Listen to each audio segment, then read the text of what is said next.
to allow trade. Sorry that this is a bit Austrian economics, but I think it's understandable, right? So it needs humans, or it needs people, intelligences trading. Of course, AIs could also trade if they want to buy energy or something. So it needs intelligences to agree to an objective price, which determines how much is the maximum of medium of exchange needed to be created. Because of course you can also trade just on Bitcoin. If you have Bitcoin, you use it. Why would you pay a discount? Yeah? So it's two entirely different systems, but they interlock, and it's the medium of exchange which makes a commodity into a general money. Right now we are a secondary money, but I want us to become primary money, because otherwise we can't win against the fiat system, which we must end. Thank you. There's another question back there. Sorry. Okay. The Bitcoin yield component of the model that you discussed, do you think there's going to be any risk of like the United States saying you can't do that in America because it's a security producing yield? Or does the UN law framework protect from that? Yeah, no, it's an extremely important question, yeah? How much power do they have over us to stop us? And obviously, technically, as long as we stay non-custodial, we can always do it. But the beauty here is that in the laws of, I don't know, 170 trading nations of the world, it is enshrined that there is a bill of exchange law, and that a bill of exchange is not a security. That's written out. Yeah, so no, they can try to get us, but we can defend ourselves. Another question. So in your the framework that you're proposing, do the bills of exchange, which can be commodities, do they become currency that can be traded amongst parties? Yeah, so what's happening is the e-bill is raw credit, but it's good credit. It's credit for production. It's issued against goods which go into the supply chain. So that's proof of work. Somebody worked to produce the goods, which is why the bill of exchange and its fractionalization was also called the wage fund. It paid the workers. Yeah? Okay. And so what you do is you fractionalize these bills of exchange into Satoshi size. Well, that's what the protocol is doing. And then you make from the bill of exchange into a medium of exchange, which is what's missing in Bitcoin. I agree. So M1 becomes like a reserve currency, and the bills of exchange become an elastic currency, basically, that can be traded amongst parties. Yep. Good. I just wanted to make sure I got it. Yeah.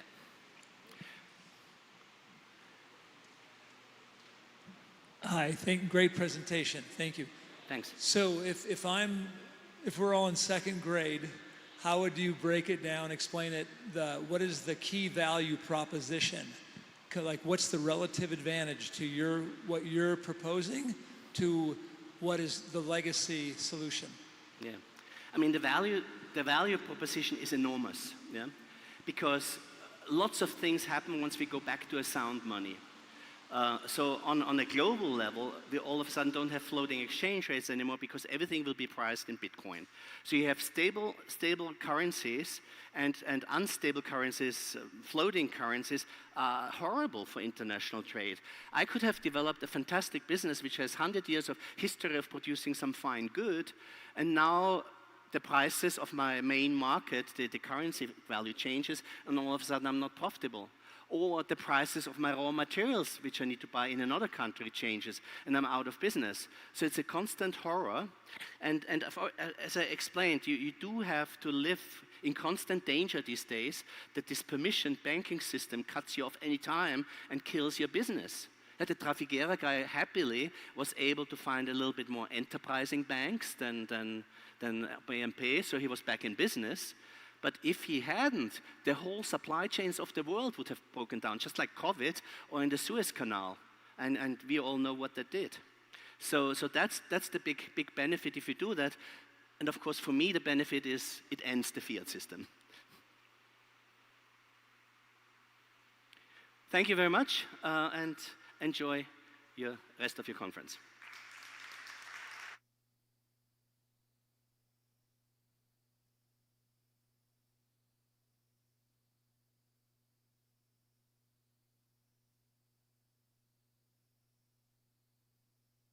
Amazing. That was a good talk.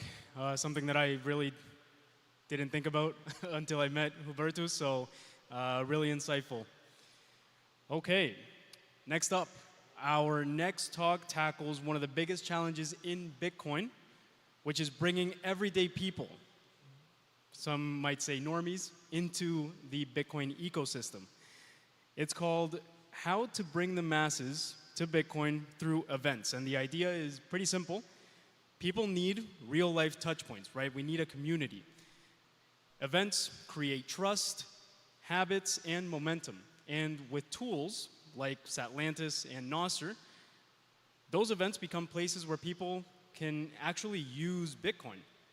So this session will show us how creating an event, linking it to a venue, and publishing local content can build a powerful onboarding loop. So please welcome Jordi Yonk, who will teach us about this topic.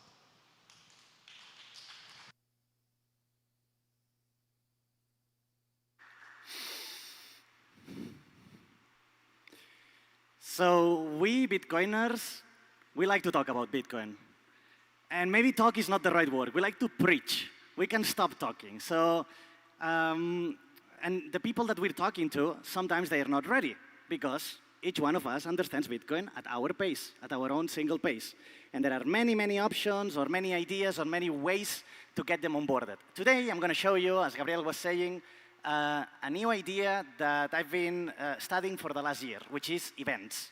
But before getting into the events, I want to tell you about what's going on. People is getting sick and tired, as I'm putting here. They're getting sick and tired of the online because, you know, AI and the media and all the content, it's like we're getting overwhelmed by content. So as you can see in these charts, like people is, for the last 10 years, we've been getting offline because we want to seek connection, we want to find community in what is called as the experience economy. The experience economy is where travel, you know, the big industry of travel, and the events industry meets the creator economy. That's the sweet spot.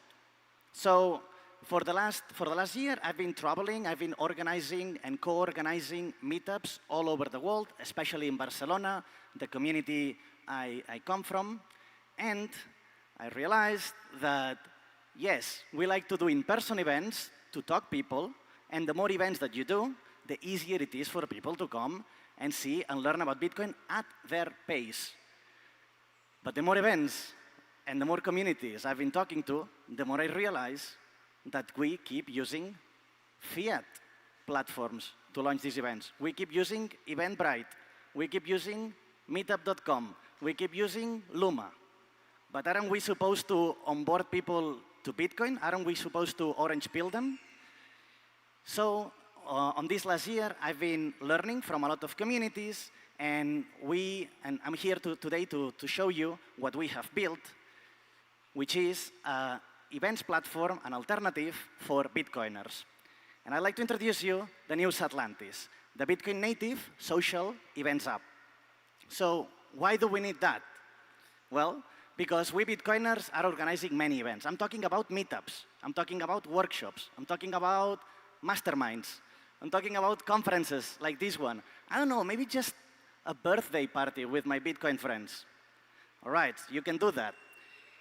And we would like to be able to manage all the people so we can spread the message faster. So we have created like this admin panel, a professional admin panel. And maybe some of you that are here today at Adopting Bitcoin have realized that there are, around the conferences, satellite events. So we've built calendars into it. So if any of you has attended any of the meetups, parties, or other satellite events this week, you might have seen this calendar in the website of Adopting Bitcoin. This is just one use case. It can be used for satellite events, but as I say, it can be used for communities. In Spain, near Barcelona, we have a community that they just like to do hikes, random hikes with friends. Maybe you guys know the Bitcoin Walk. It's a big community. They just do walks in cities or hikes. So what we've done is, to make it easier for everyone, just create a calendar. So what's going on tomorrow in this city or in that city? More. Again, this is not like a Google Forms, that it's a link that you can share through your Instagram or Telegram or WhatsApp group. No, we have built a whole discovery experience. So we learn from your interests and we show you the events that might be interesting to you. Maybe some of you understands what is the social graph. Anybody have heard this word before? There, over there.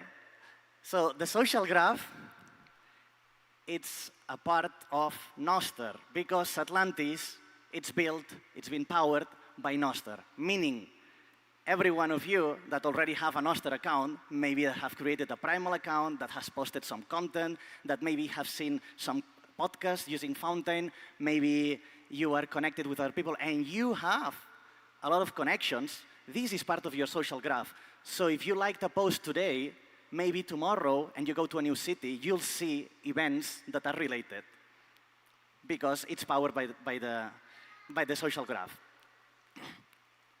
So Nostr is a new protocol. It's a 40-year-old protocol that we Bitcoiners like to work on, be there, build in. And with the power of events, I think that every event is linked to a venue, which we call places. So we're creating unique, rich Nostr profiles for venues because we people would like to meet in real life, in real venues. And when we are there, we like to post content. So it's like the full circle closes. The events happen in venues, and then you meet with people that help you generate this content.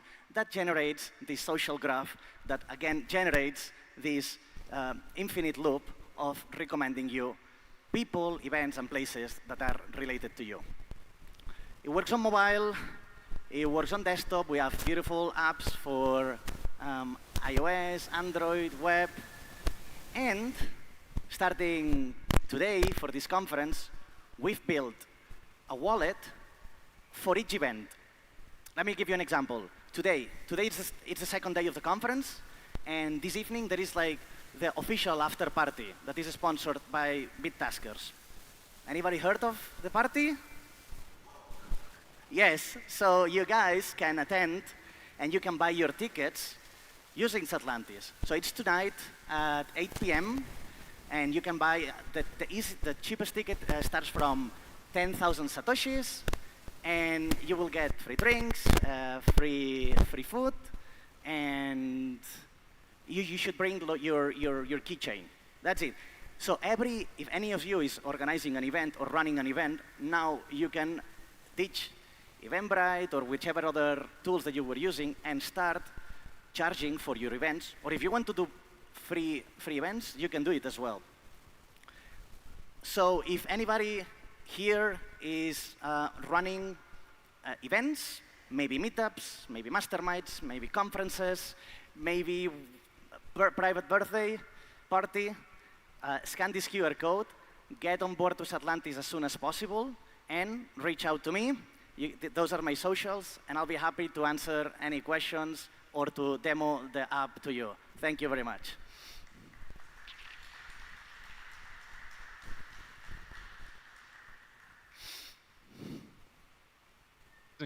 Okay, thank you so much, Jordi. I'm really excited for this new version of Satlantis. Again, as we move to different countries and we try to build those Bitcoin communities, we need applications like these to bring all of us together because everything is digital. So thank you so much for sharing everything with us. Yeah. No problem. If there are any questions, I'm happy to answer. If not, meet me later. Yes, I'm sure you'll be around, and I'm sure there will be questions. So thank you so much. Thank you. Hasta luego. Okay, so for the next talk, we're going to have an interesting one here. And we're going to welcome Michael Ruiz to the stage.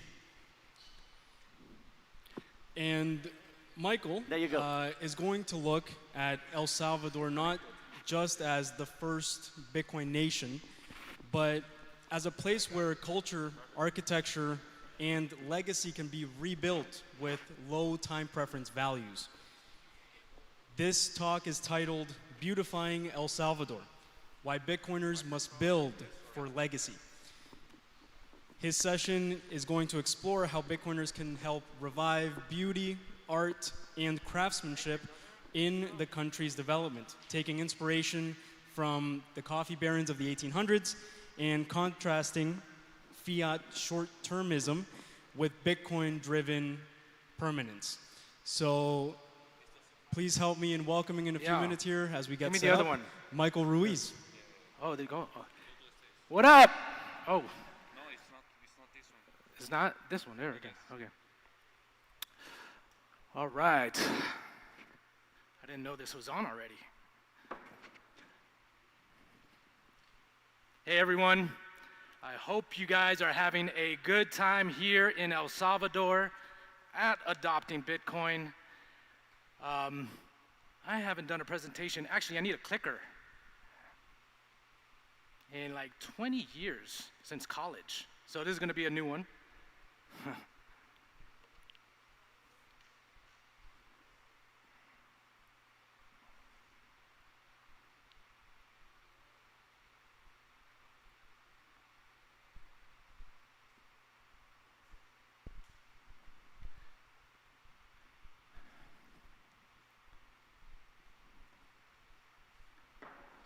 Thank you, Gabe. All right, let's see how we can use this. There we go. All right. All right, so today I'm going to be talking about beauty, specifically the beautification of El Salvador and how we as Bitcoiners must build for legacy. And before I begin, I just want to take a second and actually thank Adopting Bitcoin. All the people who organize this event, the amount of work, effort, and time that they have put into it is not lost on me. I organize events here in El Salvador, and so I know how difficult it can be. This is 5 years in a row. Congratulations. It's always a big boost of morale for us who are living here in El Salvador, so to Adopting Bitcoin, thank you guys. Now, my name is Michael Ruiz. I came to El Salvador a couple years ago, and I was driven by curiosity. I was curious about what happens to a nation that adopts Bitcoin. And what was supposed to be a quick vacation, a week, turned into 2 years of my life here. And during that time, I created buildinelsalvador.com. This is a media publication that aims to be the voice of the entrepreneurs who are building here in this country, building out the new Renaissance.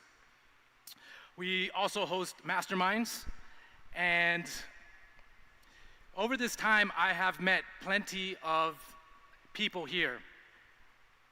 I've met builders, visionaries, and there's something in common with all of them. They're all over here to create a world that transcends the fiat system. And today I want to talk about one of those elements of transcendence. It's, usually we think of sovereignty and decentralization as being main parts of it, but I think there's another part that isn't spoken about as much, and that is beauty and the role that it plays in our lives, in society, and how Bitcoin fits into all of this. So I'll be honest with you guys, I almost pulled out of giving this talk, and that's because, this is way outside my area of expertise. I'm not an artist, I'm not an architect, I'm not a philosopher, and for a moment, I almost let that get to me. But then I realized, you know what I am? I'm a Bitcoiner. And Bitcoiners don't seek permission, we don't seek validation, we just do things. And so that's kind of the spirit that I want to bring to this conversation today. It's not an academic exploration of beauty, but it's a conversation starter, an open invitation to think about what beauty means, why it matters, and how it fits into the world that we're building as Bitcoiners. Because once we fix the money, then what, right? How do we actually fix the world? What do we build? What do we restore? How do we make the world worth living in again? So this talk really is about a world beyond Bitcoin. A world where money is no longer the problem, but actually the foundation, right? Where Bitcoin is the base layer. And if Bitcoin is the root of a civilization, well, what kind of world do we build on top of that? So real quick, I'll go over it.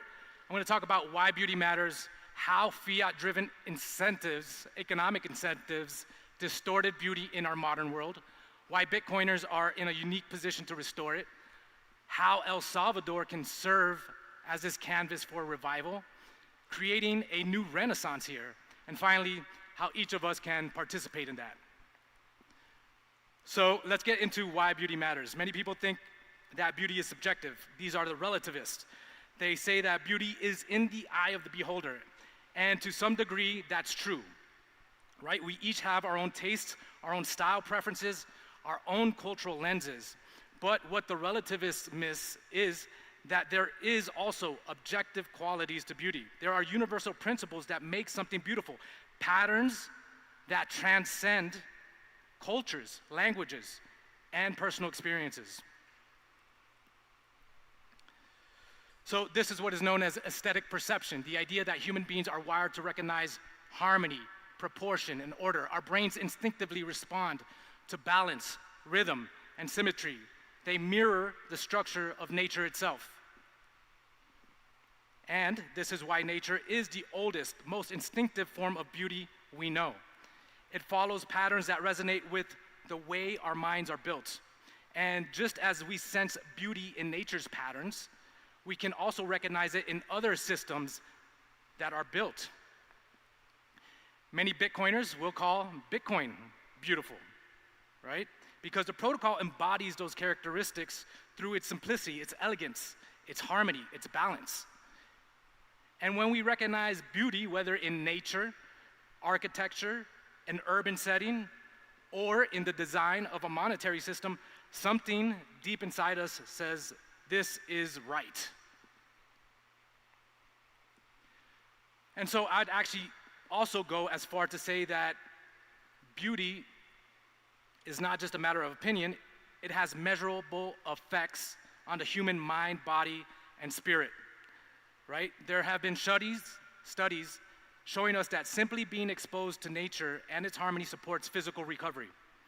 Other studies showed that beauty creates calmness in societies and social cohesion.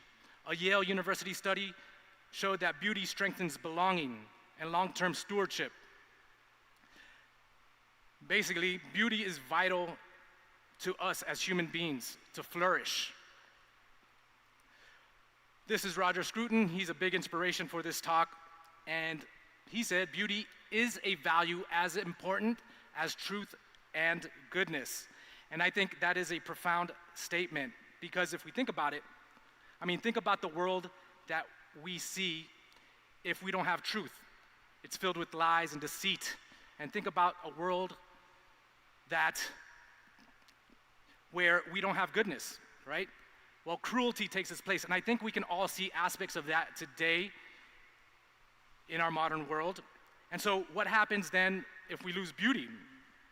Well, I would say that something inside of our soul actually breaks. And when society loses touch with beauty, it loses touch with something deep, meaningful, and profound. It loses touch with its identity. So there's a reason that Max and Stacy hosted Bitcoin Historical in the historical district of San Salvador. The 19th century buildings built through classical architecture were built on principles of beauty, and they still carry significance and meaning all these years later. There are reasons why so much effort has gone into preserving and restoring them, right? You don't restore ugly buildings or ugly architecture or ugly paintings, right? So these are symbols of cultural pride and identity. They communicate something special to the people here and the rest of the world. And that's the power of beauty. It roots us. It creates belonging. It gives us something worth preserving and passing on. While the sterileness and ugliness we see in the modern world, does the opposite. It breeds apathy, nihilism, degeneracy, and decay, kind of just like shitcoins. All right, so how did we get here?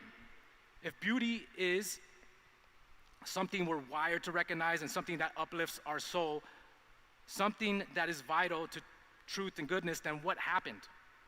How did we go from cathedrals and plazas and towns that gave us a sense of belonging to strip malls, right? Cookie cutter suburbs, chaotic, soulless, modern architecture. And I'll tell you that there are a lot of reasons, but as a Bitcoiner, I want to make the argument today that almost all of it is downstream of the money. And I'll give you a quick example why. So, modernism and postmodernism are often blamed in the art, architectural, and urban planning communities for the collapse of beauty in our cities and culture, and for good reason, right? Modernism rejected principles of design that have stood the test of time for thousands of years, right? It replaced aesthetics with utilitarianism, minimalism, efficiency, and it stripped meaning and identity from the built environment.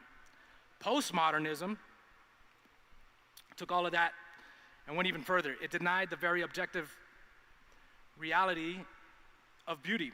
It dismissed it as a universal truth. And it said meaning and purpose in our lives is outdated.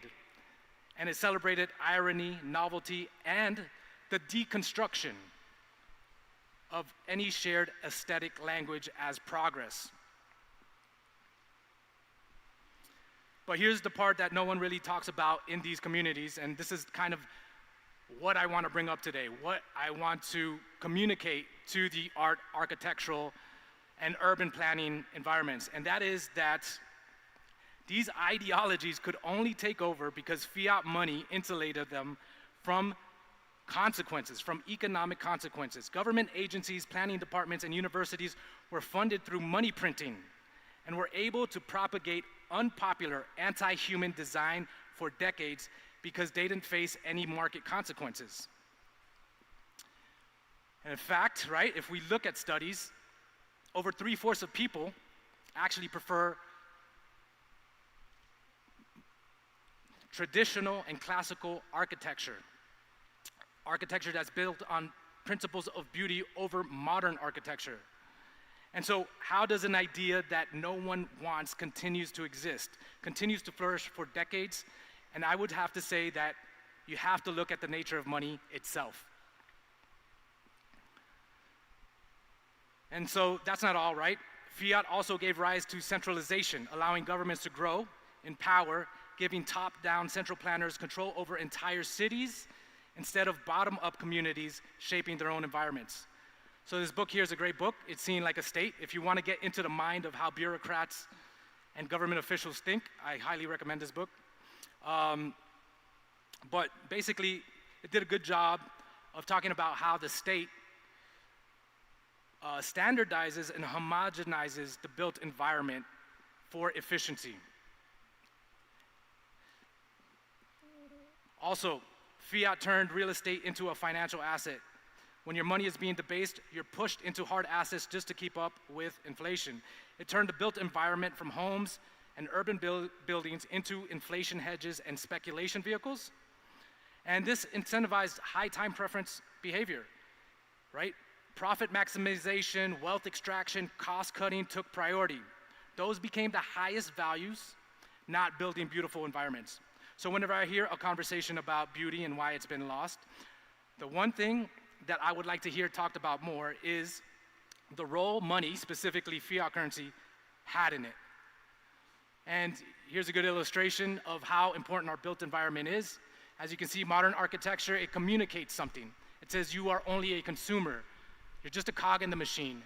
You are replaceable. You have no past and no future. While traditional architecture built on principles of beauty give you a sense of belonging. It says that you belong to a glorious civilization, that it is your duty to preserve your heritage, that you will inherit your ancestors' great works, that your ancestors were Chads, right? That they were industrious, that they were artists.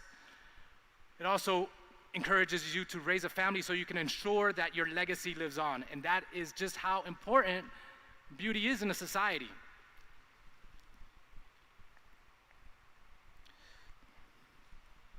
Ugliness is the architecture of a high time preference world. Beauty is the architecture of a civilization built on proof of work. And so I think this takes us naturally into why Bitcoiners are uniquely positioned to revive beauty. We understand economic incentives. We see how the nature of money shapes our culture, our priorities, and how fiat incentives drove the world towards decay. We can diagnose where things went wrong. We think in generations and not days. We are experts at hodling onto the future, and that naturally orients our mind to think toward long-term perspectives. The protocol itself instills low time preference values, right? It teaches us patience, long-term planning, responsibility, and discipline.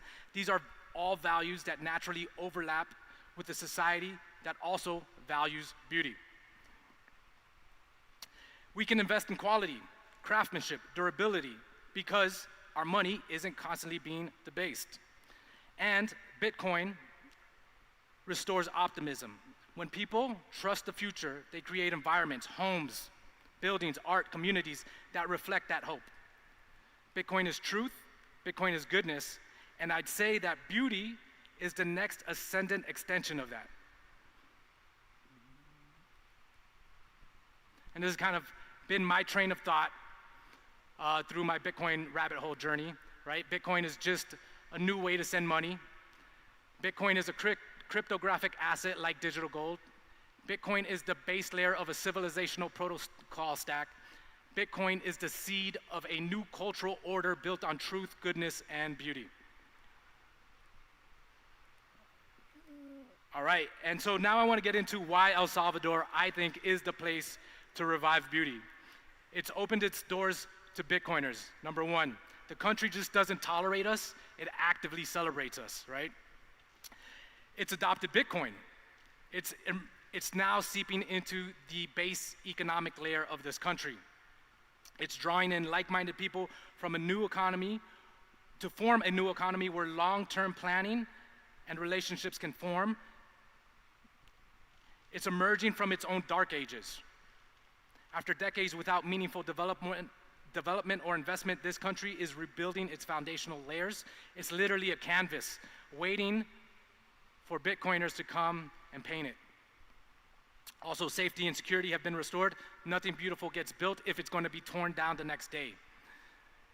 And it has a forward-thinking, proactive government. They are willing to work with you, right? I've been in meetings with government officials and presidential advisors, and they are asking for input and advice. They want to hear what we have to say. They want us to bring our projects down here, and they want us to build. And it's also fertile ground for ideas, hopes, and dreams. Like I said, I talk to a lot of people, a lot of entrepreneurs, a lot of doers that come here. And man, they got some crazy ideas. And it's cool, right? That expands your mind. It expands your creativity. And so you're gonna find a community that's gonna be able to support you and your ideas and your dreams and your visions. So in the spirit of me doing this presentation where you can just do things, I can say, you can also just build beautiful things, right? If you're a pleb, like myself, you can become a vocal advocate for the restoration of beauty in our society, right? Becoming an advocate for beauty is an act of defiance against the fiat degeneracy. You can also lend your expertise to projects. I was talking to somebody randomly here, I think Eric over there, and he said he's working on the beautification of a street, a Bitcoin street in downtown El Salvador, right? I was telling him about my presentation, and he basically just told me, hey, I'm working on beautification of a street. I was like, whoa, that's crazy. Also, I was at Bitcoin Historical and I was listening to Jeff Booth. He said there's a wall of capital ready to move into El Salvador, right? And so if you don't have the capital, there's a ton gonna be flowing in here. You could put together a vision, a pitch deck, you can seek partners, investors, and collaborators, right? But if you do have capital, I'll give you a little inspiration here. So this is my dad in front of this house, and this is in Tamanique. And it's funny because I just stumbled across this old school Spanish colonial style castle tucked right in the middle of a small pueblo here in El Salvador. And I mean, it stood out because it was kind of beautiful, especially compared to everything else that was there. And so we asked around about it, and what they said is that the guy who built it, he came back. He's a Salvadoran that came back, and he wanted to build something meaningful, something that uplifted his community. And so he put the extra effort and built this. And so now, you know, it's a mark of beauty on the town. And so I tweeted that out, and it got retweeted by Bukele, so obviously he wants beauty here as well. This is from, you might recognize this house, Bitcoin core developer, John. I went to go visit his property, and one of the things that was real inspirational about this is that he not only bought the land for his property, but he bought the surrounding area as well, right, to maintain the natural beauty of that area. So these are just little things that you can do to kind of create beauty here and instill a legacy. Also, this is Lori Morrison's project. It's on Lake Ilopango, and I mean, I don't know, she has a ton of acres over there. And she's trying to create a community of communities, a big tent. And she wants it all built on the principles of being in harmony with nature, one of the principles of beauty, right? Harmony. And so she's looking for people to collaborate and be involved in her project. Murph's Life, Aaron Murphy, an absolute gem of El Salvador. He had a vision to build a beautiful farm, right? And he just did it. Like, he literally just bought the land, and with no plans or no architectural drawings, just started building out a beautiful farm. And this is interesting. This is Kaela City. It's in Guatemala. And these guys had a vision to build a urban mixed-use city where it was walkable, right? Where you had stores and housing all within walking distance from each other. And so if you're a Bitcoin whale and you want to restore beauty, this could be your inspiration. You could build something like this in El Salvador, right? And so to conclude, I will just say that reviving beauty isn't just something that is reserved for the few. Anyone can participate. This is actually a movement, right? A movement to restore a value that is on par with truth and goodness. Beauty overlaps with Bitcoin's proof of work ethos. When you embrace beauty, you are at the same time revolting against the fiat system. It is a small act of defiance against the degeneracy of money printing. And so let us, as Bitcoiners, make life beautiful again. And El Salvador is a great place to do it. This is where you can build a legacy. Thank you, guys.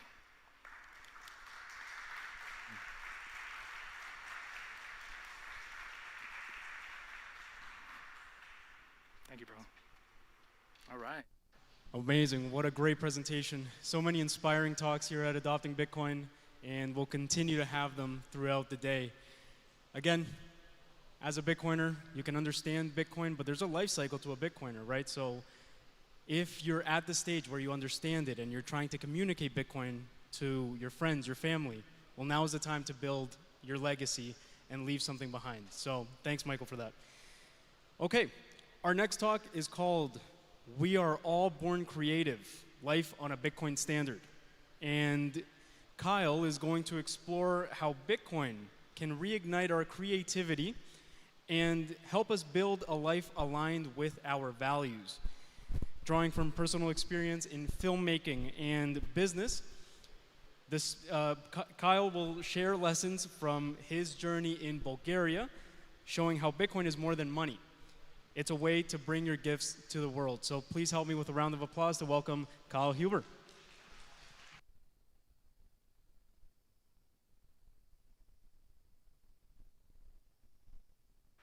Michael, you got the clicker for me? Where'd he go? Hey, guys. Is it up here? Oh, here it is. All right. thank you all for being here. It is truly an honor to speak at Adopting Bitcoin in Bitcoin Country. I'm going to tell you guys a little bit about my story towards building on Bitcoin, because why do we come to Bitcoin conferences? My theory is that we do it because we want to move more of our time and energy into Bitcoin. We hodl, we listen to podcasts, we get very bullish, and then we come to this moment where we decide, actually, I want to actually allocate my gifts. So I'm going to start off just with two goals today, really. Number one is to convince, or rather to inspire you all to think about how creativity can be the unlock between learning about Bitcoin and actually building on Bitcoin. It's a creative act in and of itself. And then secondly, I'm just going to share some lessons from my film that I'm working on in Bulgaria. So I'm making a documentary film in Bulgaria, and have a couple just takeaways that I want to share, and some photos and stuff. So very visual presentation, and here we go. So we're going to get some engagement here. Who here identifies as creative? Let's go. We got most of the room.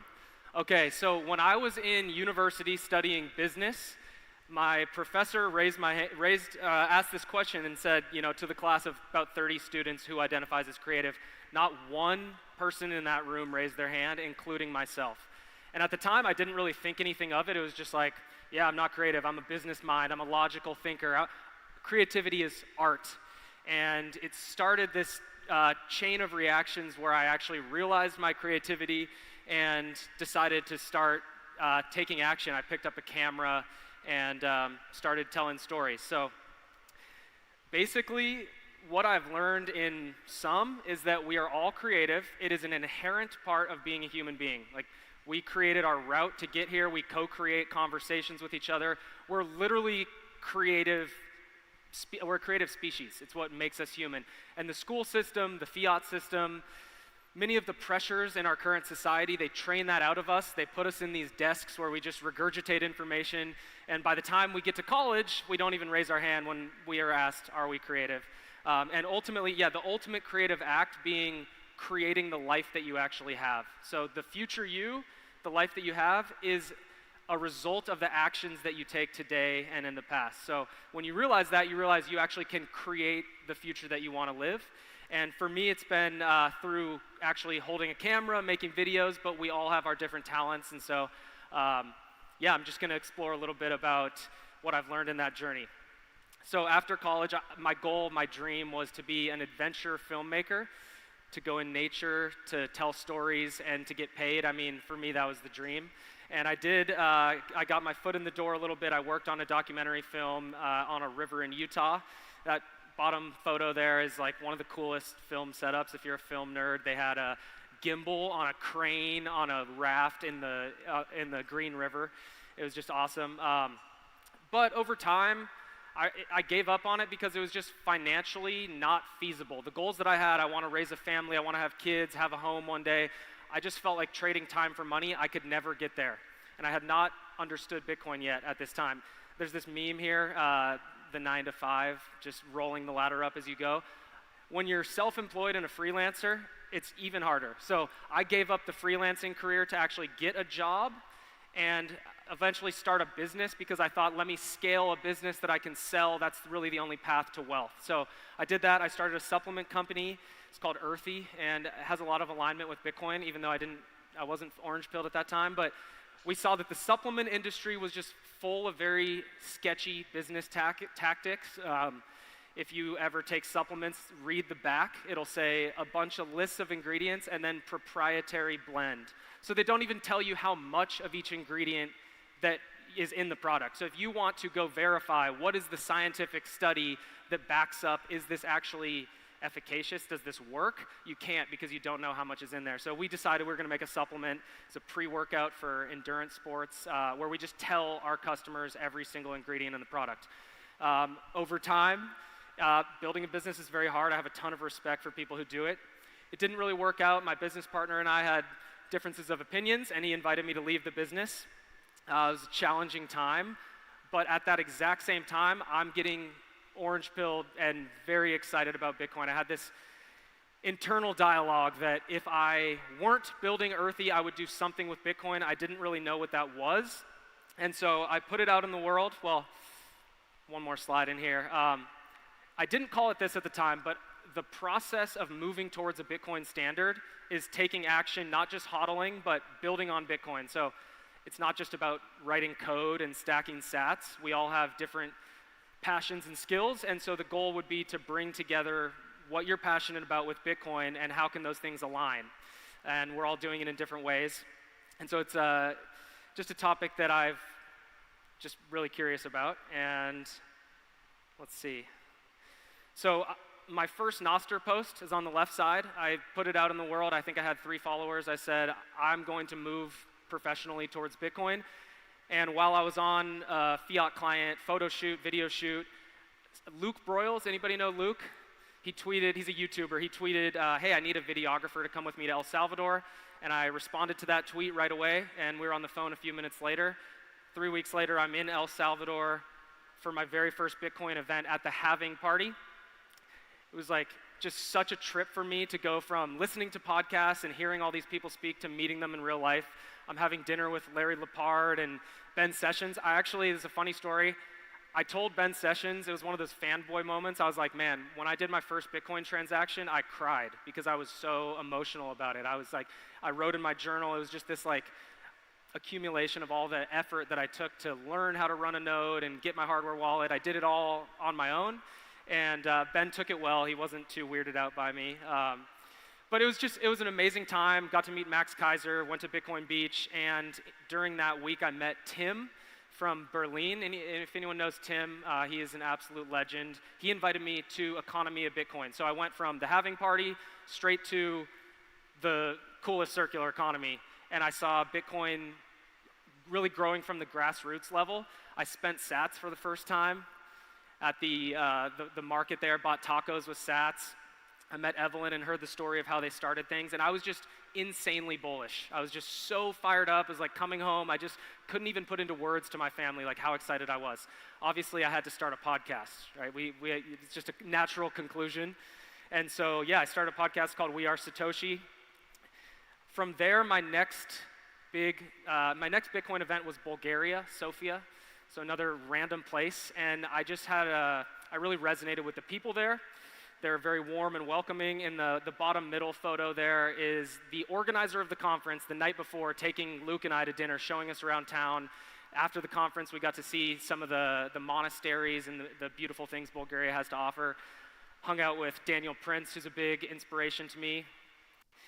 From there, I was in Prague, which was just like, again, like to the next level. I got to meet Jimmy Song and Adam Back. I didn't even really know who Adam Back was at the time. And I'm filming, and I'm like, this guy's the guy in the white paper. So a lot of my education really accelerated during this time. And I'm a big, big fan of in-person events for orange pilling, for if we have loved ones, like bring them to these events, and also just for ourselves. I think it's hard to navigate all the noise on the internet. When you come to real life, you listen to talks. I think that's how you really learn things. Michael Saylor spoke that year. And on the last day in Prague, I sat down. It was my third interview for my podcast with a guy named Ivan Makedonsky. He's a Bulgarian, one of the most toxic, driven, awesome Bitcoiners I've ever met. And we really hit it off. He told his story. He spoke at the conference about this idea of permissionless work. Bitcoin is permissionless, and doing work is permissionless too. If you want to do something in the future, you can just start, right? We heard Michael just talking about it. You can just do things. We hear this all the time. So I really took that to heart. I kept podcasting, and about 6 months later, Ivan reached out to me and he said, are you interested in making a movie that tells the story that brings all the different builders in Bulgaria together? Everyone's all over, spread over the country, and they don't often see each other. And there was going to be a conference. It got canceled. And so, yeah, I thought about it for a while. I knew it was going to be a massive, massive commitment of time and energy, the editing specifically. But eventually, I did say yes. It was basically, we were very aligned, and there was a couple major things. But really, like we said, what is the goal? Who is the audience? The audience is Bitcoin holders, and the goal is to inspire people to get in the game to build on Bitcoin. So it was very aligned with what I was already doing, and we actually just released the movie poster there. On one of the first calls with Ivan, he said to me, one builder can have more impact than 100 hodlers. I was like, yes. Like, we don't necessarily need to reach all the masses. We need to reach the people that are right on the sidelines, that want to build and want to get in the game. Those are the people that can have the most impact. We also realized that math itself is different in Bitcoin and fiat. So in fiat, when you put two people together, two is the answer, right? So two Bitcoiners or two fiat people together, 1 + 1 = 2. In Bitcoin, when you put two people together, 1 + 1 = 11. Our efforts actually magnify each other. So Ivan and I are an example of this. Two people coming together. We're making a film with a budget of less than $15,000. No sponsors, no outside investment, nothing like that. It's our film. But there's a third leg of the tripod that holds this whole thing up, and that is the Bulgarian community. I can't even emphasize this enough. I was able to stay on people's couches. I stayed with Ivan's grandma at one point. People showed up. They showed me around. They showed me their lives. They put time and energy into supporting the film. And we also did a geyser campaign. It was amazing for me. Over 100 people donated to the film, small amounts. And we also raised some funds outside of that. But we're able to basically do something that most in the fiat world would cost hundreds of thousands of dollars for $15,000. Just because we're passionate, we want to make it happen. The first question that people ask me when I tell them I'm making a Bitcoin film in Bulgaria, they're like, Bulgaria? What? What are you talking about? Like, what's going on there? And my answer to that is twofold. One is the people there. They're very down-to-earth people, hardworking. I see a lot of similarities between El Salvador and Bulgaria.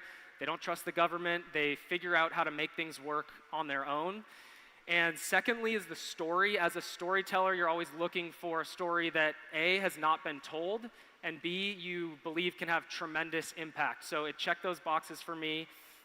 And so now I'm going to share 3 lessons, basically, and a couple photos from the trip. But in my opinion, after being there and talking to people, I really wanted to know, why is Bulgaria leading Bitcoin adoption in Eastern Europe?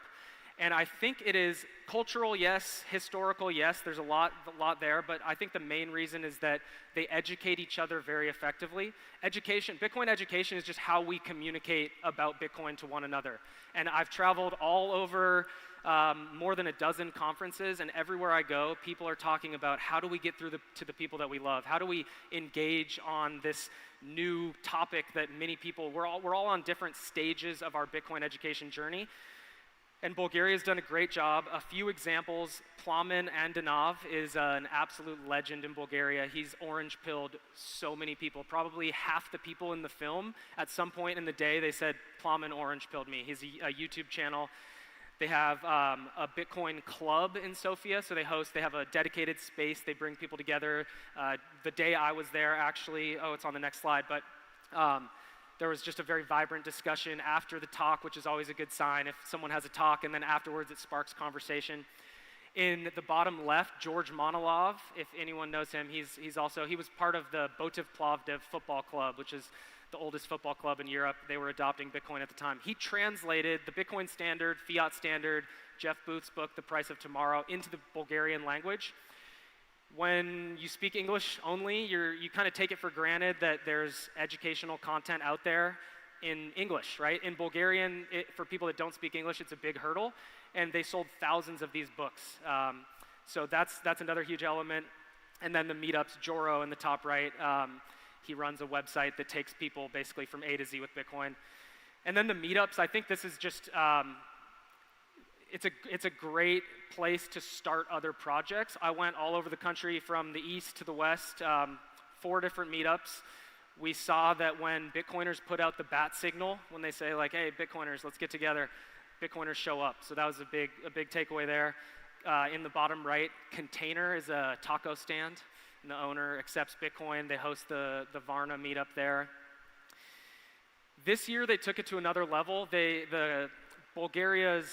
Sofia's Bitcoin Club decided to put on a conference, not just for Bulgarians, but for the whole Balkan region.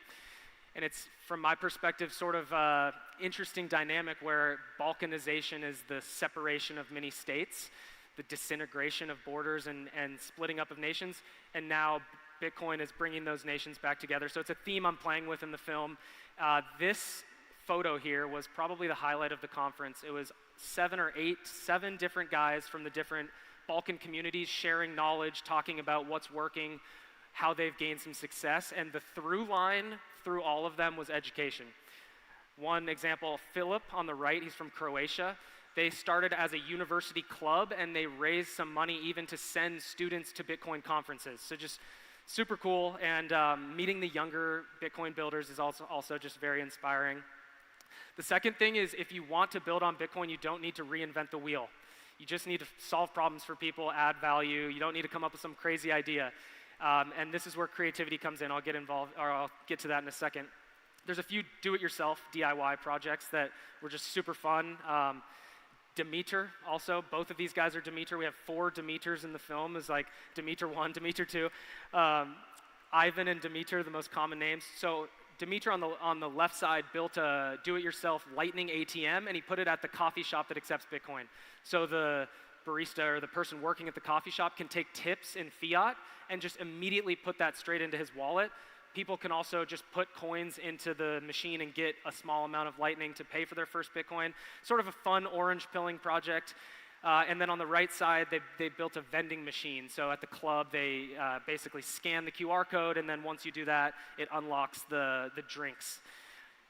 The main thing from these guys is just that they're not worried about scaling it to be a business. In the US, where I'm from, it's like, oh, is it going to be a business? Is it going to be a big thing one day? Like, that's not what they're worried about. They're just worried about building stuff, doing stuff, learning through the process, iterating.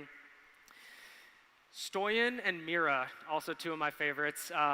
They were at a party just with a bunch of random people. I think a lot of Bitcoiners were there as well. But somebody said, hey, I got to go home. I got to read bedtime stories to my kids. And somebody else said, well, do you read your kids Bitcoin stories? And he said, there are no Bitcoin stories. And so Stoyan and Mira heard that. It was kind of an example of hearing about a problem and deciding they had no experience with publishing, writing a book, anything. They decided to make a children's book about inflatio and the monster of inflation and getting to the Bitcoin and some fundamentals around that. And it's actually now translated to English on Amazon. So I just got one for my niece. Try and orange pill him early. And then Alexander on the other side teaches robotics to kids. And it's not that he teaches Bitcoin, he wanted to, but there wasn't quite the demand for it. But he accepts Bitcoin as payment, offers a discount. And if you look closely in this photo on the right, you can actually see Stoyan and Mira's book. So he kind of plants the book around just to spark curiosity with the kids. Apparently one of the kids took it home one day, so that was cool. Probably my favorite thing that I experienced the whole trip was the 2 guys, another Demeter and Angel, who mine Bitcoin with their excess solar energy. So in Bulgaria, it's very difficult to sell your excess energy back to the grid, and also their grids are very poor. So Demeter lives on the end of a small village, and oftentimes just the energy goes out, and they have 180 head of cattle. They raise the cattle, they bale hay, they sell the hay, and they need to keep all that stuff refrigerated, so they have very high demands for energy. And so in the summertime, he has more energy than he needs because he built the solar system for the winter when there's less sun. So what does he do? He obviously monetizes that by mining Bitcoin. That's the fans on there. He's done a good job of kind of maintaining the noise and the distraction. And that's his setup there on the bottom right. And the third thing, many of us know this, but for me it was probably the main thing that I really got radicalized about, was that just Bitcoin is money, and if we want it to succeed, we have to use it. It's somehow controversial with some people, but on that front, merchant adoption and bringing more people into Bitcoin to accept it for goods and services is the holy grail. And Order Moon, they're here actually. You guys should go talk to them, say hello. 2 guys, Lance and Atanas, they started a company that does restaurant services. And so they don't, my impression coming into it was that it was just a company where you accept Bitcoin and then you can get food delivery and stuff like that. I was mistaken. It's actually just a business that competes in the restaurant industry, period. They do, table reservations, takeout. They also help set up websites for restaurants. So they just basically solve all the restaurants' problems. And then in the background is Bitcoin. So when they're ready, when they've built the trust over time, then it's like, oh, we have this wallet that you can just flip on and start accepting Bitcoin as payment. So for people who want to build a Bitcoin business, I think this is the #1 takeaway, at least for me, is like, don't walk in the door and be like, here, please accept Bitcoin. Add value to them first, build the relationship, and then later on, then it's like, oh, I'm ready to accept Bitcoin. So this is a huge takeaway for me. They even have a guy, a restaurant owner, who writes the price of Bitcoin on a little whiteboard every day. We had dinner with a Indian guy who has an Indian restaurant in Sofia. Highly recommend this restaurant if you ever make it to Sofia. He told us Bitcoin's going to 200K this year, by the way. I don't know if that's still in play, but I thought maybe that's a top signal if the restaurant owner is telling us that Bitcoin's going to 200K. So kind of wrapping up, but we're moving towards a completely new world. It's hard for our brains to even imagine what the future is going to look like, but we can try. And in this world, my theory is that proof of work matters more than proof of stake. And so if we're thinking about how do we build on Bitcoin, the proof of work is how you spend your time. The proof of stake is how much Bitcoin you have. You can't take Bitcoin with you to the grave. And so my theory is that there's this balance. My experience is that there's this balance to be struck about, once you have enough Bitcoin or you have Bitcoin as savings, your time and energy is not going to be degraded over time. Now what? What are you going to do? What are you going to build? And to me, the key is creativity. No one's going to tell you what to do. No one's going to give you permission to do it. It's up to each of us as individuals to figure out how do we take what we know and actually take action in the real world. A couple final disclaimers if you do embark on the creative path. Monica, you can probably relate to this. The creative journey is very similar to the Bitcoin price. It's very volatile, so there's going to be moments where you want to give up. There's going to be moments where it's challenging. And if you keep going through the cycles, you actually build up a foundation and your creative muscle gets stronger. So when you use the creative muscle, there's no limit to how strong it can get. When you don't use it, it gets atrophied and it gets weak. And I think right now, I'm probably somewhere in the I think I can do this or I'm gonna get through this stage of my film. It's coming, but I'm past I suck, so that's good. But it's been a very, very big challenge. And so, back one. I'm just going to end with my favorite quote from Bulgaria. It's from Stoyan, the author of the Bitcoin's children's book. He said, "The builders are making things happen, the hodlers are watching things happen, and the no-coiners are asking, what the fuck is happening?" And so, yeah, thank you guys for being here. Appreciate you very much.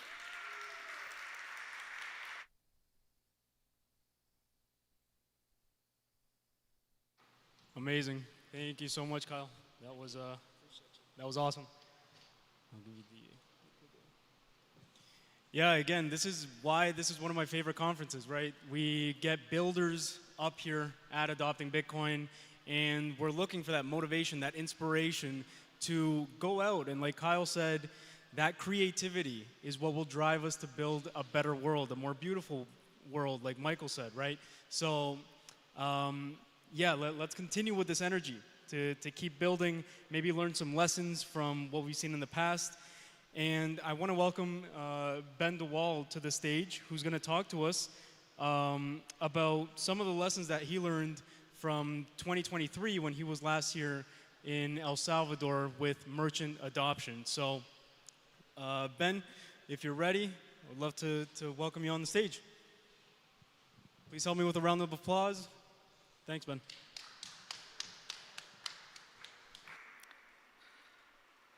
All right. So, yeah, good morning, everyone. Yeah, it's still morning. I'm going to be talking about practical merchant adoption, and that is not my presentation. Let's see if we can get that up there. There we go. So, my talk is called Practical Merchant Adoption 2 years later. And the reason I've called it 2 years later is because, if this is going to work, next slide. Nope. There we go.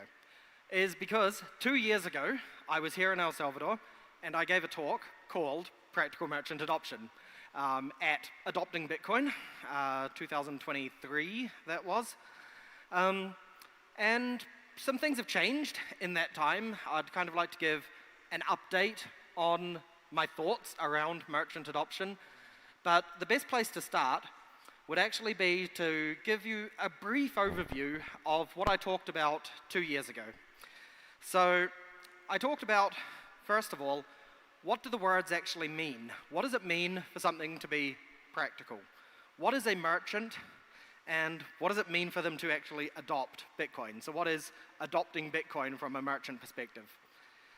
The best way to actually talk about that is in the reverse order. So what is adoption for a merchant? Adoption could be that a merchant accepts Bitcoin. So quite simply, you can walk into a store and you can pay with Bitcoin. That merchant has adopted Bitcoin.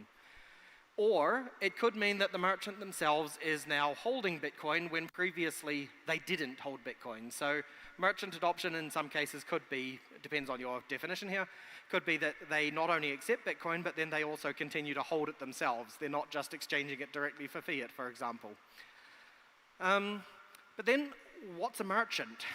So there's a lot of different kinds of merchants out there. You can imagine anything from like some little vendor just outside here selling, a few goods on a little table and taking some Bitcoin for it.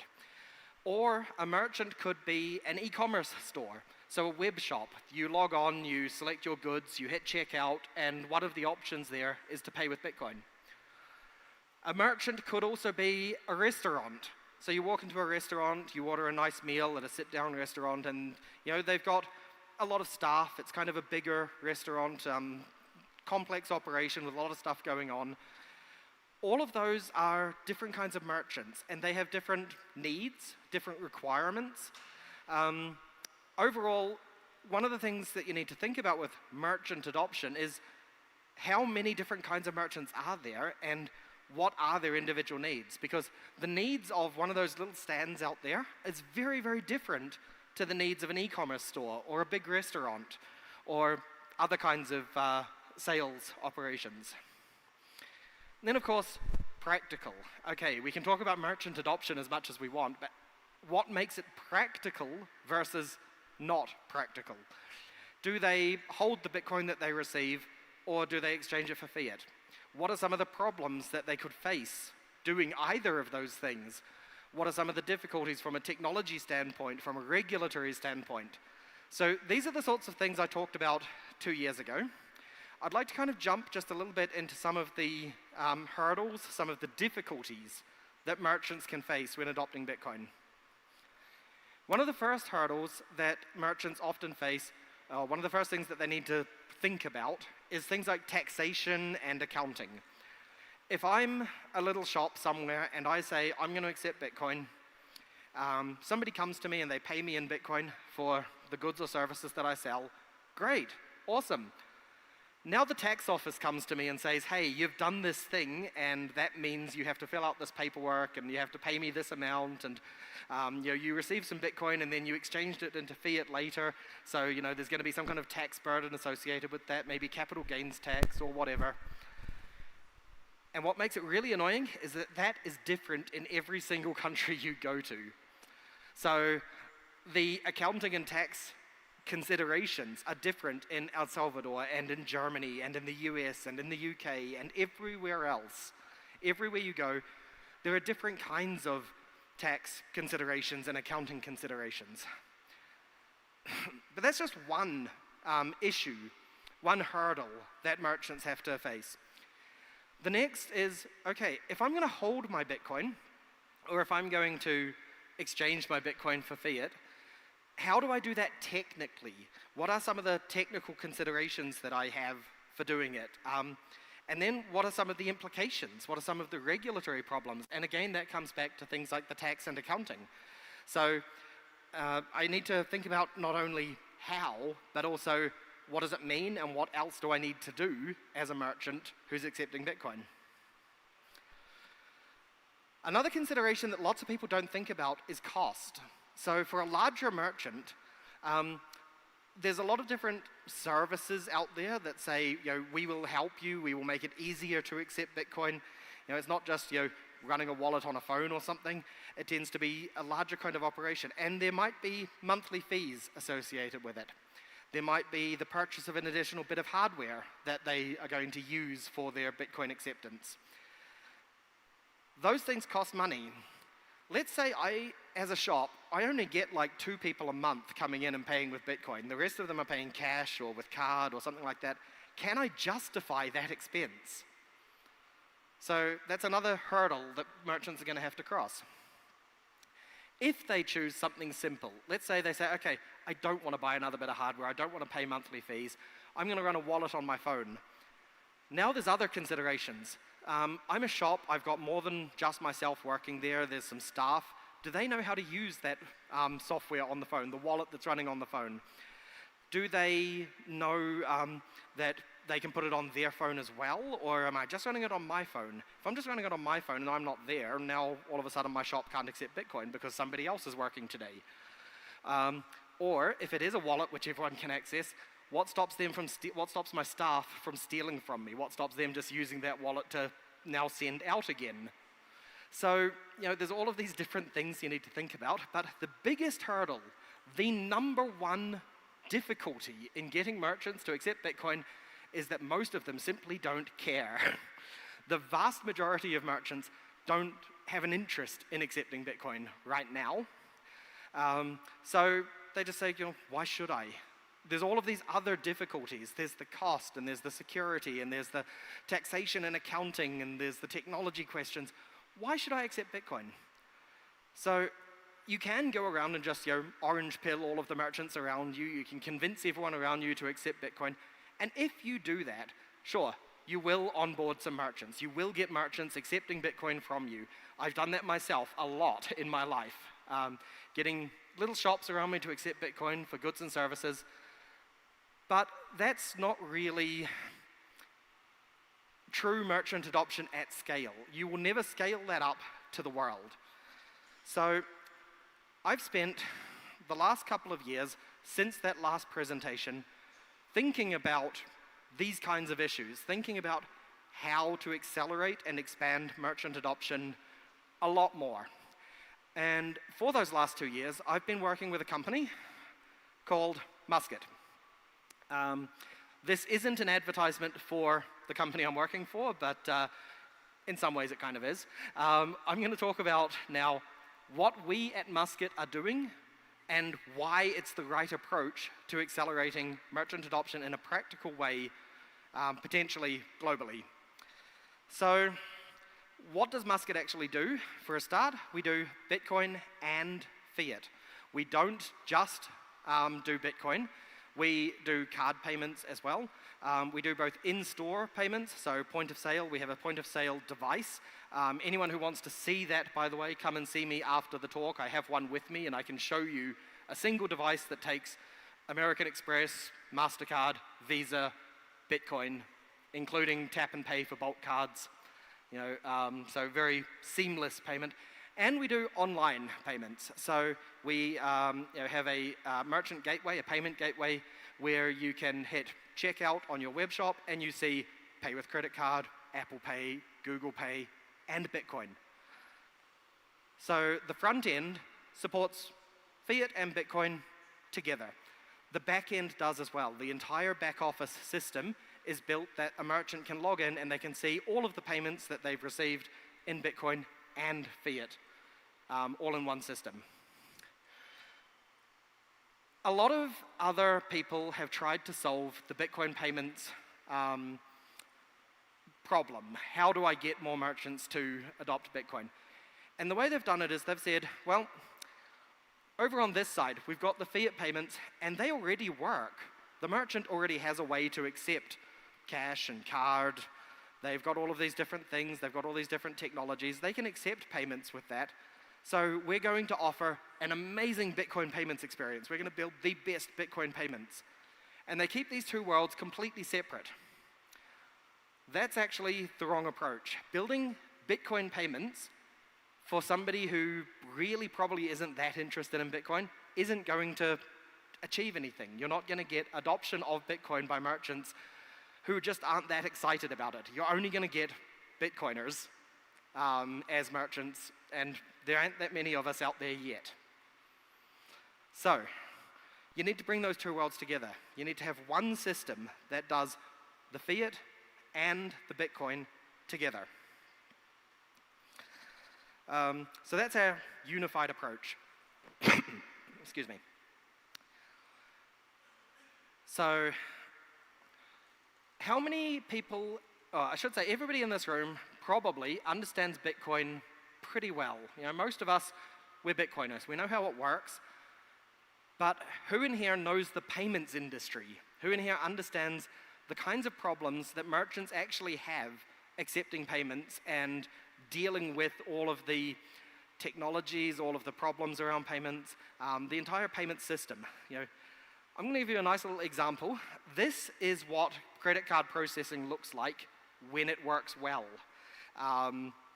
It's not simple. It's a relatively complex process. And this is the absolute simplified version of this diagram.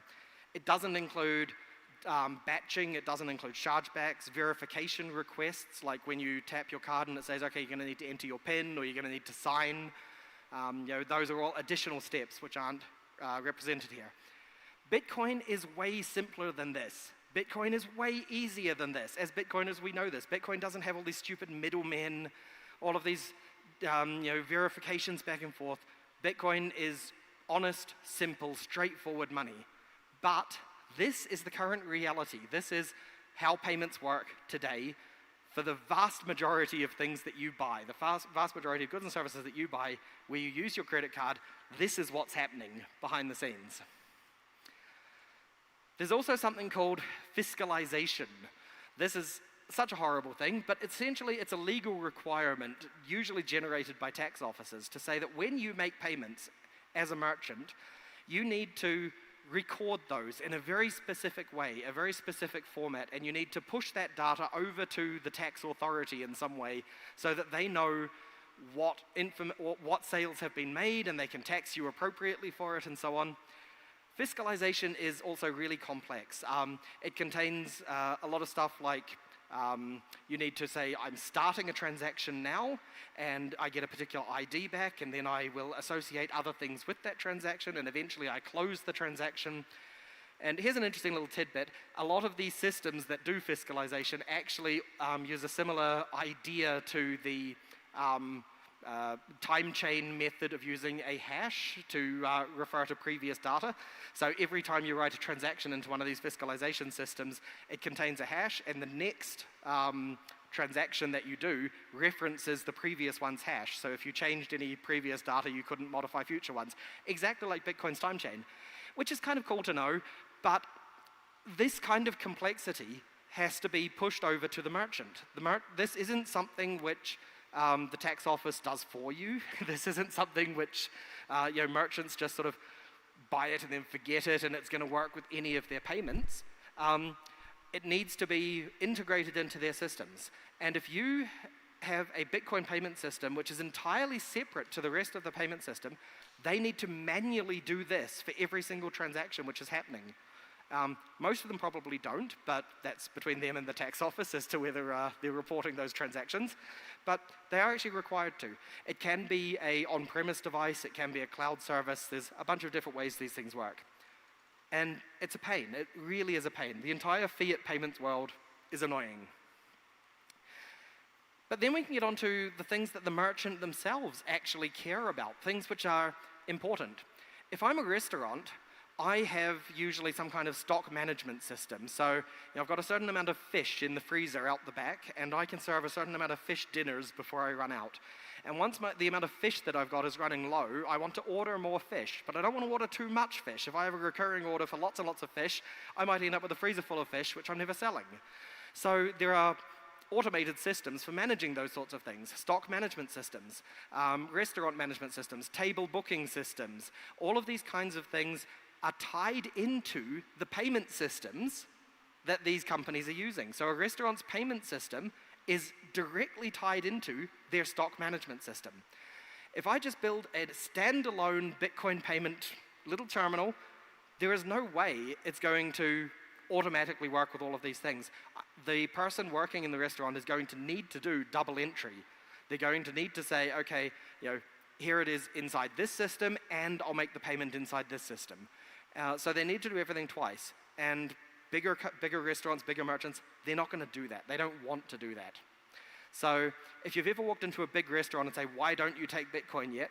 Chances are they say, because we didn't realize we could, but for those of them who have actually looked into it, it's because of this. They can't do these things, and they need to be able to, otherwise they just cannot consider taking Bitcoin as a payment option.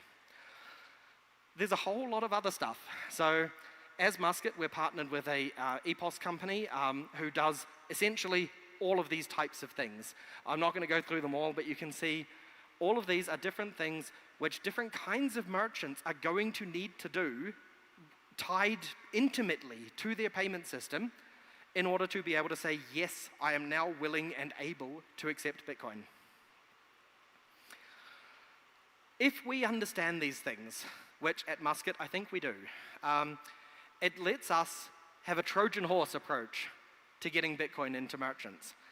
Because what we can do and what we do is we say, we are the best payment service provider you can have. We are the company you can trust to handle your payments. You want a good payments provider? Come to us. We will beat your current payments provider on price. We will beat them on quality. We will beat them on our customer service. And by the way, you get this Bitcoin thing as well. So we can go to merchants who do not care about Bitcoin and turn them into merchants who accept Bitcoin. It's very easy to get a merchant who already wants to accept Bitcoin to accept it because, like I said, they're willing to jump through those hoops. But for a merchant who isn't willing to jump through those hoops, a Trojan horse is the way to do it. But also, we are Bitcoiners. So yeah, we're a payments company. I spend a lot of my time as the CTO thinking about all of this fiat world stuff, thinking about how credit card payments work and those annoying fiscalization systems and all of that kind of stuff. But I've been in Bitcoin since 2010. Our CEO is also a hardcore Bitcoiner from pretty early days. We are Bitcoiners through and through, and we want to accelerate Bitcoin adoption. What this means for us is that we tie Bitcoin into the core of absolutely everything we do at Musket. We do not offer custodial Bitcoin accounts. When somebody pays one of our merchants, they're not paying us and then we keep it in an account that we hand out to the merchant. No, they are paying the merchant directly, either on the merchant's own node, which we have helped them set up in the cloud through an automated process during our sign-up, or through Nostr Wallet Connect if they already have an existing Bitcoin infrastructure. We support Nostr Wallet Connect to go directly to the merchant's own wallet if they have that. Or we understand the practical considerations, and some merchants might not want to hold Bitcoin. They want to accept it, or they accept that they'll accept it, but they don't want to hold it. So we have a partnership with an exchange who will allow the transaction from the customer to go directly into that merchant's account on the exchange. So we've got these different ways of accepting Bitcoin embedded throughout the system, and it's built in such a way that it's flexible, and it takes the Bitcoin ethos right from the start. Self-custody, understanding that holding your own keys is what counts. Another large vendor, another large payment service provider has recently enabled Bitcoin on a whole bunch of terminals throughout the world. It's entirely custodial. That system allows them to accept a certain amount, but if they want to withdraw it out of the system, they've got limits on how much they can withdraw. The government could come and say, no, this merchant isn't allowed to withdraw their Bitcoin, and that merchant would be stuck. We are entirely non-custodial. The merchant's Bitcoin is the merchant's Bitcoin. They hold their own keys. So we are Bitcoiners. We understand the Bitcoin ethos. So that's it. That's Musket. Like I said, if you want to come and talk to me afterwards, if you want to see the payment terminal in action, I can show you. If you want to get in touch with us, our website is musket.tech. Generic email address, hello@musket.tech. You might notice our phone number ends in 6102. That's not just a mistake. We know what it means. So yeah, thank you very much, and I hope you're interested in what we've built. Amazing. Thank you so much, Ben. Again, I'm going to keep repeating this until the break. This is a builders conference, and I think you guys are starting to understand that. And that was a great example, right? We are trying to bring merchant adoption because it's one of the hurdles to Bitcoin adoption, right? As Bitcoiners, you might want to spend your sats, but you have no idea where you can do so. So let's make this a seamless process. So thank you, Ben, for sharing your product with us. Next up, we are going to have someone from Silent Link explaining to us maybe what Silent Link is, what the benefits of it are, and if you haven't used it, why you should give it a go. So, did you want this one? Okay, welcome, welcome. Hello, hello friends. I had 10 minutes now, I have about 7, so I'll be very brief. Also, I'm well aware that you cannot hear shit from what I'm saying, you mostly hear echo. Because I only have 7 minutes, this is the presentations of what I don't have time to tell you, but what I can tell you, and you can meet me outside and ask me questions. So first of all, how to run a Bitcoin first merchant business like ours and not get in jail.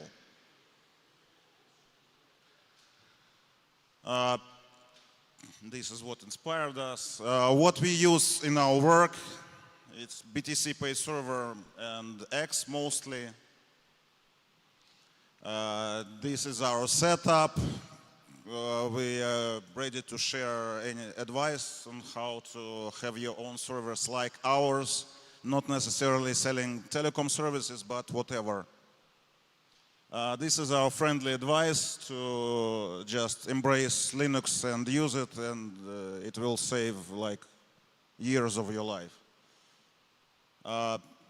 Here we shill BTC Pay Server because it's fucking awesome and it collects your payments in fully sovereign way, and you never have to issue invoices to your payment processor, and you do not need to prove anything.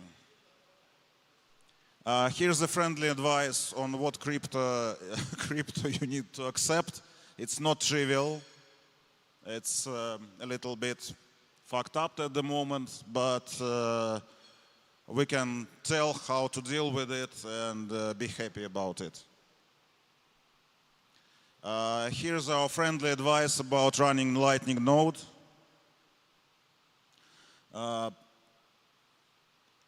In brief, there are a lot of LSP and services that are oriented to like help people accept Lightning payments. If you are running any business that has any inflow of payments, like maybe daily at least, you do not really need an LSP. You can run a Lightning node totally yourself. You do not need to do any management. You can forget about rebalancing. This is only for people that try to earn their 2 cents routing other people's payments. If you just need to accept payments, then just start LND, open like 3-4 channels, and you are good to go. Just do not forget to spend money from it, and you always have inbound liquidity. Once I was running a Lightning node accepting payments for different service that ran with 1 channel for a week, 1 channel to wallet of Satoshi, and nobody noticed. It worked like a clock. So basically, if you need like 0.3 to 0.5, maybe now much less. If you have money to open your initial set of channels, you don't need an LSP. If you still want to do kind of LSP, Phoenix D is an amazing solution, but you pay %, so if your margin doesn't allow it, it sucks. You can totally work without LSP at all. So here we are shilling Matrix as a solution to do all business communication inside the company and all business communication with partners. It's much better than email. It's not ideal, but it's end-to-end encrypted. You can self-host it, and we actually use it for business automation. All business processes are programmed as Matrix bots in our company, and we do not need to do any like back office. Very, very, very convenient and highly recommended. Yes. At this point, I also remind people to not try to do it on Telegram because it's retarded and everything is leaked, will be leaked to public eventually. So please use Matrix and don't use Telegram. So here's the contact information. So if you are too shy to ask questions now, you can do it later.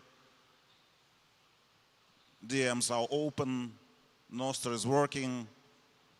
Matrix is quite popular for questions and totally anonymous. And we also have an email, and somebody reads it. Well, now let me finish my presentation and switch to our company music video that will entertain you for the rest of the time. Please, Andrei.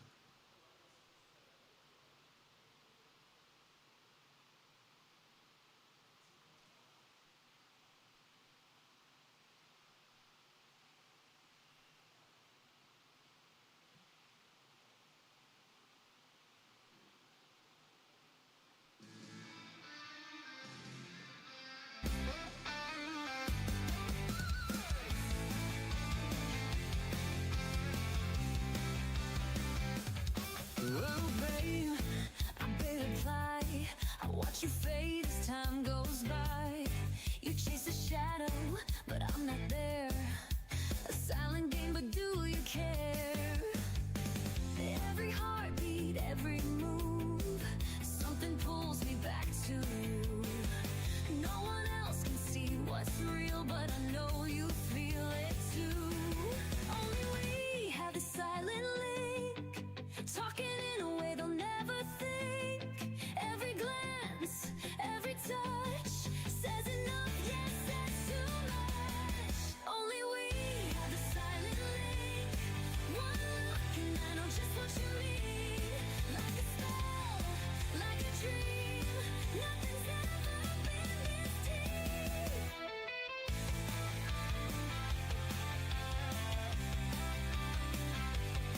I disappear when you call my name, leave you guessing, drive you insane.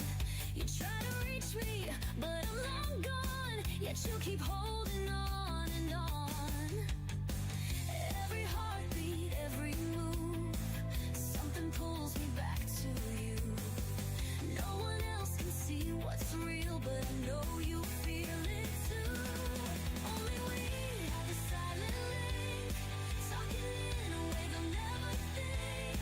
Every glance, every touch says enough, yes, says too much. Only we have the silent link. One look and I know just what you mean. Like a spell, like a dream. Nothing's ever been this deep.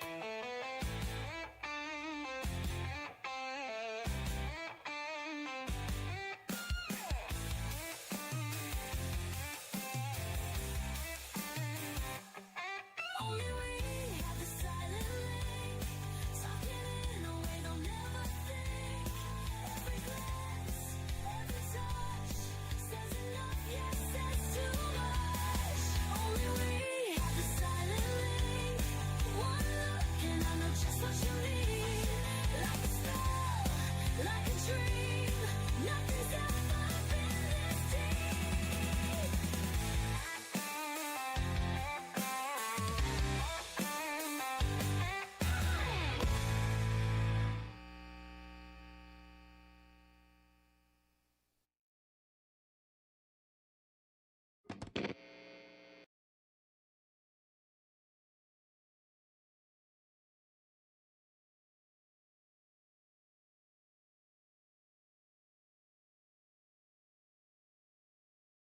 that they accept. I highly recommend you do if you're traveling around El Salvador. It's extremely valuable. So the next talk is going to be from Polto, and he's going to talk to us about the state of DIY hardware wallets, which for me, I love DIY hardware wallets, so I'm going to sit in the audience and enjoy the talk as well. Please give me a round of applause, help me out, welcoming Polto. Thank you. Hello, so my name is Alexander Poltorak, or Polto for short. I am co-founder of a small Swiss company called Hodling, and we obviously help people to hodl. So we concentrate on multi-signature, multi-vendor wallets, and we help high net worth individuals and organizations to hodl Bitcoin securely.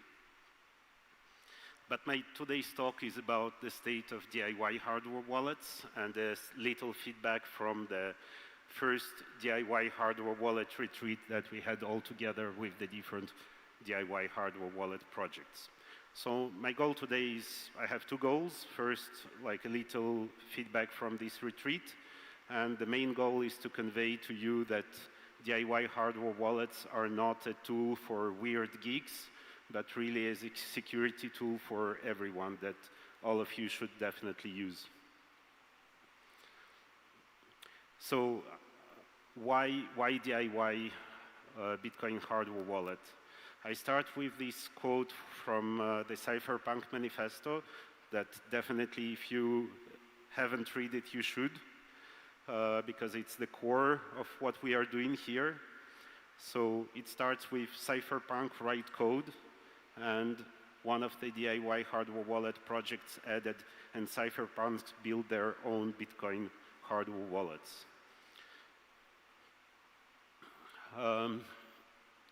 Maybe a little bit of history before hardware wallets. The most secure way to hold Bitcoin was much more expensive and inconvenient. You had to set up a offline computer or phone and generate your keys on that computer or phone and never use it for anything else anymore. So it's kind of dedicated computer for that only, and that stays in a secure safe deposit box basically.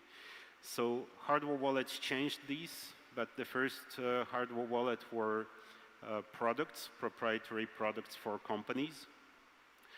And yeah, the DIY changed this. So why build it yourself? I will go quickly through several reasons for doing that. There are security reasons, obviously, and that's probably one of the most important. So DIY wallets are all open source, so they guarantee to you full transparency and that they are basically doing what they are saying they are doing. You are not trusting a black box, a proprietary black box from a company. You can fully audit the code, or at least rely on friends and people you know who are technical enough and who have done the audit. Most hardware wallets are operating air-gapped, fully air-gapped, so it limits a lot of the attacks on the communication channels, such as USB or wireless communication.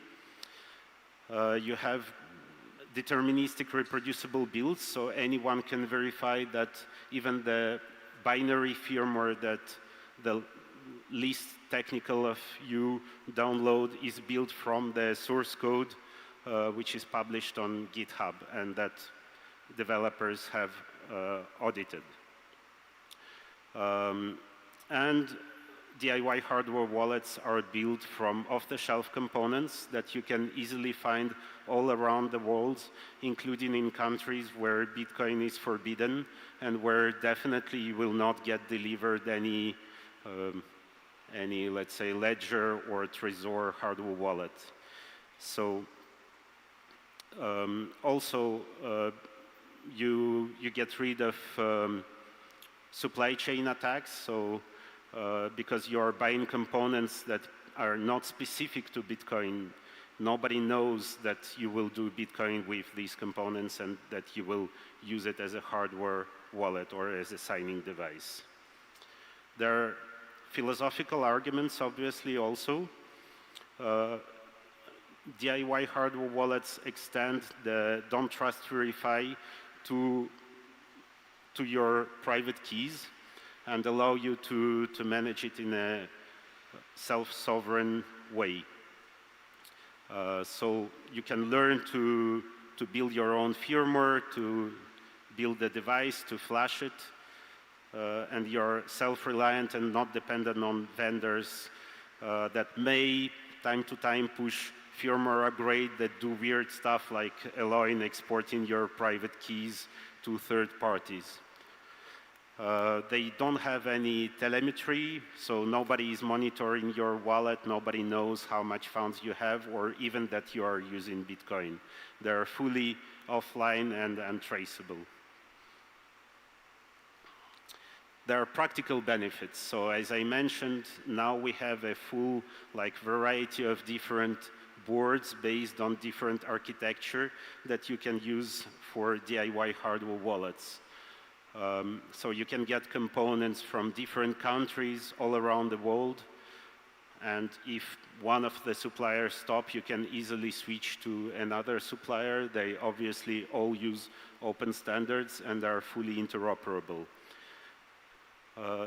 Different DIY hardware wallets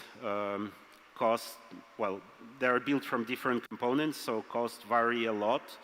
The most inexpensive versions are around $9, so it's really extremely, extremely affordable. It goes up to 200 and potentially more. I mean, there is no upper limit. It's more difficult to do to bring the limit lower, but more expensive you can always do. And most of the devices range actually between $40 and $70. So it all started with Stepan Snigirov, who is a physician and who entered in the Bitcoin space and got into this don't trust verify thing, and he was like, I'm not gonna buy a hardware wallet from a proprietary manufacturer and just trust them that everything is gonna be fine. So he started prototyping with Arduino. So it was really prototyping and very geeky stuff. He pretty quickly get to the point where he got his hardware to be able to sign Bitcoin transaction, but also more advanced multi-signature transactions. Back then, very few hardware wallets supported multi-signature transactions. And he open sourced his code. He met other people who decided to contribute. And at some point, he decided to segregate all the Bitcoin logic into a separate library, separate from his main project. The library is called mbit. And now we have an entire ecosystem of hardware wallets, DIY hardware wallets, built around this library. So you can see how it started from Arduino prototyping and ended up on the right with a full-featured super secure DIY hardware wallet. So now we have this modular library for Python and MicroPython, and actually several DIY hardware wallets are built on top of this library. We have, at least as far as I know, Seed Signer, Crux, and Spectre DIY built on this library. Here I also added Jade open source version, which is built on another library. I will briefly talk about that later.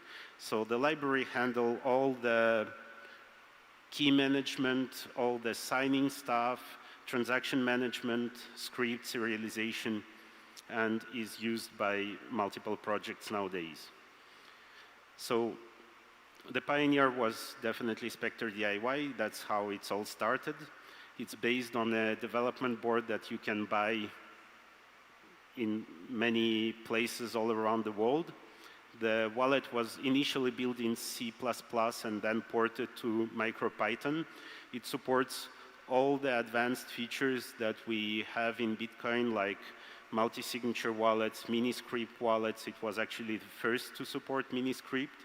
So you can see how open source bring really the power, and many developers participate into Miniscript. The first Miniscript user-friendly wallet, Liana, also got contributors contributed to this hardware wallet and to Miniscript support. So it supports amnesic mode, where you don't keep keys anywhere and you have to re-enter them each time and use it as a signing device, but it also supports multiple plain text or encrypted key storage mode. The most secure is definitely on the smart card. And this was the first DIY hardware wallet also to have a secure bootloader to enable reproducible and secure signed firmware upgrades. So as an end user, like the first flashing is somehow complicated and you need to know what you're doing, but later it's very easy and convenient to upgrade the hardware wallet. We have now Seed Signer, which I marked as UX champion because it has the most user-friendly workflow. It's built on Raspberry Pi Zero, and now we have a special dedicated board with this bigger Seed Signer. It uses QR code workflow to exchange the information between the interface of the wallet on your computer or smartphone and the actual signing device. Now we have also support for smart card. It's actually a fork of Seed Signer, an open source fork by CryptoGuide, and we had workshop by Danny yesterday on the Seed Signer feature in smart cards. And yeah, this tool is really ideal for education and to really understand how signing works if you want to deep dive into it. The Nerd tool, the Crux ecosystem. So it's not just one device, it's many devices. I saw at least 10 or 12 of them last week, different devices based on K210 that you can, a RISC processor that you can flash with this open source firmware and use as a Bitcoin signing device. So first of all, it's much cheaper than many other DIY hardware wallet versions, and also it's the most nerdy. It has a lot of power features for flexible backup, recovery, and encryption. They also are doing really well on the how it's called, sorry, animated QR code handling, both encoding and reading them. And yeah, other projects are trying to get inspired by that also. And the challenger in the room is Jade open source version. So as you know, Blockstream are selling these hardware wallets, Jade, but you can also take off-the-shelf components and flash the open source firmware in them and have basically the same signing device as Jade is selling. Today it's probably the most affordable, inexpensive device. Some versions start with as low as $9, and you can get your first, most basic signing device. And yes, as I mentioned, this one is not based on Mbit, it's based on libwally, and actually it's good also to have diversity, not only architectural diversity, different chips from different manufacturers, but also cryptographic library diversity. So last week we had the first in-person DIY hardware wallet retreat with all of the people, well, not all, but many of the people from the different DIY hardware wallet community, mainly builders. So it was organized by Ventium, by Lucas, and financed by HRF. Special thanks to Alex also, to bring all these people together. So it was about 20 contributors. Many of them met their teammates for the first time in real life, not on GitHub or Twitter. To be honest, I was slightly scared to go there because many of us have very strict opinions on how things should be done, like on stuff like secure elements, secure bootloaders, or like key storage. And on Twitter, most of these people are quite aggressive, but once you get them in in a single room around a beer and sharing food together, you can see that even developers are social beings and can actually well communicate together and learn from each other. So the main goal was to transfer knowledge and maintainership for Mbit from Stepan, who doesn't have a lot of time now to contribute on the project, to the free communities, to the developers from the free DIY hardware wallet communities that use Mbit. And the outcome was actually amazing. We spent 4 full days working together, having presentation, learning about the history of each project, learning all the benefits of each of the projects, and actually probably all of us changed our opinion, at least on some parts of the thing that we were kind of closed-minded and strictly tweeting that, no, that's the way to do, you shouldn't be doing anything else, etc. So a lot of collaboration and knowledge exchange happened. And here are some technical highlights. So pardon me for these 2 slides. It's a resume of 4 full days. We have an internal recording, and it resulted into something like more than 100-page transcript that we will try to use for OpTech and for technical blogs to explain what happened there and what we discussed. But briefly, we discussed the architecture of Mbit and how to modularize it better to match also MicroPython and hardware wallets constraint, embedded constraints basically, and how to make it reproducible. We discussed complex transaction signing workflows, like complex spending solution with Miniscript and Taproot, and try to unify how all of the DIY hardware wallet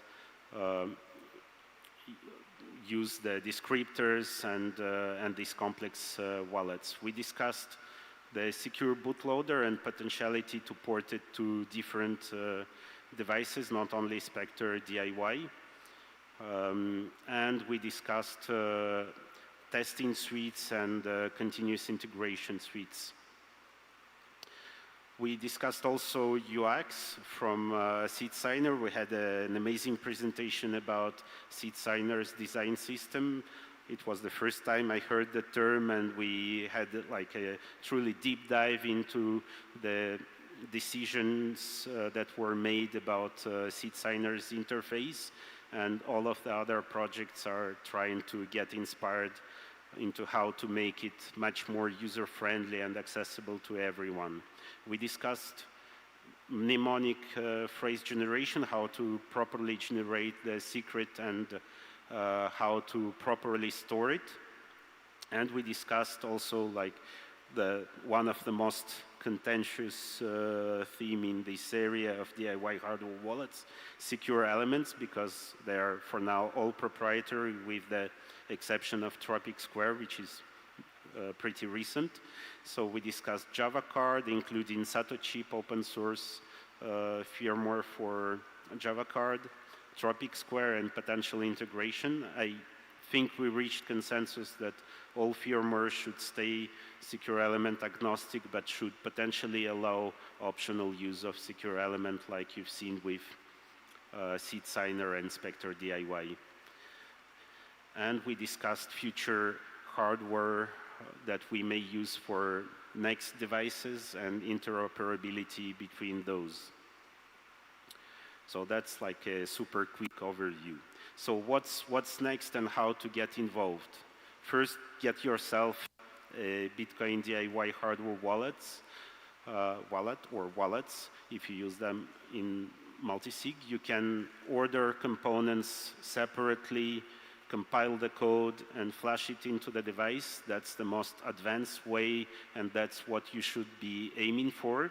But I understand it's not for everyone, so some shops sell pre-built devices, sometimes even pre-flash devices.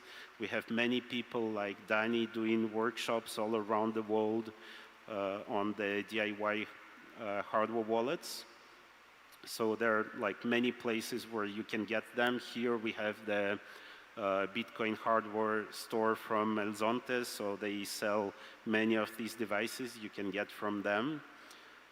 Explore the code, read it, fork it, try to contribute to the project. It can be as simple as translation or documentation, but obviously also like participating to the code or to enhancing UI and user experience.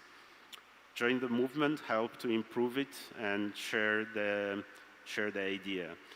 Now, yeah, I'm a bit over time, but like if you get them pre-built from somewhere, try to get at least a little bit of information about the people who sell them, how trustful they are.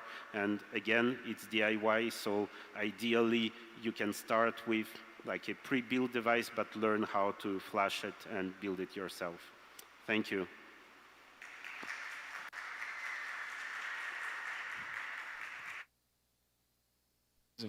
Thank you so much. That was very powerful information. If you have not tried building your own DIY hardware wallet, again, I highly recommend you do. There are so many options, so many interfaces, and so many different pieces of hardware that make this process easy and verifiable. So take the time to learn and test it for yourself. All right, let's take a short break. We're gonna break for lunch, and then we'll come back here. We'll see you here again at 1 p.m. Thank you so much.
Testing.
It is.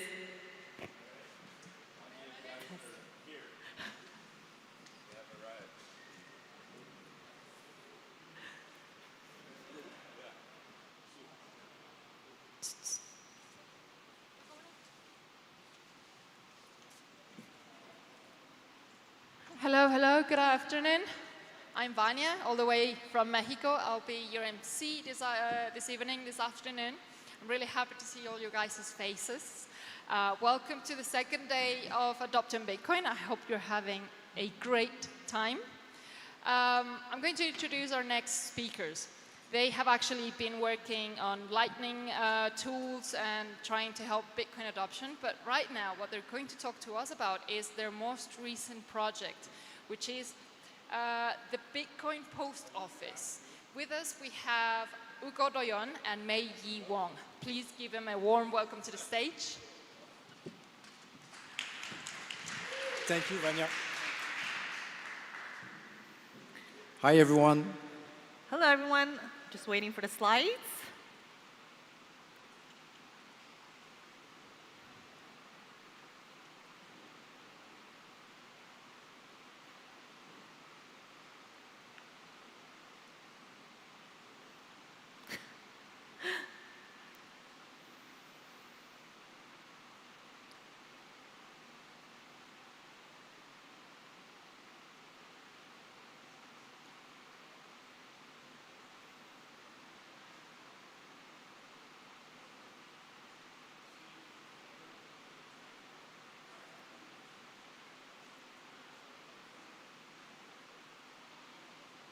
All right. So, welcome everyone. Welcome to the world's first Bitcoin post office. My name is Mei. I'm originally from Hong Kong, and I'm also the co-founder of Bitcoin Post Office. So just a little bit about me. For the past 15 years, I've been a business analyst, programmer, and a project manager in the financial institution and investment sector. Until in 2015, I discovered the decentralized, censorship-resistant, it's borderless and unstoppable money. And for this reason, that's why I'm here today. So just a little introduction with the founder of Bitcoin Post Office, Mr. Hugo Doyen. He's been in Bitcoin since 2012, and his main focus was on Lightning Network since 2017. He's also been in software engineer experience with over 25 years of experience in software engineer, and also an open source contributor in BTC Pay Server, and as well as the Mastering Lightning Network. I'll have him talk a little bit about himself. Thank you, Mei, for the introduction. So it's a pleasure for me to be with you today. What attracted me into Bitcoin at first was my curiosity driving me through this new technology. In 2012, there was no book written on it, so it was kind of mysterious and it fascinated me. So I started playing with it, mining. It was the early days. It was a totally a different world. Starting 2014, 15, the first book, Mastering Bitcoin, was written by Andrea Antonopoulos. And that's where I kind of understand the big picture of this technology. And at the time, I was working as a software engineer in a financial market, especially in large investment bank.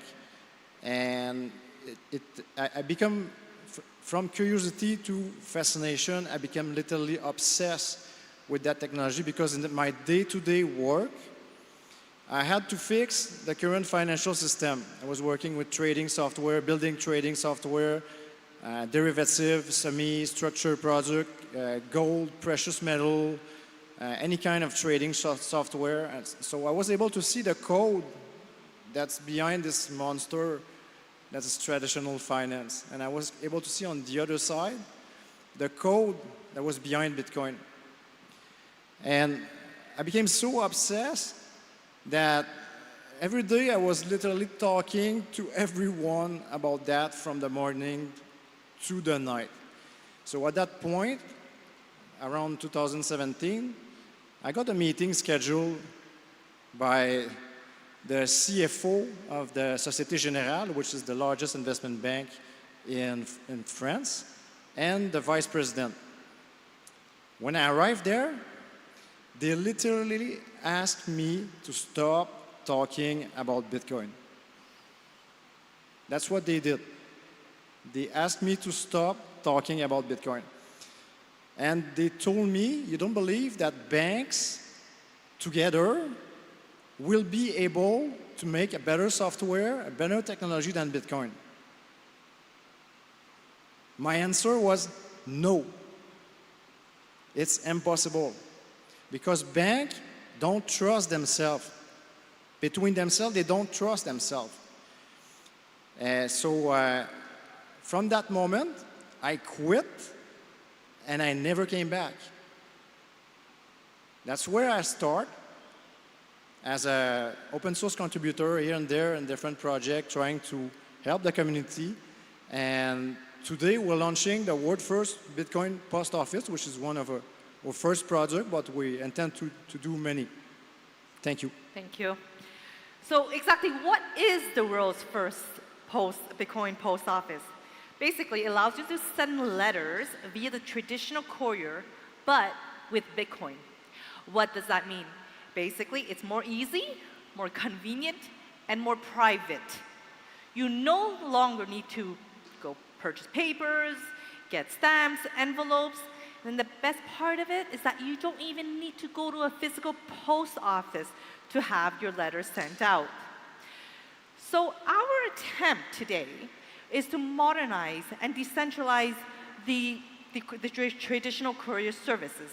We have 3 shipping facilities in 3 different continents. That is in North America, South America, and Australia. So for instance, if you want to send a letter from Australia to the United States, we have an algorithm that will find the shortest route to have that letter sent to the United States.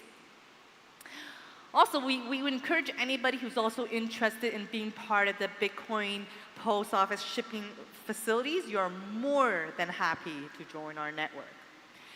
So today, together, how about we do a live example of how we are going to send this letter to Mr. Donald Trump. We are going to further orange pill the President of the United States. So this is going to be the letter we will be sending him. Dear Mr. Trump, like many of us in the last years, you suffered of having your bank accounts closed unfairly. That day, the banker had no clue that by closing your account, he will also change the banking industry forever. I'm grateful that you opened the door. There will be no coming back. Thank you for your attention to this matter. Satoshi Nakamoto. All right, interesting letter, isn't it? So we're going to send this to Mr. President Trump anonymously, so he doesn't know exactly who's the one that's sending him this letter, okay? We do this by going to www.bitcoinpostoffice.com. You can do this via your desktop, mobile, or tablet, whichever works best for you. And here we would put in the destination address of Mr. Trump, the White House. We complete the form, and we do not put a return address. You can, however, put one if you want. But if you don't put one, by default, it will be Satoshi Nakamoto. So once you complete the form, we're going to click Next. And this is where you will upload your file. You can upload your send letter in PDF or Word document. You can do this by dragging or dropping from your computer or from one of your favorite file folders. So once we're all set, we click Next.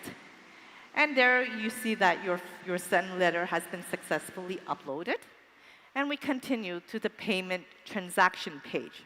And this is where it tells you how much it will cost to have that letter sent to the United States. In our case, $1.74. You have the option to pay in Lightning or in BTC. You can also then scan it with your QR code to make the payment, or with pay in wallet. What that means, we'll also, if for instance your desktop computer or your mobile already have a wallet installed by default, it automatically opens up your wallet, so you can just hit a click of for the transaction to basically happen faster. Okay, so in my case, I was using the wallet of Satoshi. So it opens up the wallet, it gives you the routing fee and the total, and it tells you your order ID. What is that? That's basically your tracking number. So it's your letter of your sent letter, which then stores it in your wallet transaction history, so it never gets lost in translation. So once we agree with the payment, we hit send. And then we get hit to the transaction page. And here it once again shows you your order ID and an invoice. And finally, we are at the finish page. So what does this mean? In the send letter status, it tells you everything you need to know about your letter. So for instance, right now it's in payment received, order processing. Now, in the next few days, the letter will be printed out and sent out to the destination address. Simple as that. So we have a strict no law, no KYC or data observation policy.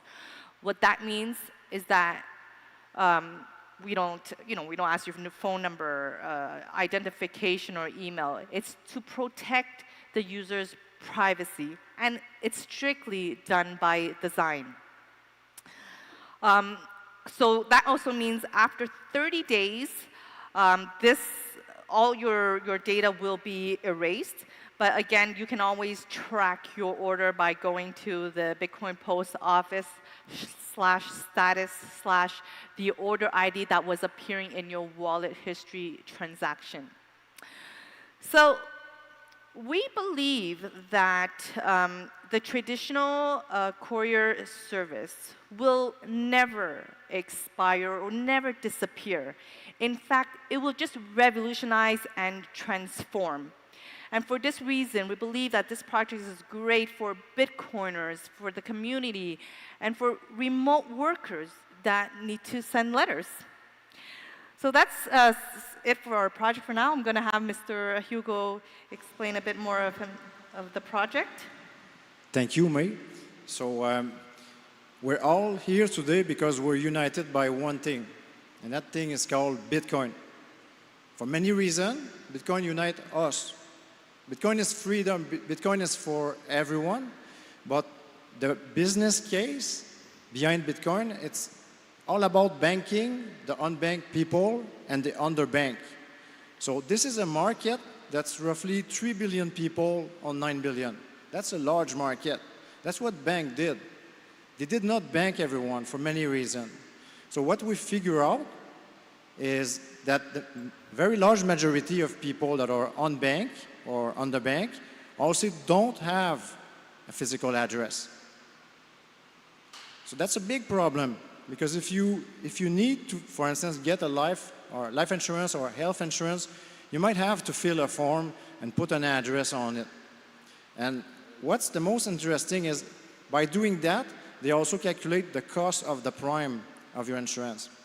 So for many reasons, for instance, for remote workers, for expat communities, for remote Bitcoin communities, that's a useful tool. And Bitcoin Post Office, it's all about providing a physical address to everyone. At the moment, we allow people with our service to send letters, but soon we'll provide an address to everyone, and that's going to give people more privacy, more flexibility. And we believe it's an important service for the community, and we are now open for business. Thank you. Thank you, everyone. So you can always contact us by email, Telegram, or X, and we'll be more than happy to answer any of your questions offline. Again, thank you for having us here. Thank you. Thank you. Question. I think we will answer.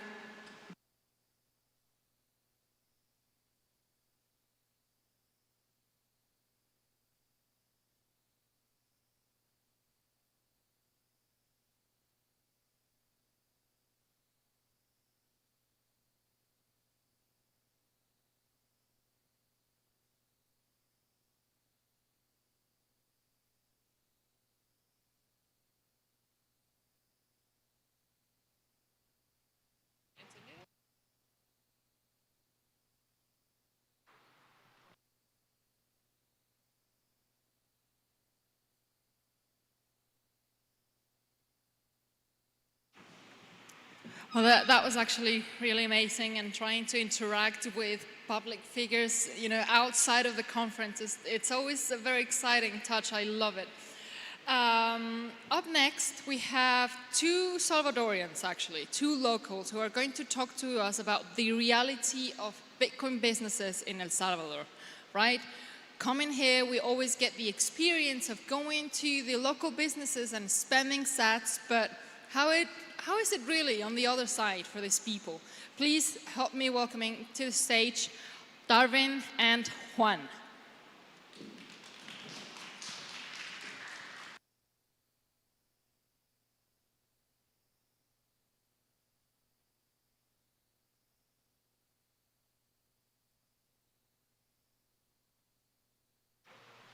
Hello, welcome to Bitcoin country. Woo! I hope you guys have already the El Salvador plan as part of your goals for this and next year. So, hi everyone, good afternoon. Well, this is actually meant to be like a fireside chat, so it's supposed to be very relaxed, and really we're trying to get at the core, just speaking honestly about the Bitcoin business realities of doing business in El Salvador, right? A country that enacted Bitcoin as legal tender in 2021. So I think we're supposed to have the fire there. But yeah, anyways. So Juan, yeah, I think that we know each other as part of this moment when the Bitcoin law started, right? That, which means that, yeah, we know us like for 5 years? Yeah, so I met Darwin back in 2021 when Bitcoin law came into effect on September 7th. And so Darwin was one of the few people already in tech and who was willing to jump and build Bitcoin tools for El Salvador. Right. Yeah, so yeah, basically talking about Blink, about Tianqi, yeah, is about Bitcoin technology. We, both companies, we have been building and also supporting merchants, yeah, locally in El Salvador and worldwide. I will always say that, yeah, in my case, basically, I will say that 50% of the users of Tianki are in El Salvador, but the other 50% is worldwide, you know, and which is awesome because we know that Bitcoin is that global and open monetary network, you know, for everyone. So what about Blink? And by the way, I am the CEO and founder of Tianki. I have been in tech basically my whole professional career, which is around, like 20, 25 years. I will define myself as a tech serial entrepreneur. So, yeah. All right, so we prepared a couple of questions, and I'm going to start with the first one. And it says, beyond the price volatility, what is the single greatest operational challenge a business faces when integrating Bitcoin into its treasury or payment systems? And how do you successfully navigate that as a company? Okay, yeah. So, yeah, I have here my co-founder, which is, part of this whole, journey, I will say. And I think that the main challenge, and we have been building Tianki for 5 years, I will say that the main challenge will be something that you as a technologist don't necessarily do, and it is regulation. Because I was coming from the software as a service industry, so like 10 years ago, after doing software consulting for private company, for government, I decided that I wanted to build products. I was doing consulting and doing project and more project, but then, okay, I want to build something. And I start building products, software as a service. So at this point, we were able to, after a couple of attempts, we were able to, launch one, which is very successful, I will say. But what I want to mention is that running a software as a service company used to be as expected. You know, you focus on engineering, you focus on marketing, you focus on operation.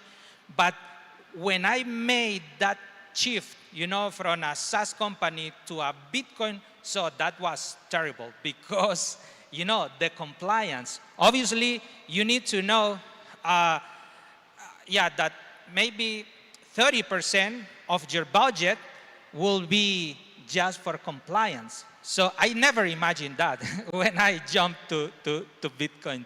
Yeah, and what I will say, I'm compliance, because as a software engineer, you know, you used to, be focused on engineering, on product, on marketing. But then when you are building on Bitcoin, you need to pay attention and work a lot in compliance. Mm-hmm. Yeah, so I guess to expand a little bit upon that, as you guys know, I work for Blink, and I'm the general manager for El Salvador and kind of Central America. And one of the challenges maybe that one doesn't think about is that, you know, because Bitcoin is money, right? We can all agree on that Bitcoin is money, right? Yeah. The moment that you touch money, regulators get involved. So when you set up a Bitcoin company, I think pretty much whether it's in El Salvador or anywhere else in the world, you're probably going to need to have a compliance department. And this compliance department is going to take, you know, anywhere between 20 to 30% of your budget that you have to run a business. Not only making sure that it's compliant with local regulations, but you also have to hire a compliance officer. So, you know, in the Bitcoin world, you know, I'm all for not KYC, but if you want to do business in the real world, you have to have a compliance department. There's very few applications where you can get around not having KYC, but for the most part, like here for example in El Salvador, you do need a compliance officer, you do need KYC manuals and standards within your company if you want to operate within the rules of the local regulation. So that's maybe something unexpected that a first-time entrepreneur maybe doesn't quite know or understand, is that you're going to have to dedicate a lot of time to having a a compliance officer and compliance manuals in your company? Yeah. Time, energy, money on compliance, something that as a software engineer, you don't. But I think that at the end, it makes sense, as you mentioned, we are touching money. And that's why the focus on solution like self-custody solution, I think that is very important, because that way you don't need to deal with the whole package, the whole load of compliance. So, I guess another question that I had here was, how do you address the concerns of a CFO, a chief financial officer, or a board member that doesn't quite understand Bitcoin accounting and regulatory and security complexities? So, for example, your accounting firm, how have they approached doing Bitcoin accounting, basically? Yeah. I think that, for sure that for me, that should be like the next upgrade for the Bitcoin law. I mean, we should accept the SAT standard, having financial statement in Bitcoin, in Satoshis. But for now, you record everything as sales, in US dollar, and at the end, there are no capital gains in case you get some income for those Bitcoin treasury. So just to give you an idea, I will say that 80% of our revenue is in Bitcoin. So we have most of the customer paying us in Bitcoin. Obviously, we charge for the user for the usage of our platform, but also we do some dedicated integration. And so I mean, I'm not paying too much attention to that area, but I know that we record everything in US dollars, and at the end, the financial statements, we paid some capital gains in case, but we don't pay capital gains. Yeah, so that's one of the benefits that definitely El Salvador has, is that your Bitcoin doesn't have capital gains, right? So unlike the US, where you basically would have to record every transaction where you spend the Bitcoin and calculate whether you made a gain or a loss, here in El Salvador that doesn't apply. However, the difference is that yes, for accounting purposes, you have to manage and track US dollars as your unit of account.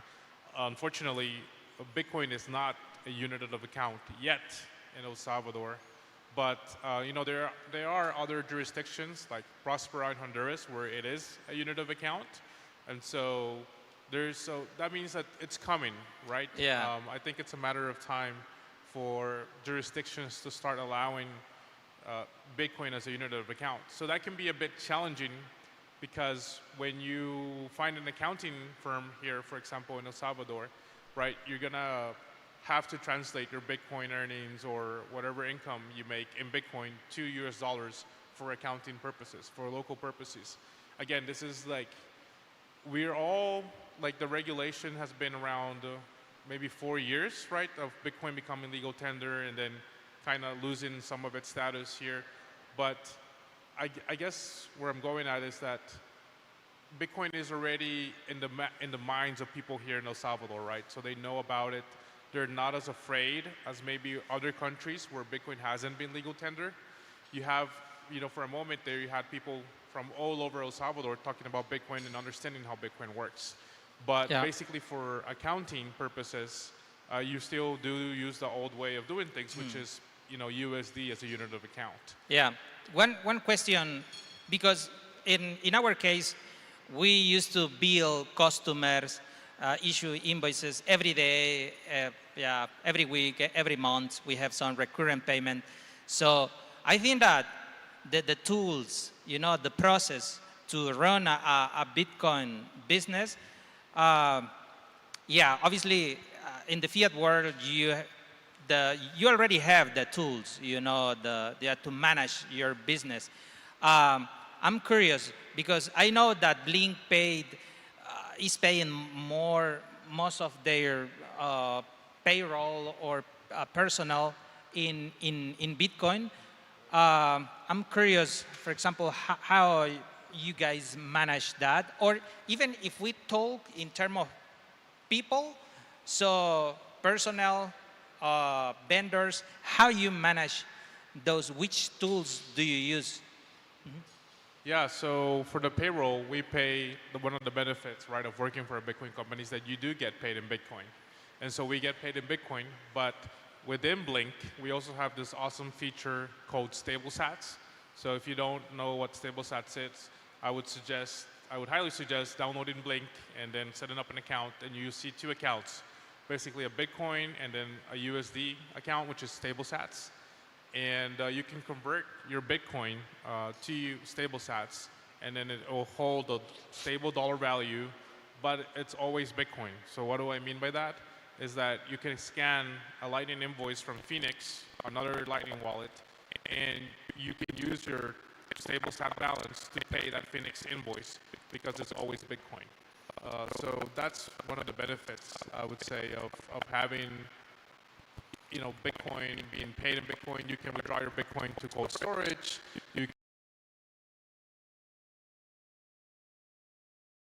Like for example, Bitrefill that allow you to use your Bitcoin to pay for your water bill, your electric bill. You can recharge a prepaid debit card from a well-known fintech with Bitcoin, and they don't even know it's being funded with Bitcoin, right? So, and then you also, part of the business reality too, right, is that you need a bank account in the country. And so a lot of it too depends on the relationships that you can form with banks in the place where you want to do business. And so you use your normal bank account to pay things, but then for the most part, you use Bitcoin exchange service, right? And in our case, we provide our own Bitcoin exchange service. Great. So yeah, I think that in our business, yeah, we use, since we are billing customer, also our employees are sending us invoice, basically something that is working for us. I will say that we have, on-chain. We use mainly on-chain for getting paid from the customer, and Lightning. We charge our customer Lightning only if that invoice or if that bill is about 600, let's say, because below, we use Lightning for amount around 600. So we use Lightning when we have like larger amount. We use on-chain. So and we have actually we have a treasury in place. We used to have multiple wallets, or to manage different initiatives. And for example, one on-chain address for customer. So and we used to append that address in the invoice, including the QR code. Obviously, we need to be very careful, that no one access that or swap the on-chain address. So I think that we are still kind of early. So the tools to manage a business need to be built. In our case, we are trying to adapt our CRM, our ERP to be able to charge customers in Bitcoin. So the employee, even here in El Salvador, but I will say that in our case, 100% of our employees are Salvadorian talent, I will say, brilliant software engineers. And some of those, by the way, are coming from the Cubo Plus, which is the initiative from the Bitcoin office. So, only 40% of, maybe, yeah, 40% of the developers are being paid in Bitcoin. Yeah, the other way, the rest, we need to figure it out, you know, to convert to cash out Bitcoin for US dollar. And yeah, and we usually, we used to use a Chivo wallet for do that. That's incredible. But for us, we have been using Chivo wallet for 5 years and decently have been working good. So for those payments that are in fiat, basically we relay on Chivo, the ATM or bank transfers. So because, yeah, even paying Salvadorian, but not all of them, we pay them in. I guess like I want to expand a little bit upon, you know, if you establish a Bitcoin business here, one of the things that's really easy to do, whether you're selling coffee, whether you're selling chocolates or any sort of things, is to accept Bitcoin, right? Because you have tools like Blink, you have infrastructure tools for business, also like Tianki. So it's really easy to accept Bitcoin as payment. And then, you know, you can convert that Bitcoin easily to USD if you need to pay USD obligations, right? So, but if you want to provide like a wallet custodial service like is Blink, then you have to adapt, again, to the local regulations, to the compliance. So I just want to voice that. Maybe that's one of the things that people don't realize is that, you know, you can be a really famous wallet or a really famous brand names, but when you come into El Salvador, you have to start from basically ground zero, right? In building relationships with regulating agencies. You know, you have the Central Bank of Reserve, you have the Superintendent of the Financial System, known as the SSF, you have the National Commission of Digital Assets, and then you have, yeah, I think those are the three main. And so all of those, right, require people in the ground building relationships with those entities as you become regulated, because trust isn't given, it's earned, right? Not only by your customers, but also by the regulators. And so with the space being so new, I guess one of the benefits sometimes that can be is that because the space is new, you can sometimes walk with the regulator or like have more friendly chats because it's an evolving system. But whether it happens here in El Salvador or in a different jurisdiction, you have to keep in mind that it's still, you know, between us humans, it's about trust. And you have to build the relationship with the regulator or your customer, whoever that is. So maybe like when it's only tech, people don't worry about that.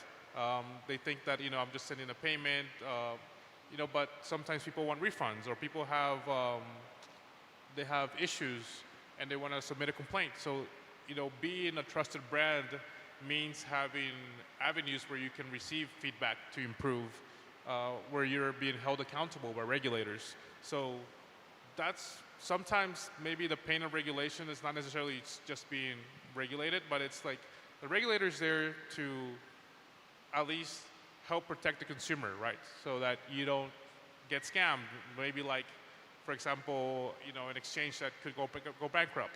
So you definitely want to have a good relationship with your customers and regulators because they're meant to protect your end user, right? And in the end, Bitcoin is about building value too, right? Like for people to transact freely. And sometimes there's just, they can be a bad player, and because of that bad player, people get affected. So you have to be just cautious and always want to be upfront and transparent when you're doing business, right? Because you want to do good business and be able to benefit people and add value to their lives. So yeah, but I think that in general, starting a business in El Salvador is easy. There are good institutions where you register your company as any technology company, and then there are ways to build in Bitcoin without the need to have a license if we are self-custodial, because we have been dealing that because our solution are self-custodial. The user connect their node, connect their wallet, and there is a section on the law where if you are a technology, you don't need to fully comply. So yeah, and that is an invitation, in general. And the regulators know that, that if you are building technology, if you are building infrastructure, so they will, let you just build things. And that's what we have been doing. But I think that anyone can build here in El Salvador. Obviously, here there are those institutions that, the regulators that somehow help you, like to organize very well your business. Because when we are building in Bitcoin, we need to basically be aware of three main categories of risk. The counterparty risk, the cyber security risk, and the internal fraud. So if you obviously are not custodial, you don't have counterparty risk, because you can close and you can go out of business, and doesn't happen. It doesn't happen nothing to your customer because you don't have access to your funds. That's reduce that that amount of regulation. And then, that's why self-custody is very, very important. So, and that is something that I wanted to share. But obviously, if you are custodial, yes, you need to, prove to the regulator that you have everything, to secure the funds of your users. Right. So I guess I want to summarize a little bit of what is needed to operate in El Salvador. So basically, when you set up a business, you definitely need a great accounting firm that you can trust and work with. You need good legal counsel that you can trust and work with, and there's a lot of legal counsel present here in the conference, right? So you need legal counsel, accounting, and you definitely need compliance. So I would say those are the three, apart from your product, what you're building, just talking about the Bitcoin business realities in El Salvador. And like Darwin mentioned, he says there's exceptions whenever, if you're not custodial, if you're self-custodial, then you don't need certain licenses. So by law, there are those sections, and they are, at this point, they are very clear with that. If you are building technology, so because. So that's really good to know. So that's where legal counsel can help you clear up on what product you're building or trying to bring to El Salvador. But definitely come. There's definitely more people with, I would say, Bitcoin knowledge in El Salvador than many other places. Again. And so that's an added benefit, right? The region in Central America is starting to become more acquainted with Bitcoin, more known of Bitcoin because of the legal tender law that was once, and then all of the talent that was attracted with that. But to summarize, you need legal firm, accountant firm, compliance, and again, fostering those relationships with the regulator to have everything in order, basically. Obviously, we are engineer. We are not. This is not like a financial advice for that kind of cases. We have our friend Jose Rodriguez from Legalitica in the audience. So, but yes, it's an invitation to build. I think that to finalize, I would like to just have an idea. How do you see the ecosystem? Because El Salvador is the Bitcoin country. So here is a whole ecosystem of multinational companies or new startup or coming to build here. So, and what do you think about the Bitcoin ecosystem, and also from a business perspective, investor, VC capital? What do you think about that? Well, I think the Bitcoin ecosystem in El Salvador is, well, it was zero before the law, and now you have 50 or 100, 200 companies come over. So I think and it's places like this and this conference where you can take advantage of those relationships and meet other Bitcoin founders, right? Bitcoin investors. But El Salvador definitely has space to grow for VC. And that's not only specific to El Salvador, but to the region, right? Central America doesn't have many venture capitalists. But that doesn't mean you can't build a VC-backed product in Central America. You really well can, but it's building your product to where it's world-class product from Central America. We know it can be done, and then you can go out for funding. I mean, you have examples like Blink, examples like Tianki, where it can be done, but you have to really build a great product and then find that funding. Yeah, absolutely. Yeah, I think that here in El Salvador, I see it as a sandbox, where you can just build amazing things. And yeah, so you are more than invited to this vibrant ecosystem. So thank you very much. We will be around if you have any question. Happy to answer you, and have a nice rest of the day. All right, thank you guys.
Thank you for the delay.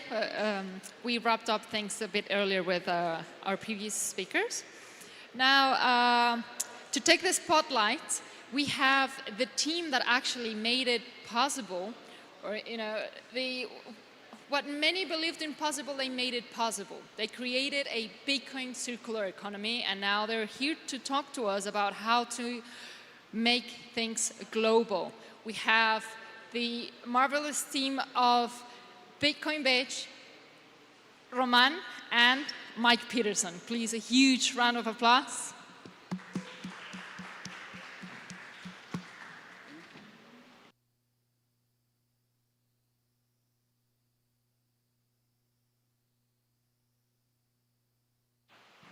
Hello, hello. Vania, ¿tenemos algo para mover o...? Sí. Sí. I think we can sit, right? You can dance, Roman. You're Yeah. supposed to dance during this. So, how you doing, guys? Good? Who is happy to be in El Salvador, in Bitcoin country? And I hear President Bukele is arriving. No, I'm joking, but just want to make things exciting, right? So, Bitcoin Beach, and I want to start with Mike. In fact, we're gonna, can you share why we started Bitcoin Beach, and then I'm gonna make the presentation, or you want to do it later? So the real reason behind Bitcoin Beach was really nothing to do with Bitcoin per se. It was about equipping the young people in El Zante to be able to dream about the future, for them to think that they could actually have a life outside of maybe just going to the US illegally or winding up in the gang. And so we were working in the community actually for a number of years before we introduced Bitcoin. And it was having definitely an impact on the children there. But when we started introducing Bitcoin, we were paying them in Bitcoin to clean the river, clean the beach. We were giving them a stipend if they got good grades. We saw it really change their whole way of looking at the world. It set off this light bulb moment of them realizing they could do anything. They are part of a global financial system. They can work for companies around the world. They can actually save for the first time in a money that's not going to lose value, and they can plan for the future. And so that was really what is at the heart of Bitcoin Beach, was improving the lives of those who have been left behind by the traditional financial system. So that is what really, that's what we're all about. That's what motivates us. It's not about just raw Bitcoin adoption. It's about changing lives. Yeah. And the presentation today is about how the dream that was so small and focused on El Zonte, our community, have evolved, have become bigger and bigger. So you all know that Bitcoin Beach was the first Bitcoin circular economy building on a Bitcoin standard. And you all know a little bit of the history of Bitcoin Beach, but we started in El Zonte in 2019 using Bitcoin, creating the proof of work of that now we know what is a Bitcoin circular economy. Wait. Is that you in that picture? Yeah. Wow. Yes, thank you for... That's happened when you don't do the presentation, someone else do it, right? I will not choose that picture, but I'm kind of embarrassing of myself now. I'm getting back to surf, and that was when my wife met me, and that's why she fell in love with me. But, so, don't distract me, because I'm here working, you know? So 2019, Bitcoin Beach became the first Bitcoin circular economy building in a Bitcoin standard. And just to be clear, there were other Bitcoin circular economies before us, but didn't succeed, maybe because of the lack of technology. I remember when we were building Bitcoin Beach, we were doing everything in on-chain. Do you remember, like, Lightning was not a thing, you know, back in the days? And we started using Wallet of Satoshi, and the guys from Wallet of Satoshi reach out to Mike and say, what's happening there? Why we're seeing so many transactions happening in this area in El Salvador, you know?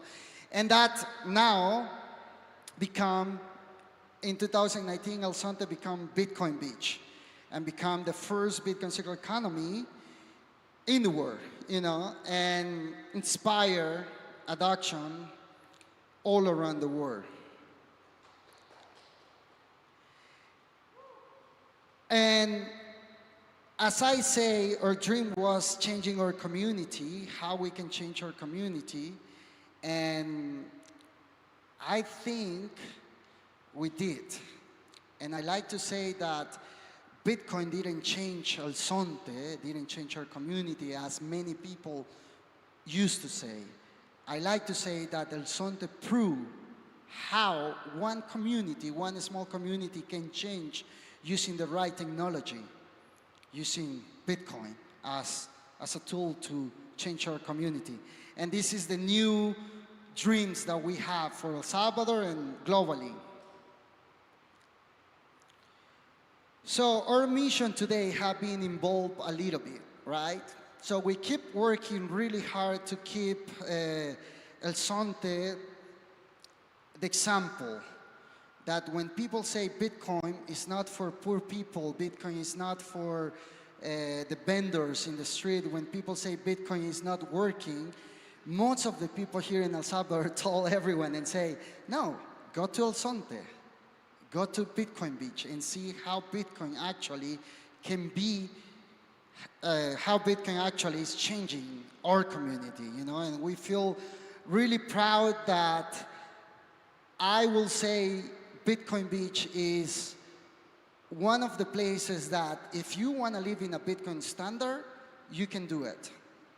We have so many people that are Bitcoiners that have been moving here that the only thing that they use is Bitcoin, and they pay the rent in Bitcoin, they eat in restaurants, they pay for any type of service and they can live in a Bitcoin standard. In the end of the goal is a Bitcoin circular economy is a place where people can live in a Bitcoin standard, that they can earn, spend, and save in Bitcoin. And we feel so proud that Bitcoin Beach is that place. So if you're here and tomorrow there is the Bitcoin Beach Day, I invite everyone to come and check, and spend Bitcoin.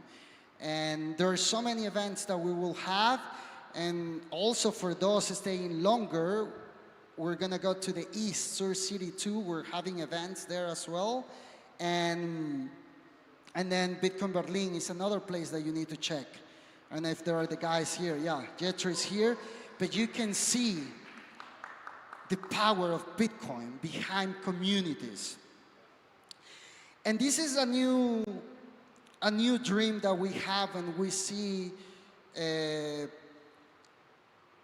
actually we get inspired on Bitcoin Berlin, that before Bitcoin Berlin started, we see so many people coming to El Salvador that come to check Bitcoin Beach. They came to visit Bitcoin Beach, they came to visit the city, and then they do some volcanoes, some waterfalls, but no one was thinking to visit Bitcoin Berlin.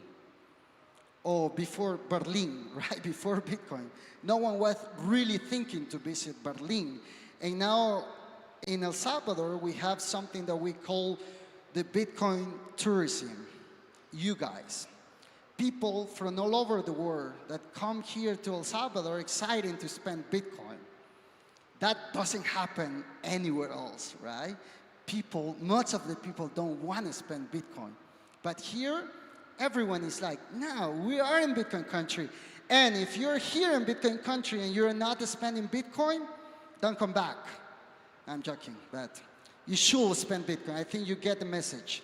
So we wanna see one Bitcoin circular economy in each department. El Salvador have 14 departments, 14 states, and we think that the Bitcoin tourism that is happening now in Bitcoin Beach, that is happening in Bitcoin Berlin, that is happening in San Salvador, that is happening in Santa Ana, if we can create Bitcoin circular economies in every corner in El Salvador, we will make El Salvador Bitcoin country.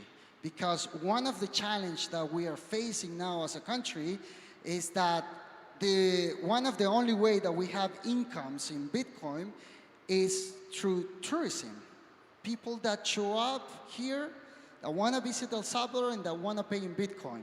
And it's hard to make Salvadorians people to have a job, at least now, and start getting paid in Bitcoin.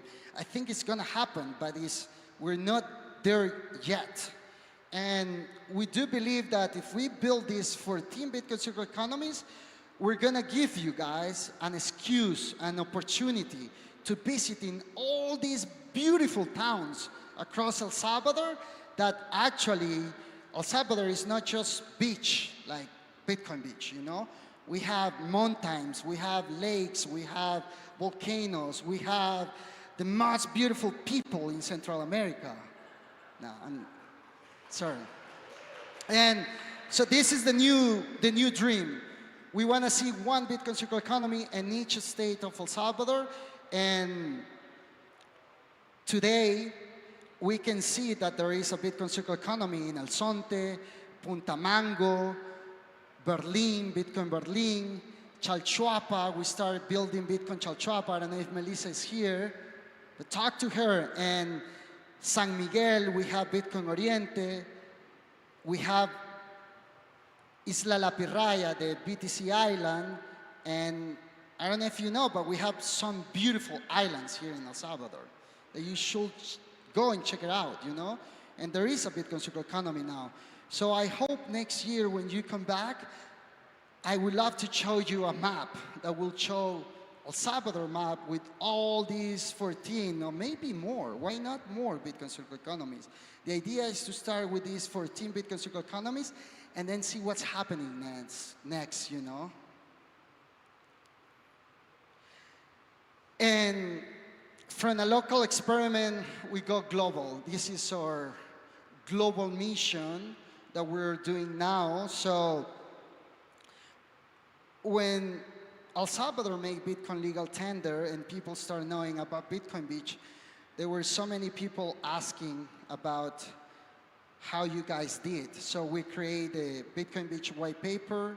There is a, who read already the Bitcoin Beach white paper? Okay, you gotta read it, guys. Gotta do your part, come on.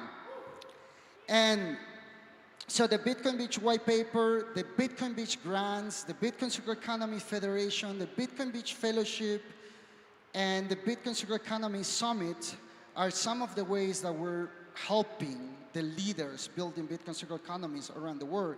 And I'm going to explain now in the next slide what each of them is. So the white paper, like Bitcoin, the white paper of Bitcoin, we call it Bitcoin Beach White Paper, and is a simple guideline that many leaders building Bitcoin circular economy have been read and get inspired by that. And as Bitcoin, you cannot change it, but you can build on top of that. So the same concept that can be applied to any country, any community, any continent, any reality, you know? You can use this guideline, what is to build a Bitcoin circular economy, and how can you apply it to your own reality in each country that you live. And if you didn't read, you should do it. It's like 10-page, really simple. You can do it in 5 minutes, and you will have a better understanding about Bitcoin circular economies. Or if there is someone that want to build a Bitcoin circular economy, I encourage you to read it and take a look of that. And then the Federation of the Bitcoin Circular Economies. What is the Bitcoin Circular Economy Federation? I'm pretty sure many of you have been seeing that. Is the federation, the role of the federation is get all the Bitcoin Circular Economies together and having this monthly assembly where we share stories, we change ideas, we teach what is working in Bitcoin Beach, what is working in Bitcoin Peru, what is working in Bitcoin Ekasi, and that we have a place that we gather in together every month and we can learn from each other and growing and learning what is working in each place. So if you're not follow the Bitcoin Circular Economy Federation, you should do it, because many things that we're doing, we announce it from there now. And if you're asking who is behind, you can meet the team here. You know Mike, there is Herman that is building Bitcoin Ekasi. That's me. I'm pretty sure you have been hearing also about Scott. Scott actually is our director, the person that is always like in front. And there is Jackie also helping us with many things that are happening in the back. And we're just exciting, you know, to help more leaders to build more Bitcoin circular economies. And this is important because for building a Bitcoin circular economy, a new Bitcoin circular economies, we need funds, right? We need sats. But it's really important that if you're building a new Bitcoin circular economy, that you don't relate just on money. Because if you're building a project and you need money to start, I don't know if your project will have eventually a big impact, you know. But we're super excited to announce, and I'm pretty sure you see it, that 42 new Bitcoin circular economies received grants 2 weeks ago in 19 countries. And these grants, of course, will help for education, merchant adoptions, and make the project sustainable, right? And I think up today, I will say there are more than 70 Bitcoin circular economies that exist now in the entire world. And I don't know you, but in 2019, it was 1. And it was here in El Sonte. And now we're at 70. Even in Bolivia, we have a Bitcoin circular economy. So I like to think we're winning, guys. And this is just the beginning, you know? And we need more. Sometimes it's hard to keep up with all the projects happening, you know? And of course, we don't need quantity, we need quality. This is my message. Like, if you're building a Bitcoin circular economy and you're here for the mission and you want to change your community and you want to educate people, you have to do it in the right way. Because otherwise, we're just replicating what many NGOs were doing in the fiat world. And we have examples like Haiti, you know, that how Haiti is the perfect example of how many NGOs, how many projects were like, we will change Haiti. But Haiti is still a mess now. And with Bitcoin circular economies, I think we have the power to do it in the right way, empowerment the locals and educating people. And it's not a competition, it's not a rush. We have to do it slow, but in the right way, because every person that we educate about Bitcoin we're winning, you know? It's gonna be a leader in that community. It's gonna inspire other people, and we wanna see more Bitcoin circular economies, but we wanna see it in the right way, you know? So if you wanna build a Bitcoin circular economy, we have a grants program that we're doing, and we're gonna keep doing every year. So you can apply, follow the federation, and you will understand what we're doing in grants. And this is really important. This is the Bitcoin Beach Fellowship learning from the ground. So in this program, we bring leaders from all over the world, the leaders building Bitcoin circular economies, to learning here, right? To be with us in Bitcoin Beach, to visit Bitcoin Berlin, to visit Santa Ana, to get training how to onboard merchants, to learn how to educate more people. But what I see in the leaders that we have been bringing so far is that when they came here and they can see the real impact that Bitcoin is having in our country, in our community, we don't need to do nothing else. The work is done because they can see the real power of Bitcoin behind our communities, you know? And the leaders building Bitcoin circular economy, they don't want to copy us. They want to copy what Bitcoin is doing for our community, and that's happening in their communities as well, you know? And the message here is that if it works in El Sonte, and if it works in El Salvador, it's gonna work anywhere else. And that is the powerful message that is happening here. The example is key.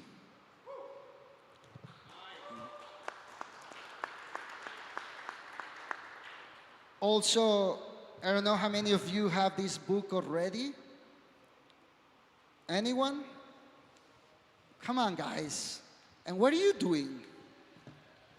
It's like we're doing the work, and what are you doing, you know? Now I'm gonna get mad. No. But this is a book that our good friend Gaku and Ivan write in collaboration with us to tell the successful stories about Bitcoin circular economies and how to be in this book. You gotta be a Bitcoin circular economy that is doing something, that is showing, that is proving that you're real, you know, and that you're having a real impact in your community. So the version today that we have, you can come to the Bitcoin Beach booth and you can buy it there, and you can learn from the book, from the different Bitcoin circular economies doing an amazing work. And it's, for us, this book is a tool to tell that there are so many people that maybe will not hear me talk, and they will say, I cannot learn nothing from that guy. He talks so bad, you know. But they can read a book and learning what's happening on this community. So, and also when you buy the book, you're supporting all these Bitcoin circular economy. So if you can scan the QR code or go to the Bitcoin Beach booth and buy the book, support Bitcoin circular economies. And I'm almost done. I don't know how much time we have. Fortunately, I was just told that we only have a half hour. Originally, we thought we had an hour. We had to stretch this out. So you guys only have to listen to us for a few more minutes. Okay. So this is really important. The summit of Bitcoin circular economies.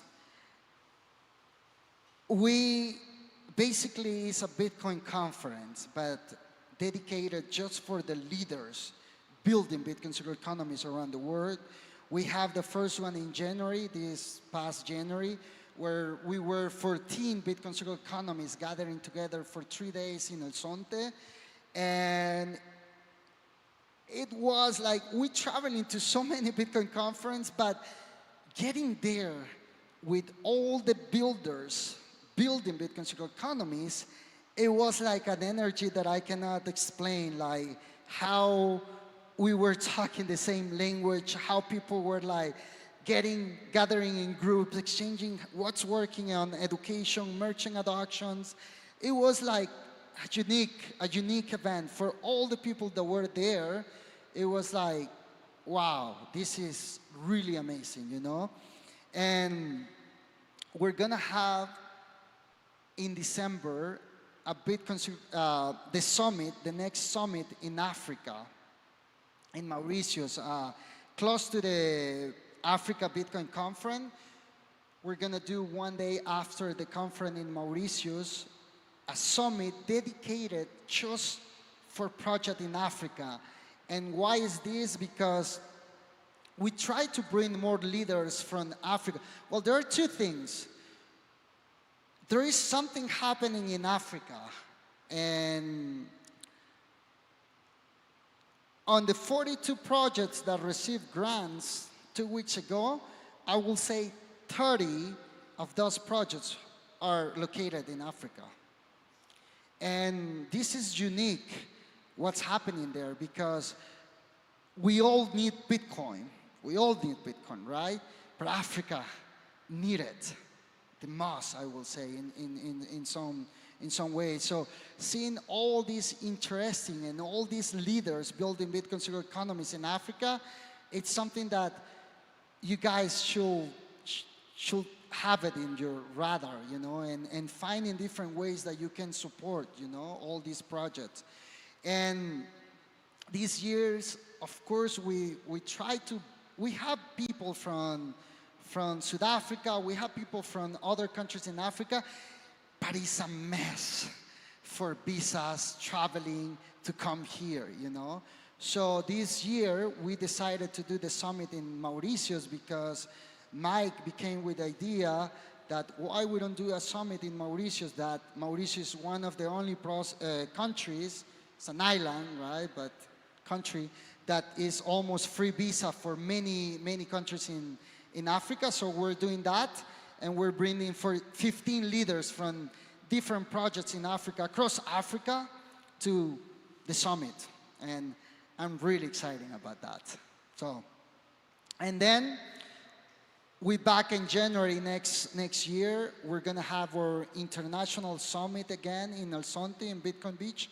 It's gonna be 3 days before the Plan B Forum El Salvador, the conference that Plan B organized. And I didn't tell Mike yet, but the list of the leaders that we're gonna invite is around 25 leaders. So, and this is how fast Bitcoin circular economies are growing. And that's it, guys. I was waiting for something else. Good job, Ramon. So, I want that you hear from Mike why Bitcoin circular economies matter and why it's important to support and visit them. I think we're past our time, so I'll give you the 15-second. It is important because it is the one place that Bitcoin is actually being used as money. We're seeing it used as freedom money. People aren't focused on number go up, they're focused on freedom go up. And so we need these circular economies to really spread the use of Bitcoin as money. So we hope that you guys all support that. Spend with the vendors out here. Spend your sats in El Zante. Spend them in Punta Mongo. Spend them in Berlin. And get out and see the rest of these circular economies around the world. Thank you, guys. Thank you.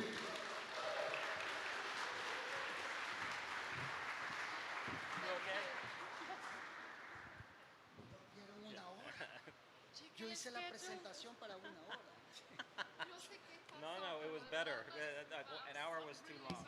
Sí, sí. No, but No, an hour would have been too long. ¿Todo bien? Buenísimo. Quédese ahí. Okay, so I guess we have to formally apologize to Mike and Roman. Actually, there was a miscommunication issue. They thought they had an hour, but we're trying to just keep everything on schedule for the rest too. So we're sorry that was cut short. It was lovely. Thank you, guys. Well, I want to make a small announcement. There's actually a Chain Duel tournament right at the entrance of the expo hall. You guys can go ahead and play, maybe if you're lucky, win some sats. If you're interested, the tournament is at 3 p.m. And right up next to take the stage, we have Jose Rodriguez, who is going to talk to us about, he's going to explain corporate Bitcoin adoption the right way. Jose, please take over.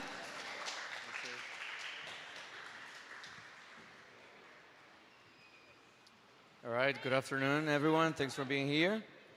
We're going to talk about something that, for me, it's kind of a mirror of, in my opinion, how to use freedom money in corporations, right?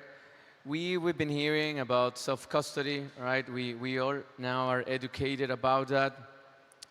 I don't want to confuse you guys with what we've been hearing about Bitcoin treasuries in New York or other jurisdictions where a Bitcoin treasury is not necessarily exposure to Bitcoin, is other sort of things such as,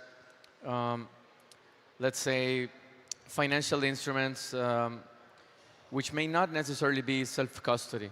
So I believe there's a concept under our Salvadorian framework, right? El Salvador is still a very unique place to build on top of the concept of treasuries, right? And why is it different? We're going to talk about that and how corporations can also use freedom money in the way of a treasury without compromising their keys or without compromising self-custody. So why is this important, right? We know that Bitcoin is designed for freedom, right? It's designed as a harder way of money. Mike finished saying, why is this important in El Salvador? Well, because it's a country where we use Bitcoin as money, and it's what it is, right? Bitcoin is money. It was designed to take over traditional fiat system, and since that's the case, we need also to understand that in different than individuals, right? We can use freedom money very easily, right? We can buy coffee here, we can buy food, a beer, a t-shirt, but corporations are different, right? Companies follow rules, they have accountancy, they need to take care of different things because companies are audited, they need to report income, but, well, that doesn't mean that companies cannot benefit from Bitcoin, right? So how to do it, and how to do it under the same ideals, the same vision of freedom, and how companies can use Bitcoin without compromising those values.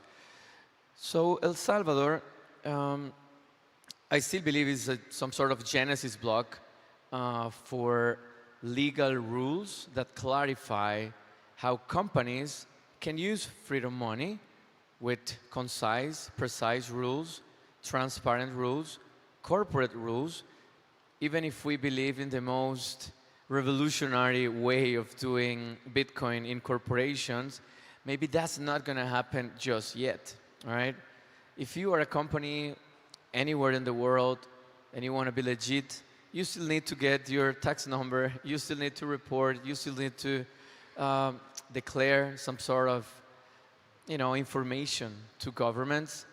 So one way to do that through Bitcoin is through a treasury.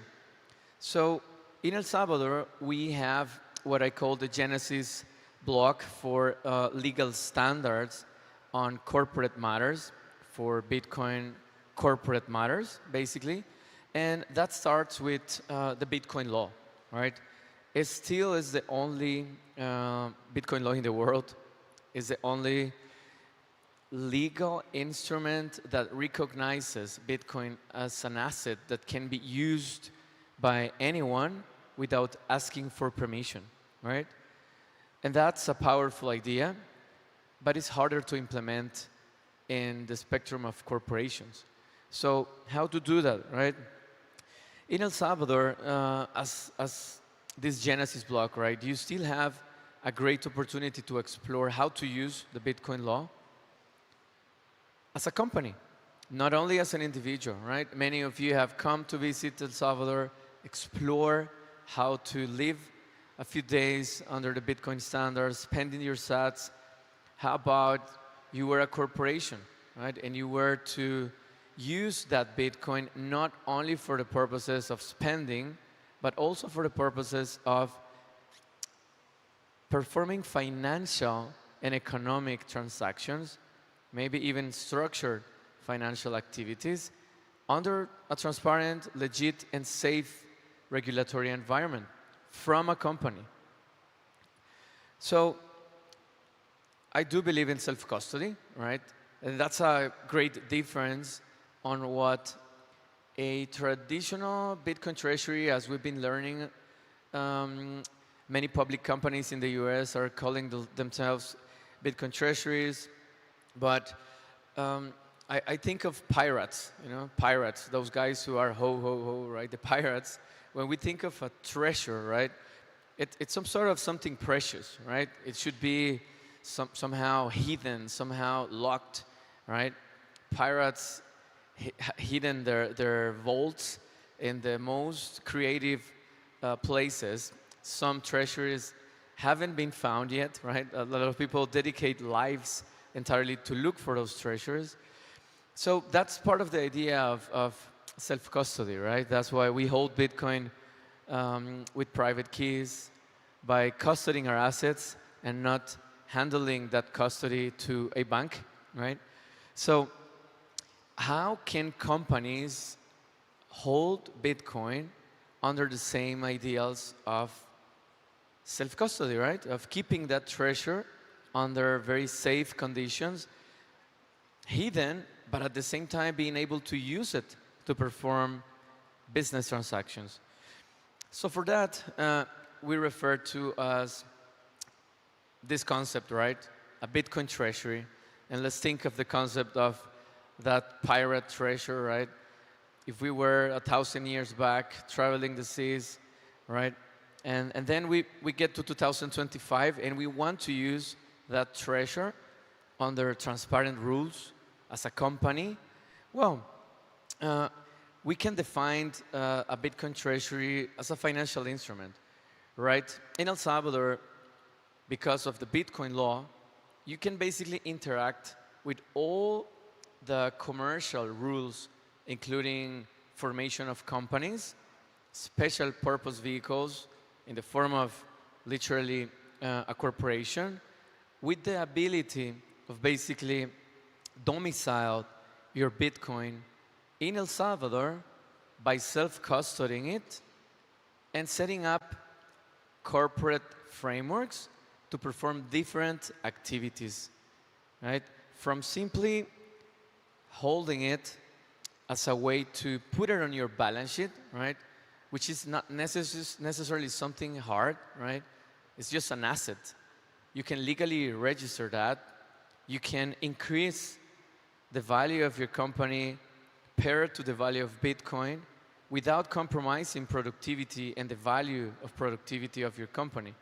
I would say that's a mistake that some companies are doing in other jurisdictions, right? Doing some sort of Bitcoin per share allocation. I don't think that's a good way to go. You can do it, but it's not necessarily the way to monetize or capitalize Bitcoin in your corporate treasury. I think there are other ways. So when you think of a Bitcoin treasury from the corporate standpoint, think of a financial instrument, right? You can use it for several things, such as simply deploy accumulation for the long term. You can buy Bitcoin for a company or for a group of companies and hold it under a safe harbor, under transparent rules, and that's El Salvador. So what else do we have to offer, right? There are special benefits by law in El Salvador. As you all may know, zero capital gains tax applies for holdings of Bitcoin in El Salvador. What that means is basically you can put Bitcoin in the form of a company or self-custody it, and if Bitcoin goes to $1 million, well, in other countries you would have to pay 40% tax for that. In El Salvador, you pay zero, right? In the long term, that means companies can think of El Salvador as a safe place to hold Bitcoin under legit conditions, transparent rules, both for accumulation or deploy other investment strategies, right? What other things can you do with the treasury? So, as you know, we have sound money in El Salvador, right? But we also have very, very hard regulations. That means the legal framework has been designed to protect people and companies who want to deploy strategies based on Bitcoin. And how do you do it, right? How do you create a Bitcoin treasury? How does it look like? Well, in essence, basically you can deploy a special purpose vehicle, right? You can think of this as an offshore corporate account, a self-custodian offshore account. Anyone is holding your keys, you hold your keys. You can set up governance rules. You can do multi-sig technology. You can deploy different keys in the form of a governance protocol for shareholders, for managers, for VPs, for the board of directors, whoever needs to have a key to manage that money, can set those rules in the traditional governance of a company. The difference is this is not paper-made decision, right? If you're going to use those keys and whoever holds those permits will benefit from Bitcoin protocol and the transparency that it has. So imagine a corporation where the treasury is literally managed through the vision of decentralization, Bitcoin technology on top of it, but then governance, decision-making, and execution of transactions is controlled by the rules of the protocol. So that's very powerful when you think of a treasury. So finally, in El Salvador, you can self-custody, right? Through a corporation. You can internally collateralize your Bitcoin for internal or intercompany operations. You can deploy accumulation strategies, investment strategies, and preserve value over time, right? That's how you do Bitcoin treasury in El Salvador, and you can get really creative around these ideas. Please say hi to the Nodeman team, and a great round of applause for the Nodeman team who is here. And you can visit us at the stand. Thanks so much. You can reach out through our X or the QR code, and keep enjoying. Welcome to El Salvador.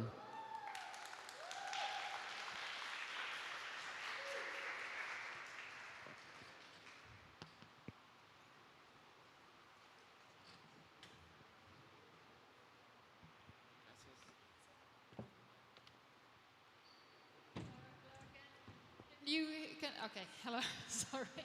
Hello again.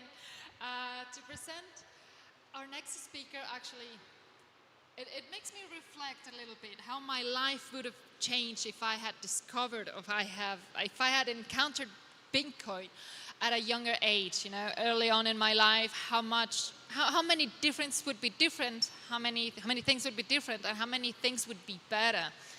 Right now, up next, we have the perspective of a 14 years old young lady who's going to talk to us about what's missing in education and how to incorporate Bitcoin to it, which is just fantastic. Please welcome to the stage, Samantha Deval. Sam, please take over.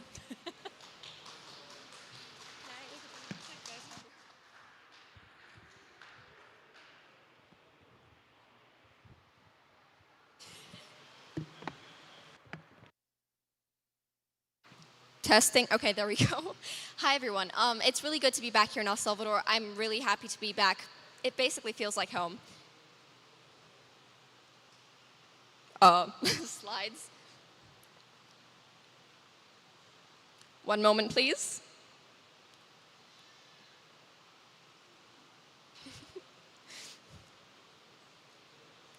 Well, all right. I suppose I could start without it. That's not the most important. Oh, there we go. Actually, thank you.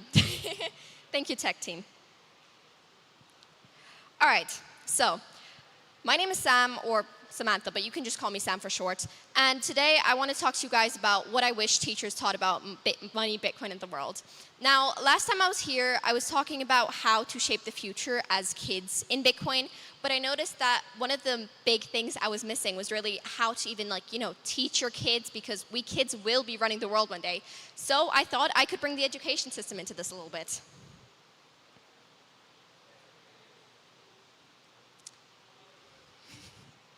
Ah, there we go. Okay.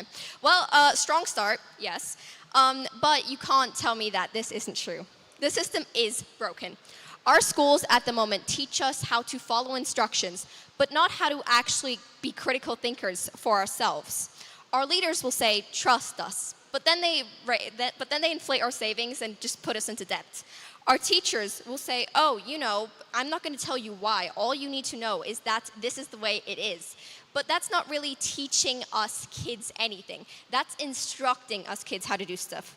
And I think the craziest part is that people call it normal when our when our savings get inflated like this. Every generation gets told this is how it works, but it only works for them. So I think the first step we need to make is actually be aware that the system is broken. So you have to admit it out loud. Okay, well, it is working, but I'm just going to give up on this for now because that will just be a pain to me. Okay, so now, to be fair, schools do teach a little bit about money. You might get a short chapter about budgeting, or maybe a short chapter about, a fake economy class project. That kind of stuff happens. But the thing is, they teach money as if it's a math problem and not a life problem. They'll tell you how to calculate interest, but not why inflation destroys it. They'll teach you to be responsible, but they don't tell you that the system punishes responsibility and instead rewards debt. It's like trying to teach someone how to swim, but not telling them that there's a current pulling them under. And the result is that at the moment, millions of people know how to work for money, but not how to make money work for them. You'll graduate knowing that, okay, giving this one more try, the mitochondria is in fact the powerhouse of the cell. These are the kind of facts that stick with us instead of actual life facts. But most people can't explain why their rent keeps going up or why their groceries cost double compared to a few years ago. It's not really stupidity, it's design. Because when you don't know what inflation is, you don't question it. You keep thinking that the rising prices are normal, and you keep running faster on the same treadmill. And why don't these people understand? Well, the people that do understand are the ones writing the textbooks and not teaching the kids properly. Okay, seems to work now. Here's the pattern that most of us are handed when we get into school. It keeps getting passed down because it's the only way people know. We aren't taught how to make money work for us. We're only taught how to work for money. But this is where it really starts to shift. If you see it, you can start reading, connecting with others, talking with others, and how to understand value. So the first step isn't really rebellion, it's awareness. And then you have to be curious. People keep saying that our system is collapsing, but what if it's actually not collapsing at all? What if it's just working exactly the way it was designed to? It was never built to make you free. It was just built to keep you busy, to make you just comfortable enough to keep playing the game, but not question why you're playing it. The system isn't breaking. It was broken from the start. But the good news, of course, is you can break the loop. You need to just start asking questions that make people uncomfortable. Teach your kids or your students or even your friends what you were never taught. You're never too old to learn and too old to break out of the loop. Because every time somebody wakes up and realizes the system that we're trapped in, the loop gets weaker. The loop gets weaker. And I hope that one day, obviously, we all break free from it. Schools will teach us to obey and not to question. But the world doesn't need people who just follow. The world needs more leaders. Bitcoin is built on the idea that, you actually get rewarded for curiosity. Don't trust, verify. That kind of mindset changes a lot of things. Because once you start verifying, whether it's money, news, systems, anything, you actually start taking back your power. And the best part, of course, is that with Bitcoin, anyone can do it. Whether it's a kid, it's a parent, it's a grandparent, really, anyone. It doesn't matter. You don't need permission to start learning. You just need to have the will and the guts to actually ask why. If schools don't teach that kind of freedom, we need to start teaching it to each other. There we go. Now, I want to make this very clear right here. Textbooks are outdated. The world has changed and the classrooms didn't. We're still reading textbooks from older than the internet. We're told to prepare for the real world, but school is nothing what the real world is actually like anymore. Jobs are going digital and automation is rising. Inflation is eating paychecks, and schools still teach you how to memorize definitions instead of actually how to solve problems. So, how do we fix this? Well, we have to update the classrooms, of course, by teaching it ourselves, by learning online, by starting online courses, by connecting with global communities, by treating Bitcoin, coding, and art as real subjects, because they are. Anyone can start that change. Parents teaching their kids, students teaching their friends, and even grandparents learning how to secure their own Bitcoin wallets. That is education too. The world doesn't need any more of this outdated career prep that schools teach us. It needs real life prep, and that starts with curiosity and self-education. We've all heard this one, I'm assuming, right? Because we said so. This is not teaching. That's just authority in a costume. When you tell a kid to stop asking questions, you kill the curiosity before it even blossoms. But when you actually encourage them, when you actually invite them to ask this question, that's where the learning happens. Imagine if we flipped this. If every time a student asked why, the teacher said, "Great question, let's dive into that together." That's how Bitcoin works. It doesn't punish questions. It depends on them. Why can't I see where my money goes? Why should I trust the central bank? Where can I see where it goes? The world we want should be asking these kinds of questions and never take "because we said so" for an answer. Now, I want to make something very, very clear. I am not blaming anything here on teachers. Teachers are some of the most hardworking people out there who are really determined, but they are trapped in this system just like everyone else. Their pay has not gone up and kept up with inflation. The only thing that's gone up is the number of students in their classroom and the number of hours they're working. They're not teaching inside of the system, they're trapped inside of it. That's why we need to rebuild education with them instead of against them. Imagine if we give teachers the same freedom that Bitcoin gives us. The freedom to verify truth, the freedom to experiment, and the freedom to teach value, not just the curriculum. If we want a real education reform, it's not about replacing the teachers. It's about replacing the system and setting them free from the same system that we are trying to escape. Now, this is the moment that most of us probably remember from school. In 10 years' time, it won't matter what I got on my science grade. What matters is that and I think all of you, were really wondering, why does this all matter? You just stare out of the window thinking, why am I here? Why am I learning this? Whether it's you being good at school, being too good at it, or being too bad at school and getting bad grades, all of that does not matter. Instead, schools should teach us why learning matters.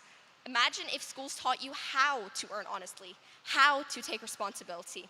That's the purpose. Schools say they teach. Some schools try to. Some schools actually manage to. But a lot of them accept, fine, we're trapped in the system, so why should I even bother trying to escape? And that is the wrong mindset. When students actually understand why something matters and gets that taught to them, they stop staring out the window and instead start staring towards their future. So let's talk about what money really is. To understand why teachers should teach Bitcoin is money, we need to understand this. Money isn't just coins or numbers on a screen. It's energy, time, and trust. You trade your time and energy every day just to earn it and trust that it will still hold value tomorrow. But the problem, of course, is when this trust gets abused, everything falls apart. Government prints money as if it's infinite. And our time and energy, of course, isn't. When money loses its value, what you're really losing the value of is your life's work. That's why proper money actually matters. But of course, money didn't start broken. It just got weaker every time we tried to make it more convenient.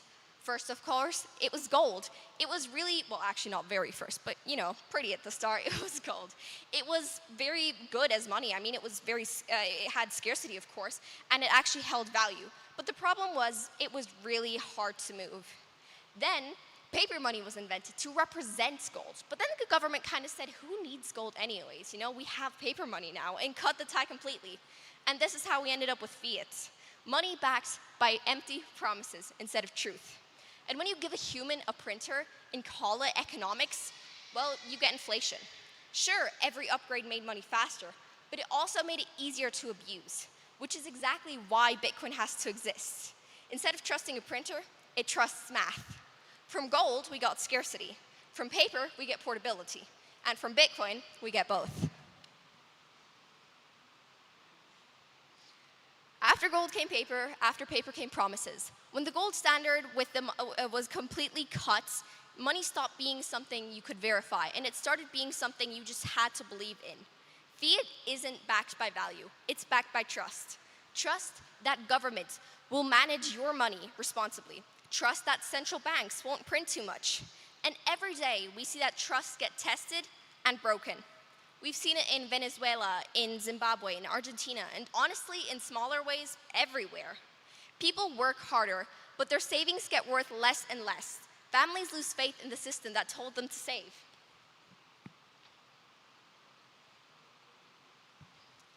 Most of us probably do know this formula, but I like to base my talks on everyone. Whether you're new to Bitcoin, a long-time Bitcoiner, a kid, or an adult. But anyways, this right here is what honesty looks like in code. It's not an empty promise, it's math. Every number here defines Bitcoin supply forever. It's the equation that says there will only ever be 21 million Bitcoin. No printing and no changing the rules halfway throughout the game in favor of one party. Every 4 years, the reward of mining will be cut in half until it eventually stops. That's what keeps it finite. Fiat runs on trust, but Bitcoin runs on truth. And if you don't teach people what money really is, then someone will be able to control them with it. But of course, good news is, we can change this. Let's get to the very good stuff here. I said this talk was called What I Wish Teachers Taught About Bitcoin. And of course, I'm sure you would like me to actually answer this correctly. Otherwise, you wouldn't come to this talk. So let's start at the very, very beginning. Most of you know this, but in 2009, an anonymous creator called Satoshi Nakamoto launched an open source software experiment. No company, no CEO, no marketing department, just code released freely on the internet. The goal was to see if people could agree on the same version of truth without having to trust each other. To me, every teacher should be obsessed with that idea because that's what education should be. Learning how to find out truth without having to rely on authority. And that's exactly what Bitcoin does. If you don't understand what this has to do with teachers and school topics, I can name you some real quick. Mathematics is verification, of course. Every transaction in Bitcoin is verified by thousands of nodes across the globe. There's no teacher marking your homework. The network just itself checks its work. You either pass the rules of the protocol or you don't. Follow the rules, not rulers. Don't trust, verify. If schools taught this mindset, we would make more problem solvers and fewer order takers. For economics, of course, we have scarcity. Every economics student should see that Bitcoin has a 21 million limit. It's a live experiment in digital scarcity. The first time in ever, I think, that humans have made something on the internet that can't be copied. It's not about resources, it's about rules. Teachers could explain this with inflation, supply and demand, or even monetary history better than any dusty textbook ever could. For physics, of course, we have the energy. Mining isn't just computers guessing a whole bunch of complicated numbers, it's actually maths in action. Bitcoin turns energy into security. When a miner solves a block, they've proven that they've spent real work energy, and this is called proof of work. And the energy that's used, of course, is scraps. Wasted energy rotting to either die or be used by Bitcoin. So isn't it better when Bitcoin uses it? Now, of course, I could still give you examples on computer science, networking, ethics, everything really. But I do have a little bit of a time shortage here, so if you want to know anything about that, come to me after this talk. You can compare fiat printing charts with Bitcoin's halving schedule. You can use the mempool to teach probability in Q systems. You could build a very simplified version of a mock blockchain in class, of course, each student being a node, writing hashes on paper until the next block is reached. Discuss energy grids and how renewable mining can actually stabilize them. There is so much you could teach about Bitcoin in schools and also tie it into real-world things. You could use Bitcoin as a base for responsibility, honesty, and scarcity. When you actually start teaching these things, people stop seeing Bitcoin as just a trade material or speculation stuff, or even just as a form of money, but really seeing it as a mirror for how the world could work. Bitcoin can teach you what freedom feels like. Because this was probably you when you realized that you don't need your own permission, that you don't need any permission to use your own money. No bank clerk, no government portal, no please wait for your approval, just you and the network and math, of course. It's weird how normalized it is that we ask for permission before we act, ask before we spend, ask before we breathe. Let's get a little more technical for a second, and probably not technical for you guys, but I've been told that I've been introduced to kids, so that's gonna be a little technical for them. When you hit send, your transaction files out to thousands of nodes scattered throughout the earth. Everyone checks the math, if the input is valid, if the signature is valid, if inputs are unspent, and more, of course. If it passes, it becomes truth. No ruler, no appeal, no middleman, and of course, I love that, because it means that human greed, such as politics, ego, and everything else, hate, all that bullshit that ruins systems, gets ripped away. Bitcoin takes what's most called wasted energy, such as flared gas or excess renewables, and make it into this wonderful decentralized system we call Bitcoin. I think economics and humanity should be showing us mempool live and actually make us watch transactions that are happening, not the stuff that you're told to memorize for a test, because Bitcoin doesn't care who you are, what you believe, or where you're from. It asks one simple question: does your math check out? Schools should be showing us how these systems actually work, not fake simulations or fake theory. You should actually send a transaction, watch it confirm on mempool live, because that is actually understanding what you're seeing. You can't cheat it, you can't beg it, you can't bribe it. That's what actual equality looks like. These are the 5 words that I would say makes most up about why Bitcoin works. Of course, we got limited for one. There will only ever be 21 million Bitcoin. It's not a slogan, it's a factual rule. Every 10 minutes, a new block is mined. Well, about-ish anyways. Every 210,000 blocks, which is about 4 years, the block subsidy, so the reward miners gets, halves. The first reward in 2009 being 50 Bitcoin per block. By now, it's 3.125, and soon it will be 1.5625. Of course, sorry, I had to read that number. There's no way I'm actually memorizing that. And by around the year 2140, no new Bitcoin will ever be created again. That's it, full stop. Why does that matter? It matters because we don't want the definition of value to change. It is very important that all clocks agree 1 minute is in fact 60 seconds, and not everyone disagreeing and trying to get their way to be truth. We need an end to getting more. Every fiat currency created has always happened because of the same reasons. Assholes can't resist the printer. Supply is transparent and absolutely capped in Bitcoin. No central bank can change it. For transparent, every transaction ever, since block 0, of course, is public. You could download the entire blockchain if you wanted. That's around 700 gigabytes, by the way. And you could verify the entire history for yourself. You can see which addresses move coins, but without any personal names, without any banks, just open data. No government on Earth, no government currency on Earth actually has this kind of transparency. We got borderless, of course. Bitcoin doesn't care about your nationality, your passport, or your bank. It runs 24/7, 365 days a year. There's no banking hours, no holidays, no middlemen. You can send value across the planet in about 10 minutes. There's no frozen accounts because you traveled, no capital controls. Technically, this is possible because Bitcoin runs on the TCP/IP layer of the internet, which is the same layer as your email. It's just Bitcoin is just data packets, information moving across a permissionless network. This means you could move millions of dollars worth from value from El Salvador to Tokyo using nothing but a string of numbers. The global financial systems cannot compete with that efficiency. For 4, of course, we got immutable. Once a transaction is confirmed by a block, it's actually permanent. Well, technically, a block could be reorganized if you control more than 50% of the global mining power, but in reality, that's economically suicidal. Rewriting the chain costs immense energy. With fiat, of course, governments can freeze, reverse, or even delete back payments. Bitcoin doesn't have a reverse button. It's digital as stone. Once it's carved, it stays, and that makes Bitcoin near to, if not impossible. And lastly, of course, decentralized. This is the pillar that makes everything else possible. There's no headquarters, no CEO, no server farm to shut down. The Bitcoin network is made up of thousands of nodes, each stopping and verifying the full blockchain independently. If one disappears, the rest can keep running. If a whole country bans Bitcoin, the other countries can, of course, still mine. It's achieved through the proof of work mechanism, of course. It isn't democracy, it's physics. The system doesn't trust anyone, it verifies everything. Put all these 5 together, of course, and you have the first monetary system in human history that doesn't depend on authority. No printing, no borders, no secrets, no reversals, and no masters.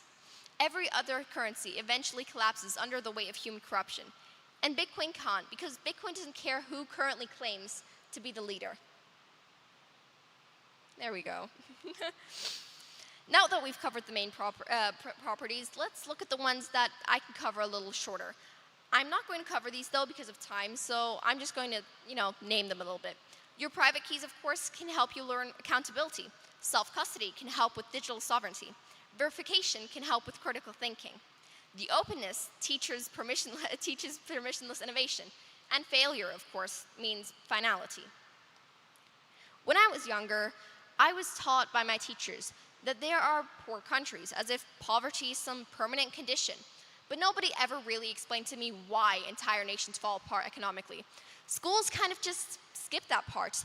They'll tell you that a country lacks resources, but not that the governments printed their currencies into worthlessness. It happens when the people in charge of money abuse the power to create it. Of course, we see this in Zimbabwe, we saw this in Venezuela, and we even saw this in Argentina. Over 13 different currencies were in Argentina since independence, and all of them were hyperinflated away. The pattern is usually something like this. The government overspends, they print currency to cover it, that devalues savings, and citizens lose faith. so they reset it. Schools call it economic instability, but I'd call that theft through dilution. What I wish is that teachers would actually explain the corruption and monetary collapse in correlation. That inflation is not just a number, it's a slow transfer of wealth from those working the hardest to the closest to the printer. Inflation doesn't just happen because of bad luck. It happens when the trust in money is being destroyed by those issuing it. And yet this never appears in economic textbooks. Students will only memorize GDP formulas, but nobody actually talks about what happens when the formula breaks, because the denominator, the currency itself, stops meaning anything. In countries with collapsing currencies, Bitcoin actually gives you a way to store value outside of government control. And that's what makes it so amazing.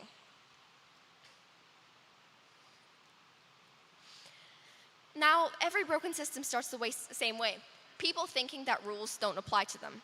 But Bitcoin doesn't work like that. It doesn't give you second chances. It teaches you to stop needing them. Your keys, your stuff.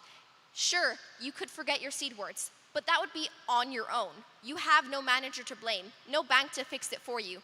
That is the point. The protocol doesn't ask you to be good. It makes being honest the only strategy that works. Sure, it's harsh lessons, but that is what real accountability looks like, and that is what real life is. When I say teach Bitcoin, I don't mean teach people how to buy it. I mean teach what it represents.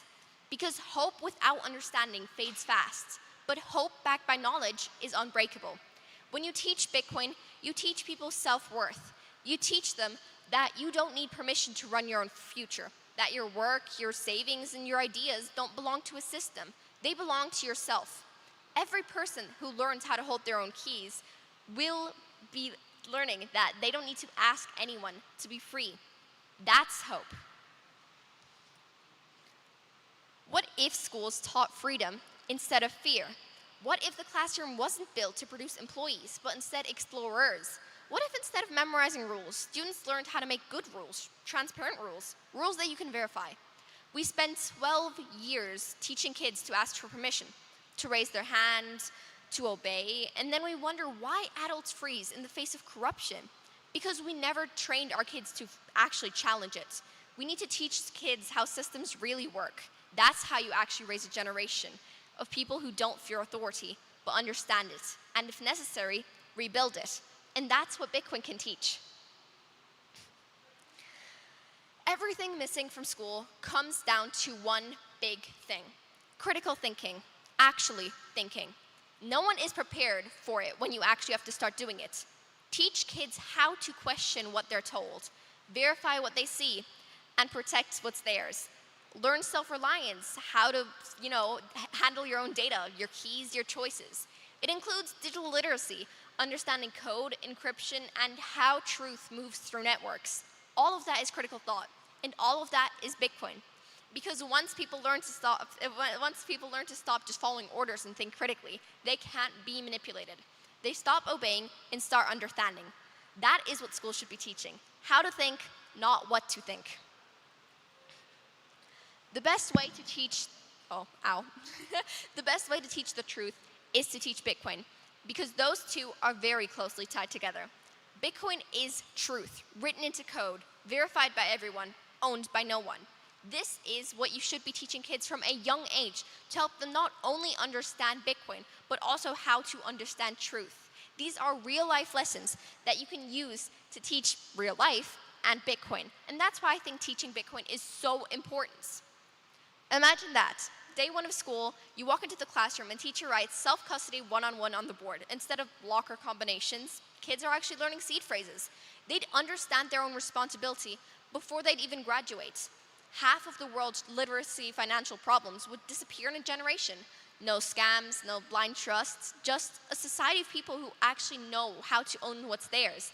That's the kind of lessons that would change everything.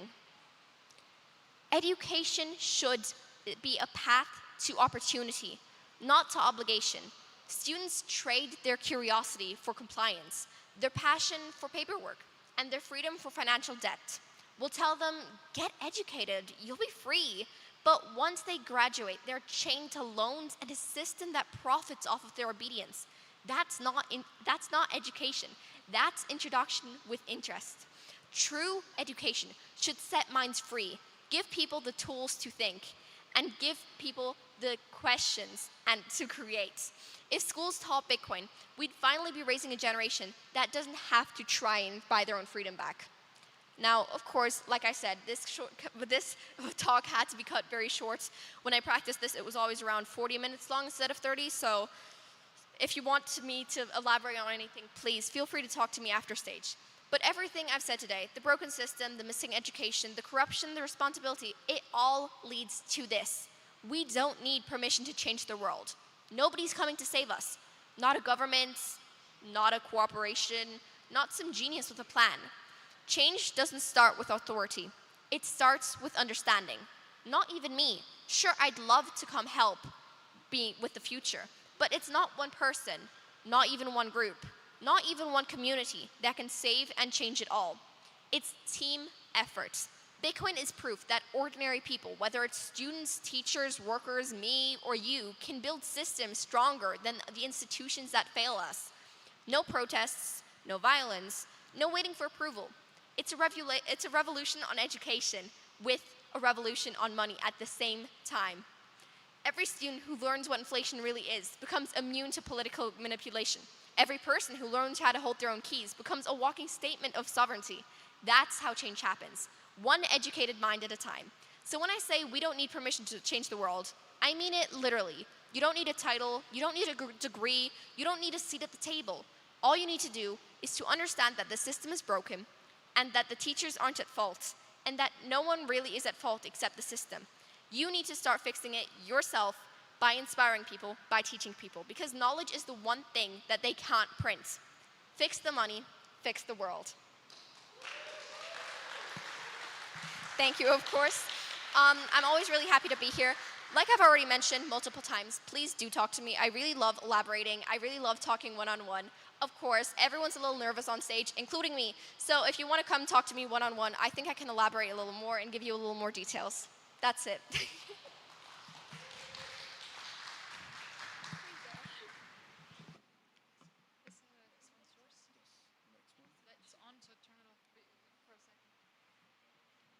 Oh, wow, that is truly fantastic. It's an honor actually to be able to hear someone so young and with such clarity and perspective. I'm at awe. Thank you so much, Samantha, for everything you shared with us just now.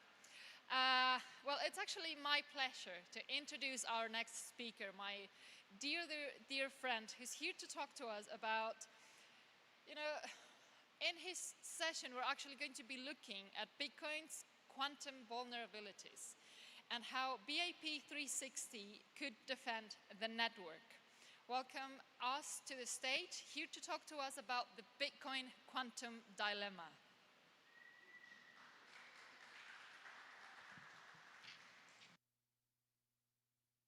Tests. All right. Well, thank you everyone for coming. This is a really important issue that doesn't get much attention or gets dismissed altogether. I'm talking about Bitcoin's quantum dilemma, understanding the threats, and Bitcoin improvement proposal 360. All right, I'm a physicist, I'm a software engineer, I'm an open source developer.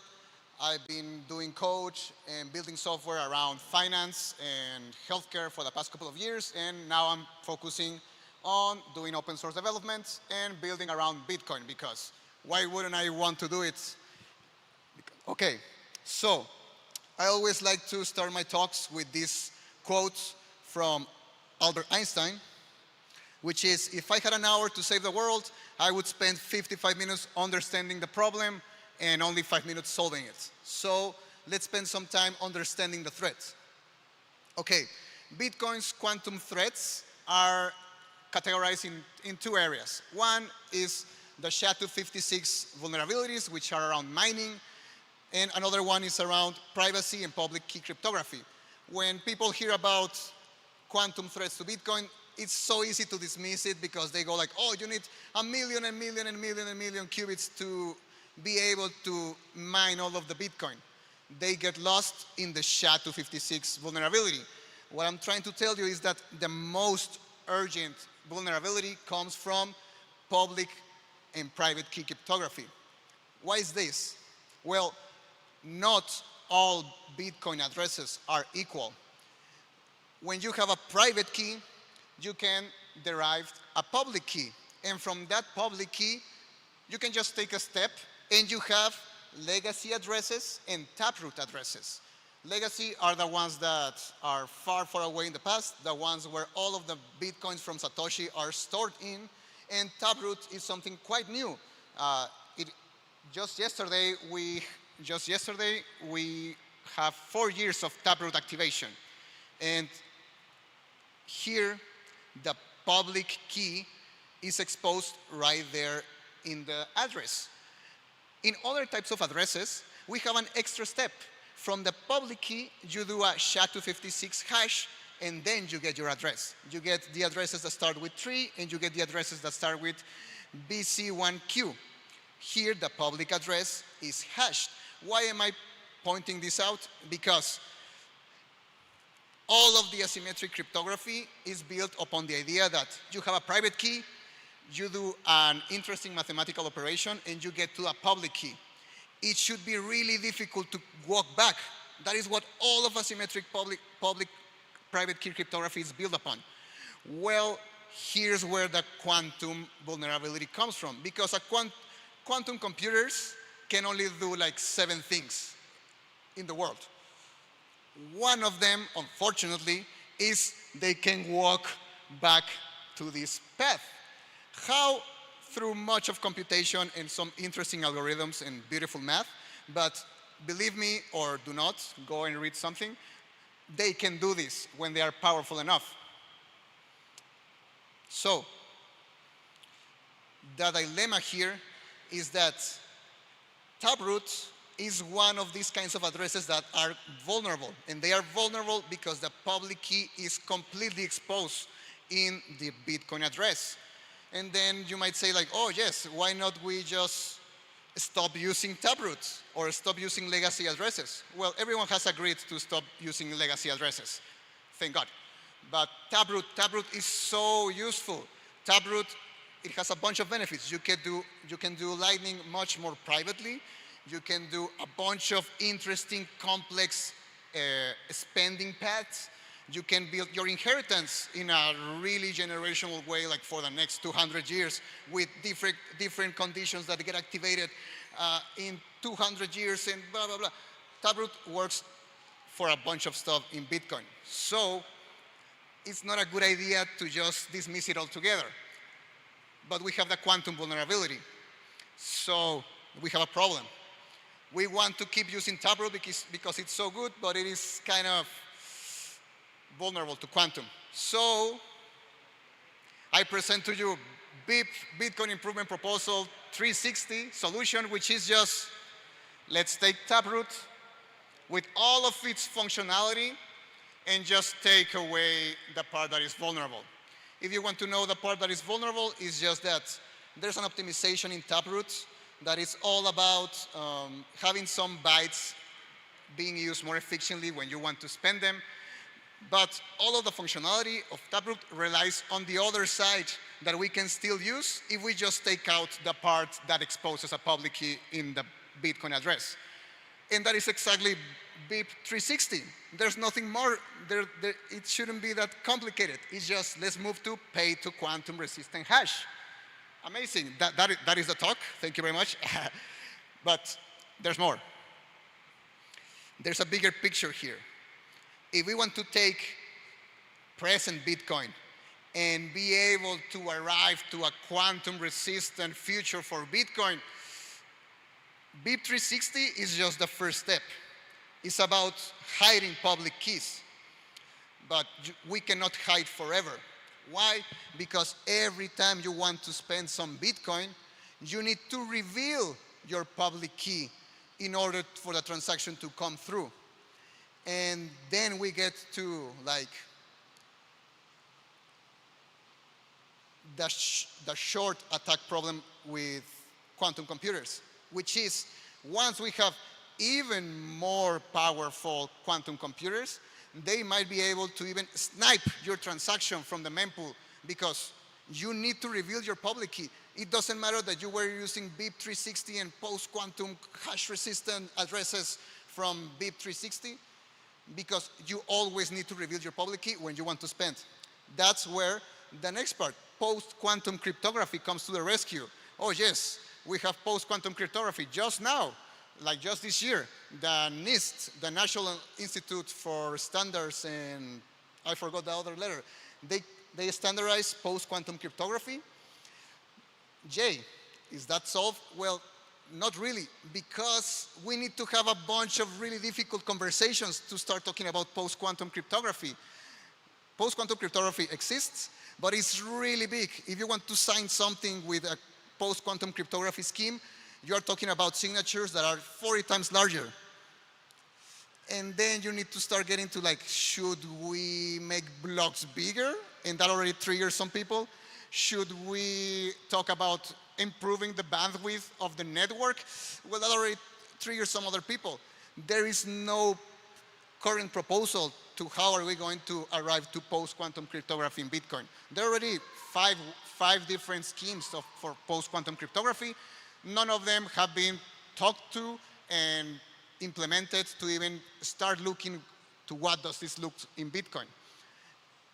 If we want Bitcoin to be here for 5, 10, 100 years, we have a really difficult path ahead to get everyone together to start working on this. I'm sure people are like, oh yes, soft forks here, soft forks there, blocks and spam and all of that.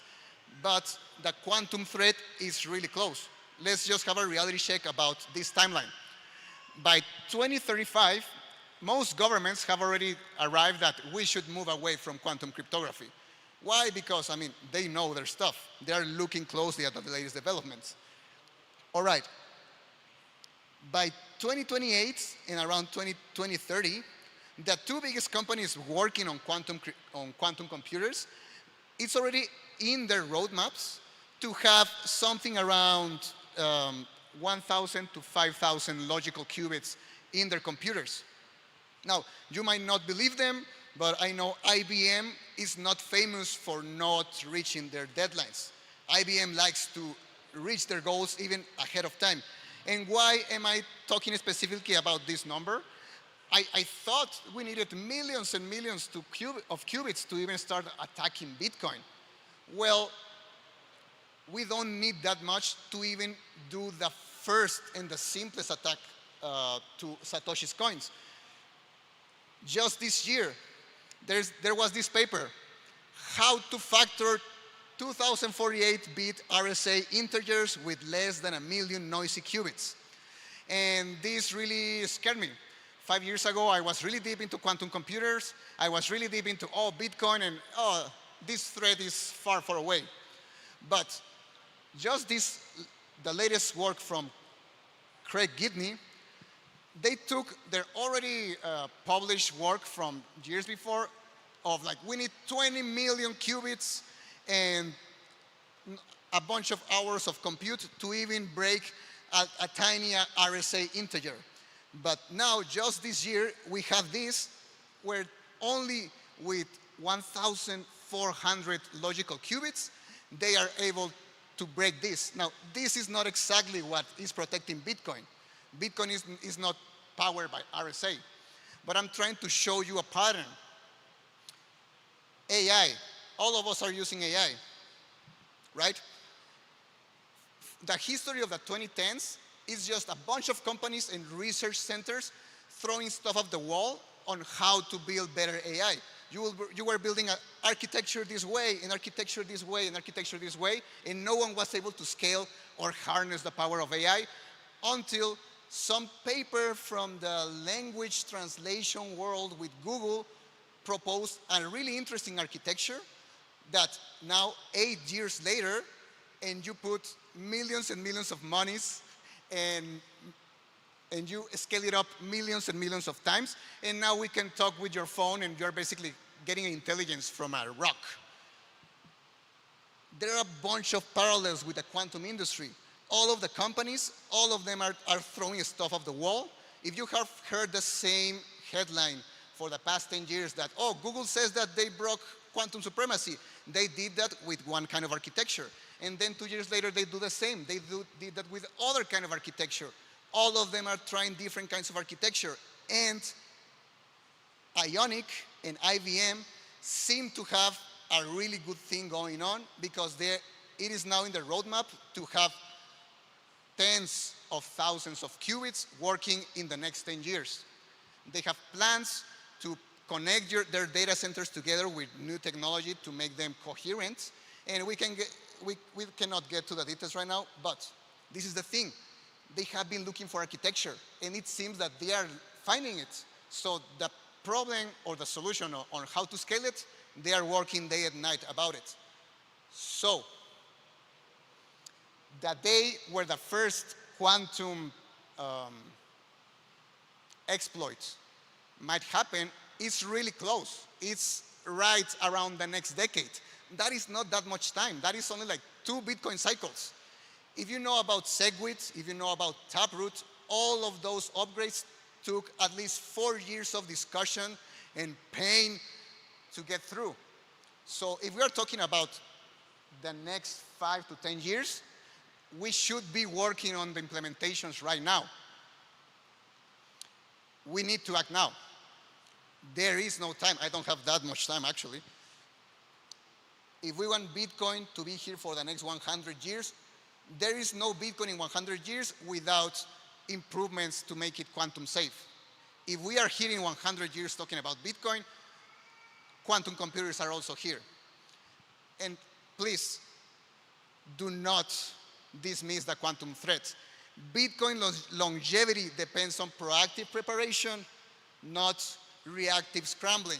I think all of the mess that is happening on the Bitcoin community right now because we're just scrambling to manage the spam or whatever you want to call it in Bitcoin. And I'm sure everyone has their own ideas around it. Please support Bitcoin Improvement Proposal 360. Don't dismiss the quantum threats. And the next time you hear something about quantum, just do not dismiss it. Just pay some attention. It's a really important problem. Bitcoin, no one is building quantum computers to break Bitcoin.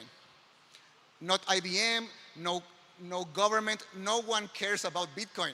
They want to build quantum computers because we want to make flying machines and build medicine that will make us live forever and build nanocomputers and nano robots. No one is building quantum computers to break Bitcoin. Bitcoin being broken by quantum computers is just a tiny footnote in the history of quantum computers.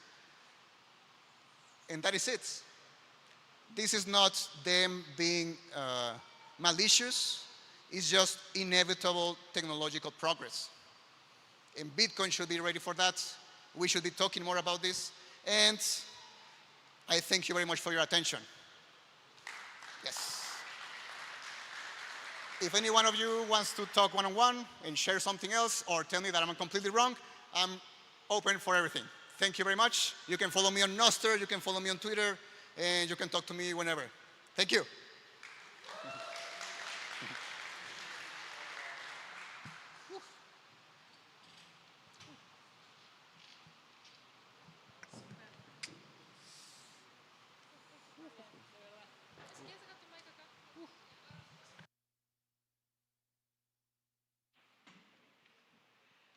Well, that was truly interesting.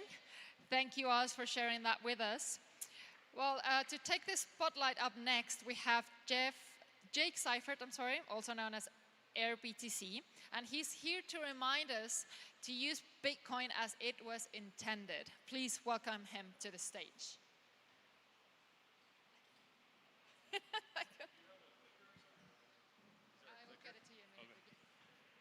Big up! What's going on with everyone? All right, lively crowd of 15. Amazing. Yes, thank you. So yeah, I'm from AirBTC, so I believe that store of value is understood by most, but this will be fun. So I stand before you today not as a Bitcoiner, not as somebody who just believes in transformative power of open money, but as somebody who believes that we are still early. Not because Bitcoin hasn't reached masses, but because the fact that Bitcoiners themselves haven't yet discovered the most important truth about Bitcoin's destiny. Bitcoin will not succeed because it becomes digital gold. It won't succeed because it's a speculative asset or even a global medium of exchange. The only way will be medium of exchange over space and time. It's a very complex thing, but we'll try and make it easy. Spending your Bitcoin and replacing, this is the main theme here. So we didn't come here to recreate the Wall Street, when Satoshi published Bitcoin white paper in 2008, it was titled A Peer-to-Peer Digital Stock. No, it didn't say that. A peer-to-peer way to get rich. Nope, it didn't say that either. It said a cash system, right? So peer-to-peer cash means that we need to use it as such, guys, right? I don't know what slide I'm on, but yeah. So cash, not collateral, not an ETF, not, entry to a trading app. It's, it's cash, the real deal.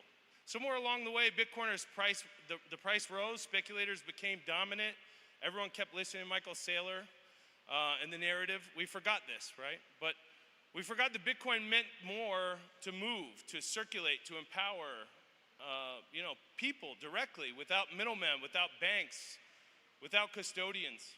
Today, if you say Bitcoin meant to be spent, some people look at you like you're committing a crime, right? They have no idea what you mean when you want to spend Bitcoin. They're like, why would you ever spend that? That makes no sense. Well, those people need to be baptized. Yeah, all right. But here's the truth. If Bitcoin never becomes widely used as money, it will fail its most important purpose. It might survive as a collectible, it might survive a geopolitical reserve, but it won't become Satoshi's intended a tool for everyday people to transact freely, right? A store of value never moves. That's not a monetary system, right? Let me challenge a common belief. Most Bitcoiners become a store of value, the only later become a medium of exchange. Well, we've seen it before over the decades. When does later become never, right? My good friend Knut, or not Kunt, or Knut, I don't know how to say his name correctly, but he always says medium of exchange over space and time, right? It's a very complex thing to say, but we say price volatility is the reason why we don't spend it. But volatility decreases with liquidity, and liquidity increases with use. Bitcoin won't become stable by being locked away in a hardware wallet. It won't become stable when millions of people use it every day, when roads are too busy, not empty, right? So here we look. Volatility discourages spending. Low spending sustains volatility. Frequent use leads to stability. Circulation is the key, and Bitcoin's purpose. The direct connection is the transactions, right? We must transact in between each other. Let me share something personal.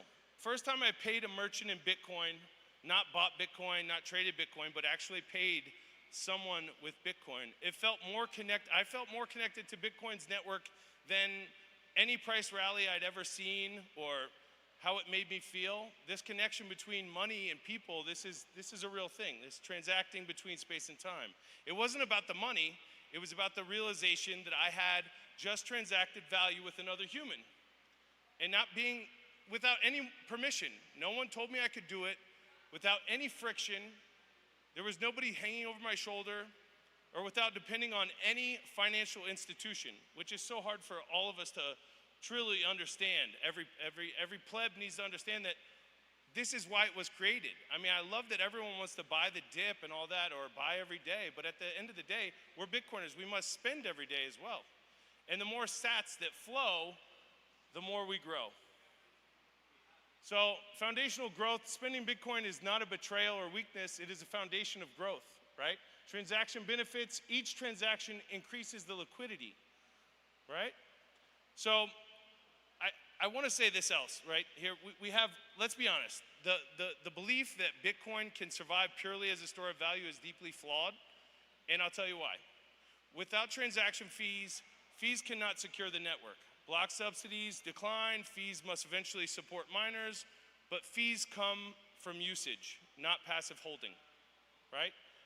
A non-critical circulating currency centralizes custody, right? I mean, we see that in every aspect of Bitcoin. It's getting more and more centralized over time, right? You have the miners are getting more centralized, right? The custody, custodians are getting more centralized. A money that is only saved and is not money, right? It's an investment. Just like MSTR or JP Morgan stock, an investment can be regulated, restricted, taxed, controlled, but money flows, right? Money builds markets, money creates communities, money is hard to stop. That's why we need to use Bitcoin as money. Layer 2 isn't a luxury, it's a battlefield. The Lightning Network, Fediments, and other scaling solutions are not toys, they're lifeline. Layer 2 is where Bitcoin competes with Visa and MasterCard, stablecoins, mobile money, and yes, CBDCs, that controlling stranglehold that will be the inevitability of our transacting life in the future. Not a place I want to live, not a place anyone can really thrive.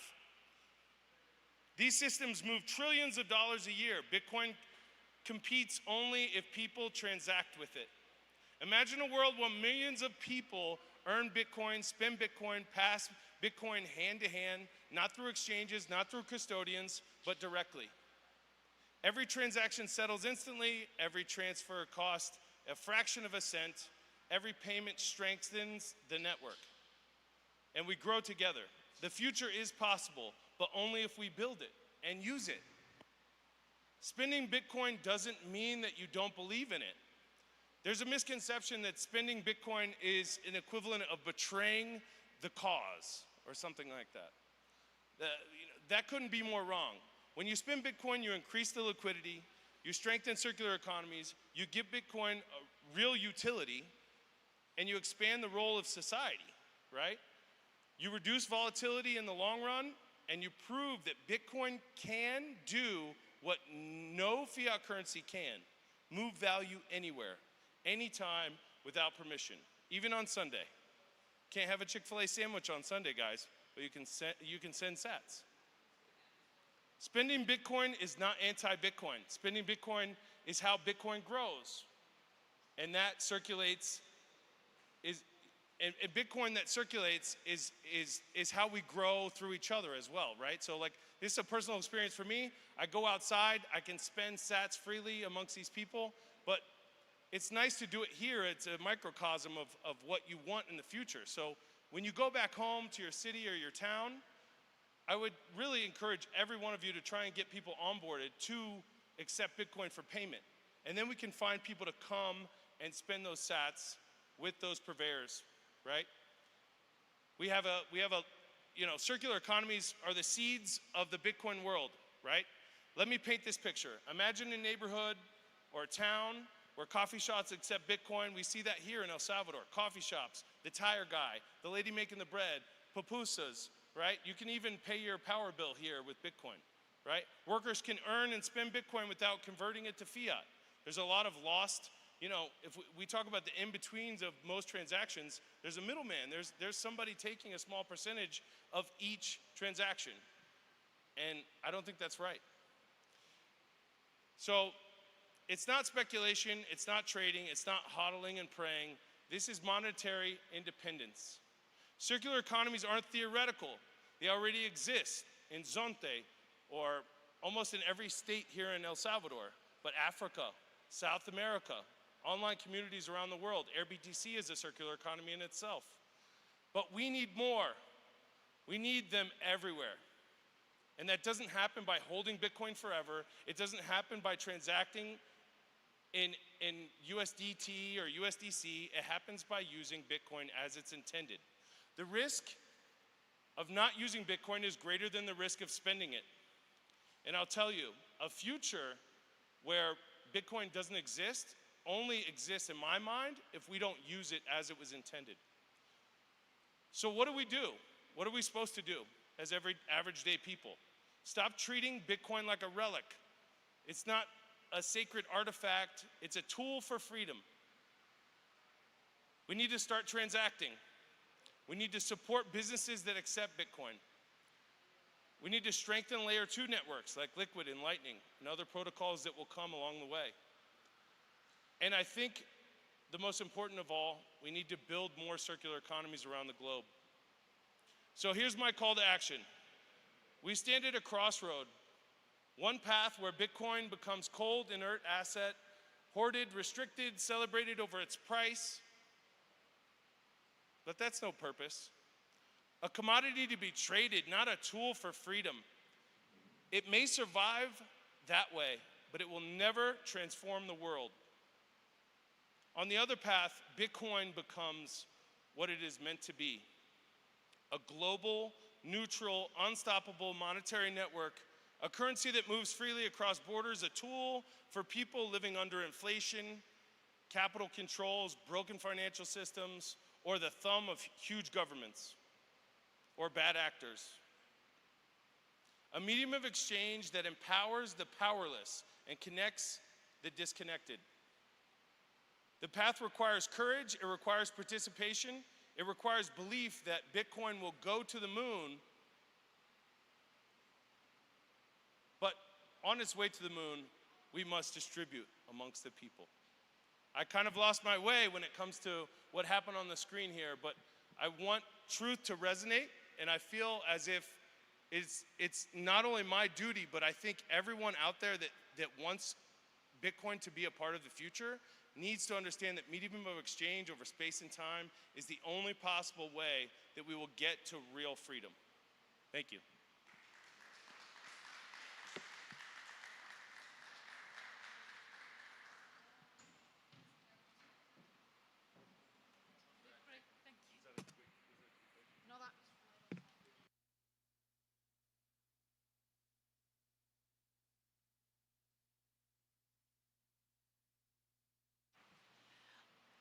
Thank you so much, Jake. That was very interesting. Thank you for all the reminders and the call to action. Up next, we actually have a very interesting duet. From El Salvador, we have a mathematician athlete, or Olympic athlete, who's self-taught in Bitcoin. And then we have a Swiss Bitcoiner who decided to work with him to build a BOP. This session actually explores how BOP is helping communities build sustainable Bitcoin-powered economies. So help me welcome Ross and Leo.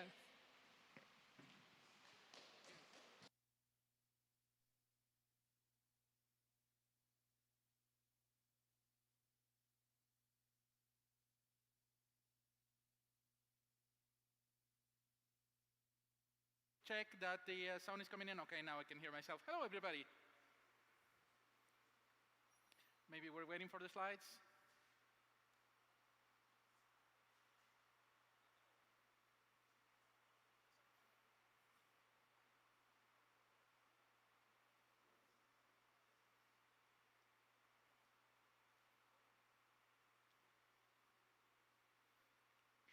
Should I be AV team? I'm waiting for the slides. Ça commence bien.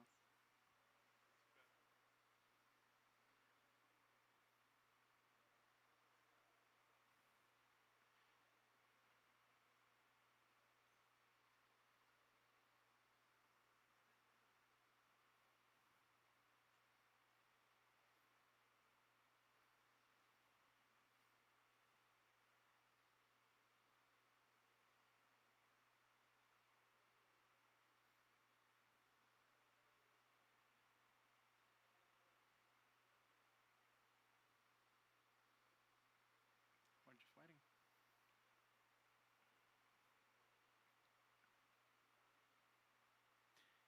Yeah.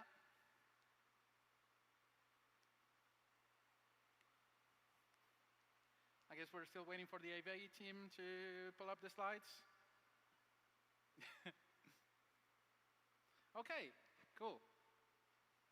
maybe not cool. All right. So thank you very much, everybody. As Vicky already introduced me, I'm Ross. This is Leo. And yeah, let's start right away.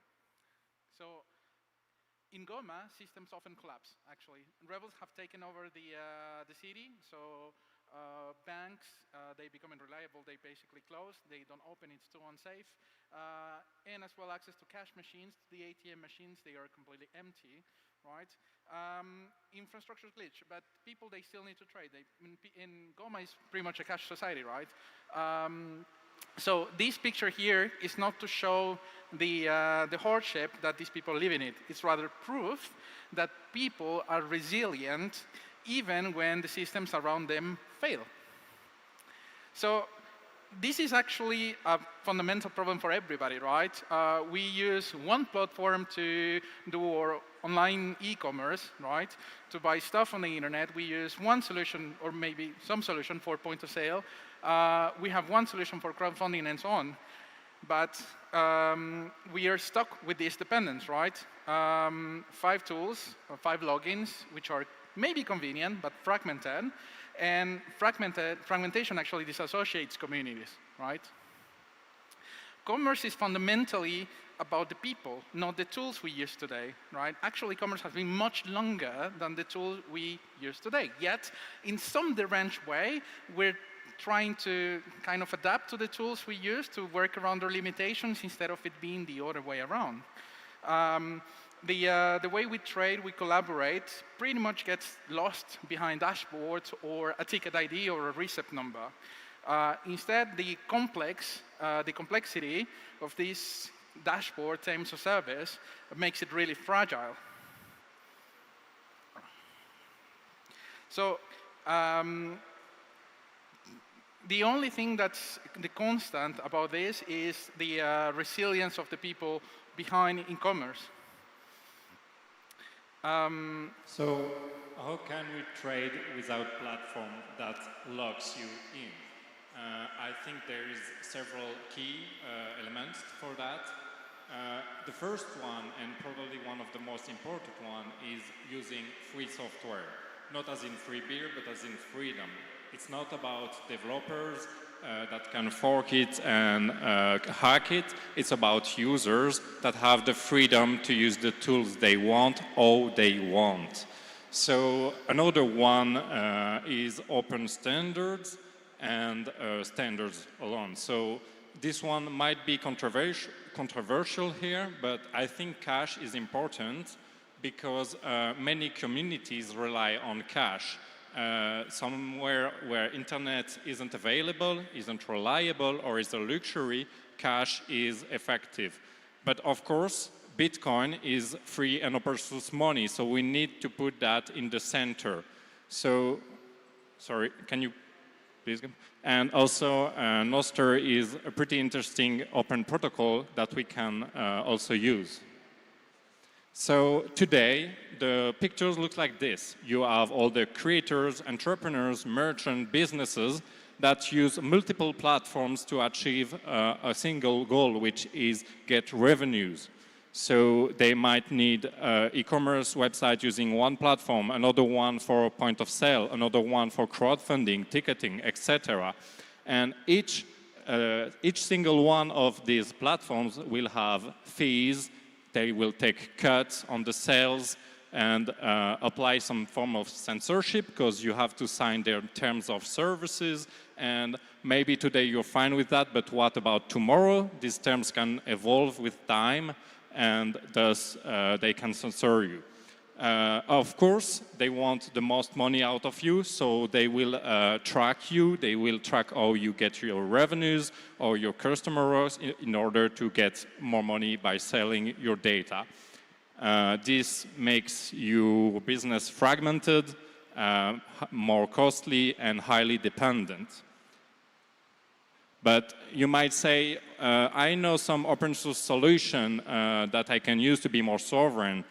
That's true, but the thing is, they often rely on third-party plugins that might have fees or paywalls. So you need, you have the open source tool, but then you need to install this plugin that is free, this plugin that is paid, this plugin that has a subscription. And the developer can abandon the plugin, so you still rely on several third-party actors to sell. Often they have limited use cases, so you still rely on several different tools to sell. And they use deprecated technologies and have a fiat mindset, which makes it hard to add payments in Bitcoin or have really bad trade-off to respect the Bitcoin ethos of peer-to-peer electronic cash. So at the end, you still have the same picture than before with the more sovereign tools. It doesn't, because it's open source, it doesn't mean it's better, self-reliable, and sovereign. You still have all these creators, entrepreneurs, and businesses relying on multiple tools, plugins. This might not be platforms, but it kind of acts the same. They still have the fees, the paywalls, etc. And of course, they will still track you and your customers. So the dependencies are still there. It's just slightly different.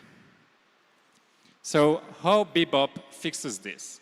Well, at Bebop, we want to create a highly feature-complete toolbox that have all the tools you need to sell the way you want with your own rules. It's a standalone solution, so you don't need third-party plugins. You don't need plugin at all. It's work on its own. It's not a services. It's free software that you install and control. So that means we cannot censor you. And of course, we don't track you. We don't track our users. And we've made Bebop in a way that respects your customers' privacy too. So Bebop is a free software. It's lightweight by design. This means that the same software can be used to run in a very cheap, very old hardware that they have available in Goma or Africa. But at the same time, it's made in a scalable way so that the business grows with you as you evolve and scale. For example, recently we equipped this, it's a game bar where they have a very simple use case. They have a very simple business model. They have the bar and they have reservations. They have rent. Is the microphone okay? Yeah, so they have rent, right? And with the currently existing solutions, they had a completely overkill and very expensive solution for their quite simple case, right? And also, it requires specialized hardware, which is really expensive. And of course, all your data as a merchant is being pushed to the cloud. So not only are you exposing your data, but you're also pushing your customers' data out to the cloud. You're surrendering your sovereignty. We also had the use case of this co-working space who has a very flexible business model, right? They are co-working, so they rent rooms for meetings or the co-working space, but they also have a bar in the lobby where, yeah, you can go have a drink. And for instance, you can become a member, and if you become a member, then you have some discount on the pretty much on everything at the co-working space. But if you're not a member, you can still, go book rooms and have meetings and whatnot. And in this particular case, they happen to exist within a very Bitcoin enthusiastic community. So they really wanted to have Bitcoin payments and fiat payments at the same time, everything with a simplified accounting, and Bebop does that for them. So, as we said before, Bebop isn't a tool for Bitcoiners. It's a tool for businesses, for communities, and that way we had to add fiat payment because most businesses run on fiat customers. That's the reality of the market. The thing is, most fiat businesses think they don't need Bitcoin because it's a speculative asset, because blah, blah, blah, blah, blah, blah. But what when fiat goes wrong? Maybe they get unbanked, their bank account closed for whatever reasons, or their payment processor start to censor their payments. Maybe the payment processors get hacked because it's a centralized system. So with Bebop, every fiat businesses is only 2 clicks away from accepting Bitcoin in an open source and sovereign manner. So we can say that Bebop is an orange pilling as a software. And yeah, this is our vision for the future. Like large platforms and large businesses, they don't really care about like specializing to the very niche, right? They make one platform, a centralized platform, and try to treat everybody use case. We believe that commerce should be decentralized, and that within a community, you should be able to specialize your tools. So the next thing we're building is actually the feature so that you can have one technical instance, and then after you have one person running the shop for everywhere, the merchants can create their stores very easily. And this way you can, well, every community can specialize people to fit precisely their needs. And there's no platform, there's no cloud, right? So our goal isn't to reproduce the platform capitalism we are trapped in. It's to take full advantage of open source and free software such as Bitcoin to empower every business, every community out there with tool that works for them, not the other way around. So our ultimate goal is to make platforms unnecessary. We believe that the future is commerce to be cooperative, resilient, not to be one centralized platform that pretty much gets all the market. Instead, to be completely decentralized, to build communities, and to build sovereign systems together. Freedom is not something you build. Freedom is not something you buy. Freedom is something you build together. This is not something you're going to find in a subscription. So yeah, let's build this together. Thank you.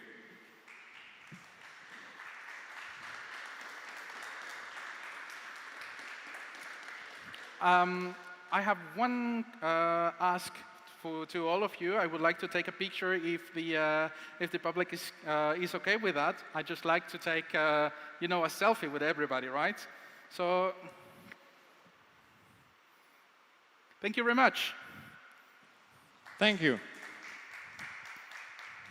Come to our booth if you have questions or want more details. We are just next to the proof of the stage. Well, in the main building. In the main building at the very end of the hall. Thank you.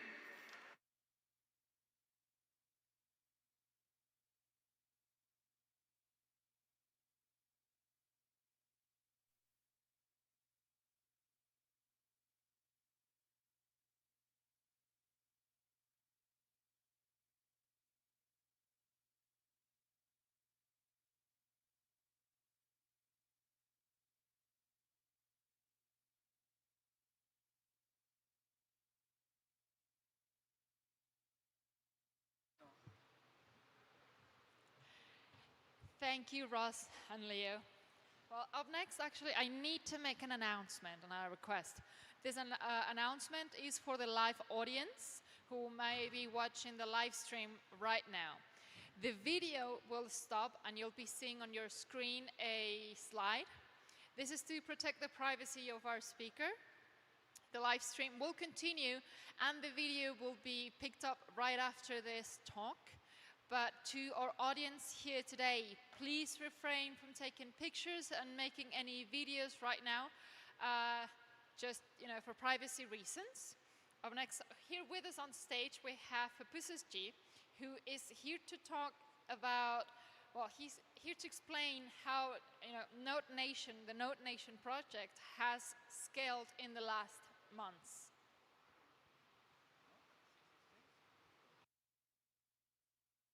Quisiera pedirle por favor a la audiencia que tenemos ahorita en vivo, por cuestiones de privacidad, por favor, no fotografías y no video.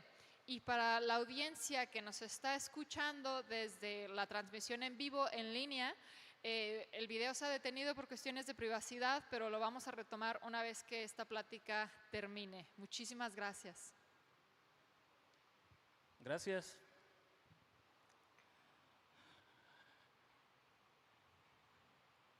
Can we share the slides, please?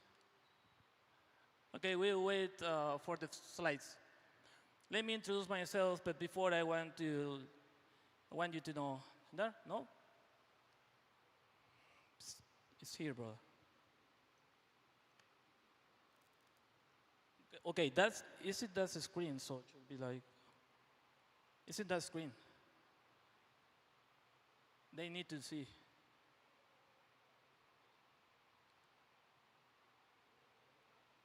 I mean, it's for the audience in person, but not for the audience virtually. So, okay, let's go ahead and record it, if it works.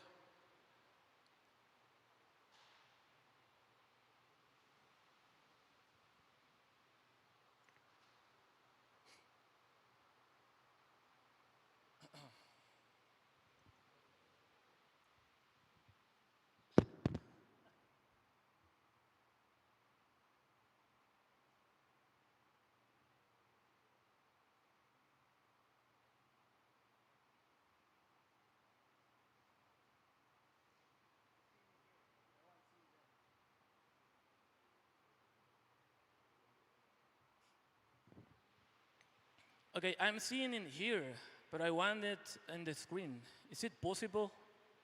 Because at the end of the day, it makes no sense for people to not watch it because it's for the audience. ¿Sí?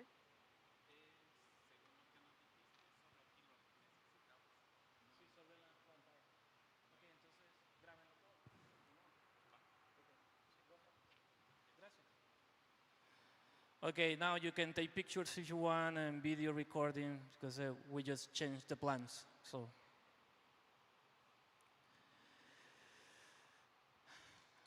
okay, a few probably minutes ago, I watched when I was attending the ISIS lecture. She was talking exactly about this. Yeah, things happen. So yeah, we just wait. So forget this part. So you can now record, take pictures, whatever you want to do with this presentation. Let me know.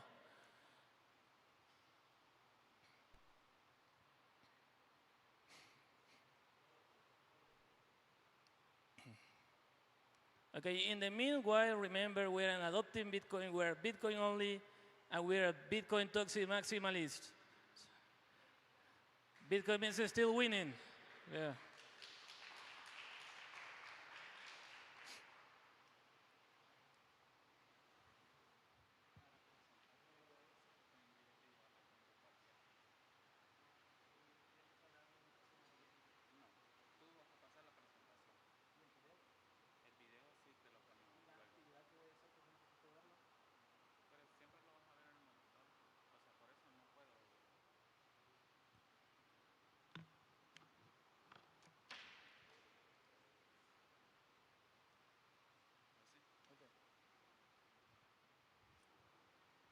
So again, in the meantime, remember, no cheat coiners, no cheat coin, no tokens, no NFTs, sorry, no that garbage. Bitcoin only. We are Bitcoiners, so that's exactly what we are teaching to kids at the end of the day. They are the future. We are not gonna live in, but we're enjoying to build the future that we're not gonna be living. But kids at the end are the future, so kids at the end are the best investment we can do as Bitcoiners is just support kids. And that's why I'm here, because I want to share with you and in a minute my presentation. This is exactly what happens when you are so maxi, and toxic, and you really care about your privacy. The plan was to not record, to not film, to no pictures, anything. And now we're going to the next, the other side, doing it, but with this delay.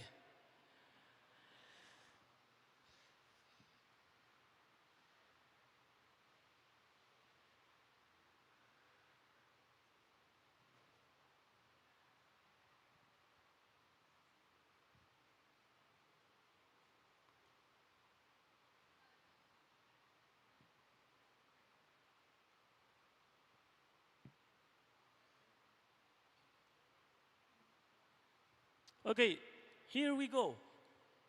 Amazing. This is the presentation about No Nation by Pupusas G. And Pupusas G is a Bitcoin educator, but forget about me and fucking care about who I am, and you don't care about who I am, but let's meet the kids. Next one, please. Thank you. So beware, I'm a Toxi Maxi teaching kids. It means you've been Werner, I'm on the stage, and I will teach you what exactly we teach to kids, and it's Bitcoin only. Okay, this started with Roxy from the Cool Bitcoin from France. She's now the co-founder of Plan B Network. So now Nation is working with Plan B Network now as a project from Plan B Network to educate kids in public schools in El Salvador. But forget about us. And this is Lisako from Givers. She came from Japan to El Salvador early this year. And she was with the mission of educate kids, so I joined her. And we went to Apaneca, a little town in El Salvador, Huachapán, to teach kids. And it was a really big challenge for me.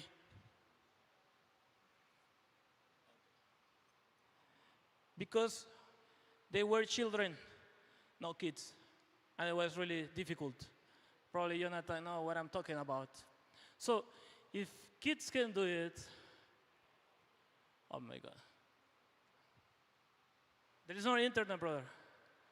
¿Puedes llevarle mi celular, por favor?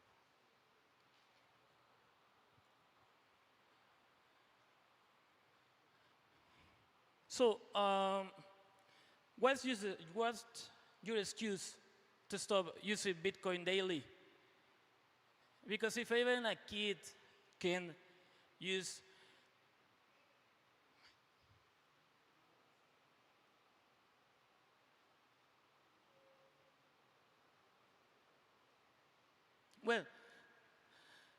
there was a picture of a kid, a children, a little girl, using Sus wallet, paying something. Shame you can see it. So this is the Givers team. And that guy there is the guy is here. But all of us are heroes. So we also run the first Bitcoin club in a public school. Can you imagine a state, a country, allowing kids to rob each other to run a Bitcoin club? Because there are no adults there, kids only. So what we do?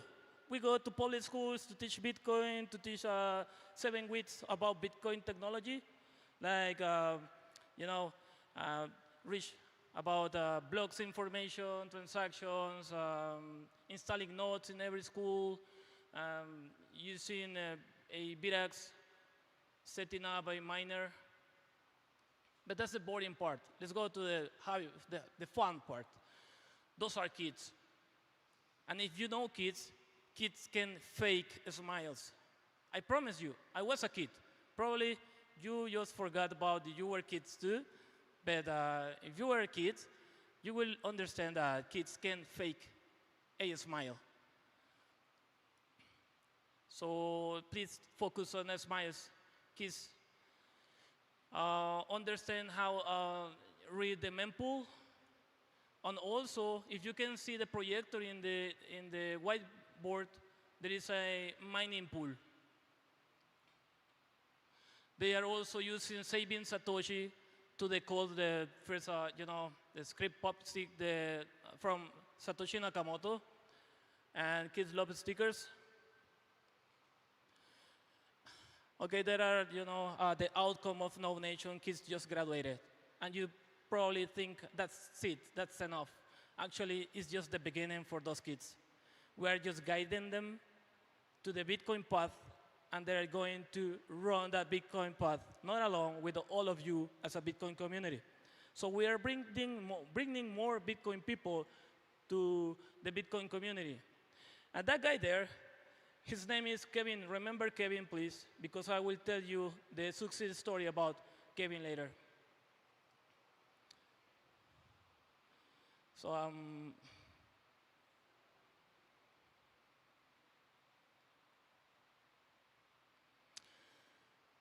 okay, we took to public schools several ones from Star 9 Labs, and we installed Bitcoin nodes. Well, we not, kids install Bitcoin nodes by themselves without guide. Can you see how proud is that kid telling everyone, look, we have now a Bitcoin node in the school. Then we think it's not enough just thinking about how Bitcoin works in theory, but more than that, going to explain how you can actually code on Bitcoin. So the picture in your right, you can see kids certificates from the first hackathon running by the Ministry of Education. So it's an official event, and those kids are Bitcoiners, and they won. In the other side, you can see kids from a girls-only school learning about how to consume the API of LMBits. You can see kids in a workshop, an LMBits workshop in a public school. You can also see this part, the right one. Focus on that one. Think about yourself as an educator, and you're waiting for the kids come back from break, waiting, excited for the new activity, for the new game. What's going to happen now with my Bitcoin educator? And as you know, games and activity, but they don't know. They are all the time excited.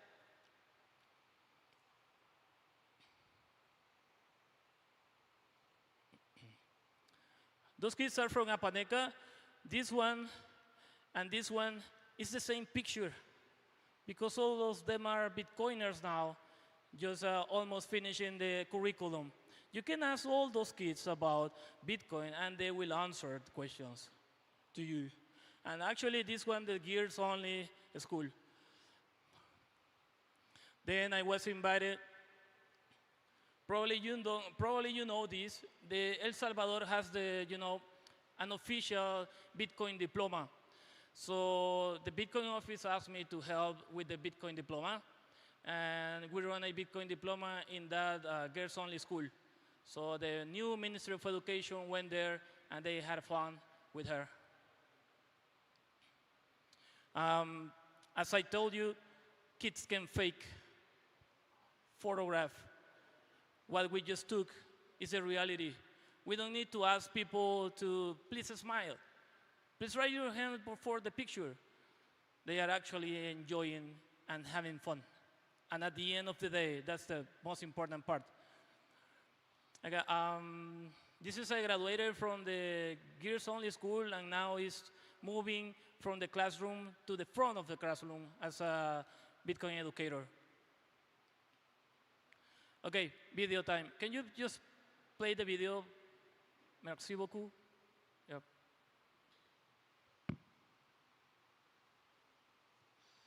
There is a 5 minutes video. I don't know how much time do we have, but at least I want you please to focus on the smiles, because you can fake smiles, and kids deserve fun while learning Bitcoin.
Nation. That's right. I'm Max Kaiser. Here in El Salvador, Node Nation. Put a node in every home.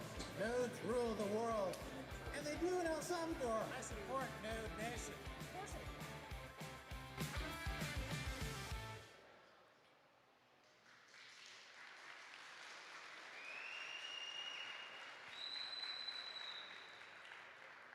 Can we come back to the shop, please? The slides first, the slides. The slides first.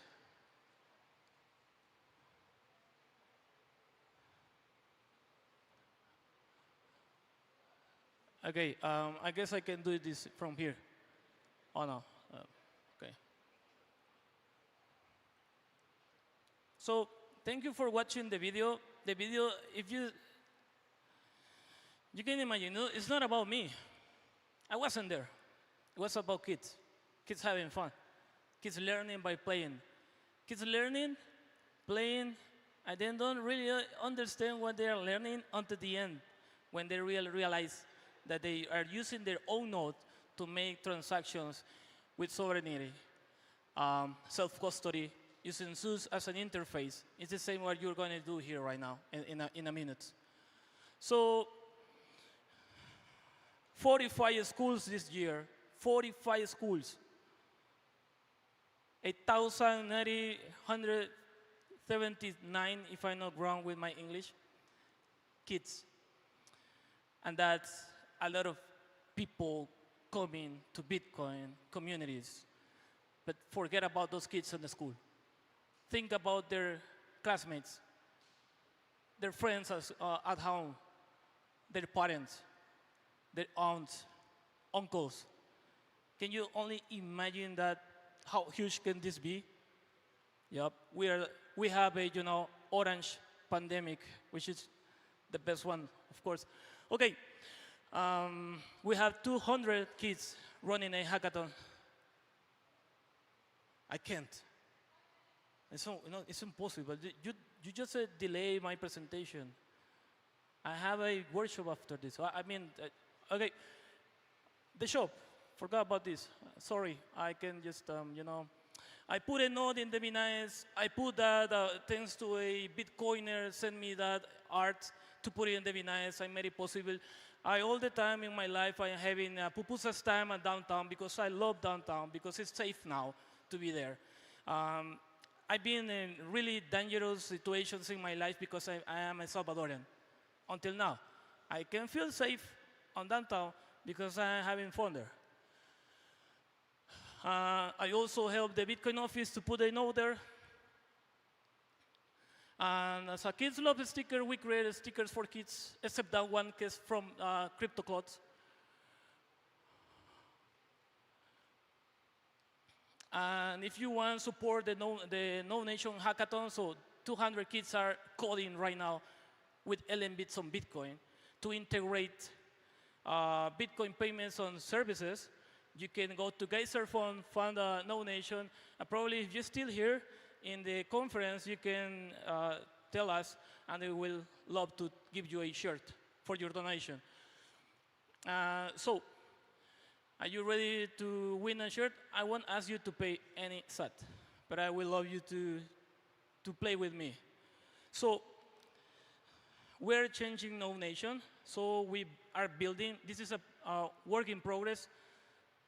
Shame on us because there are not the good UI you are expecting probably for a Bitcoin website. But okay, this is a shop for kids. Kids will reward sats in a testnet network. It means it's not real Bitcoin, but words are like Bitcoin, Rectest, testnet, Signet, you know that. So kids also know that. And I will love if some of you can pay for this shirt. Go ahead. You know WordPress? Simple WordPress. You can proceed the checkout. And okay, I just doxed myself. Bitcoin, pupusa G, toxic maximalist, No Nation, whatever.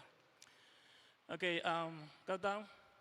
Can someone please just come and pay? No, don't pay it with the real Lightning Network because it's not gonna work. we're running our own LMBits on testnet, so kids will reward some sats from us for lectures, for activities, for games, for homeworks. So they come back to the school with us, and we pay them for the proof of results, not just work. And then someone else can try with our wallet. Who wants a shirt? Okay, come. Why is this cool? Because it's our own LMB server, and that plugin in WordPress does not exist. That is not in the marketplace of WordPress. It was made for a student. Is pay there? Can you show the payment? Okay, you see, it's paid. Can you please, you just won a shirt. No nation shirt. This is exactly, can you see the smile? That's exactly what I want. Kids smiles when rewards comes, when prizes comes, when activities comes, when games comes, because kids deserve fun while learning Bitcoin. Thank you so much.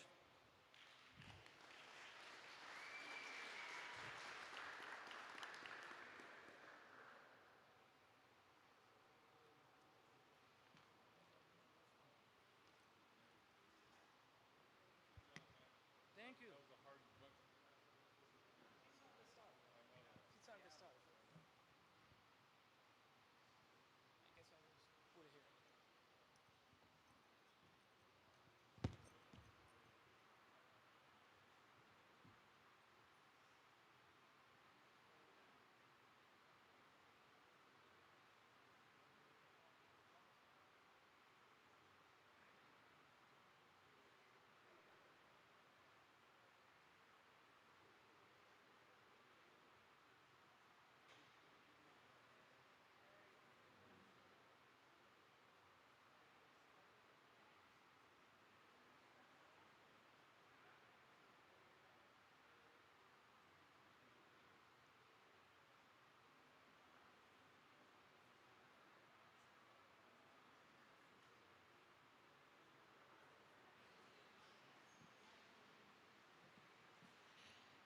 Hello.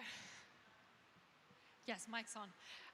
Well, now we go back to normal. The screen on the live stream should have a video again. You guys can take pictures or video if you'd like. We have no privacy issues with our next speaker, who's actually an American educator and homeschool advocate, who's here to talk about historical analogies to spread Bitcoin adoption. Please welcome to the stage Diana Heikkinen. Thank you. Good afternoon. Hope everybody's doing well. Can we get the slides? So my name's Deanna Heikkinen. I'm a longtime educator, historian, anthropologist, and so I'm really excited to share some historical analogies to make a case for the way Bitcoin should be adopted throughout the world. Next slide. There's a clicker over here, sorry.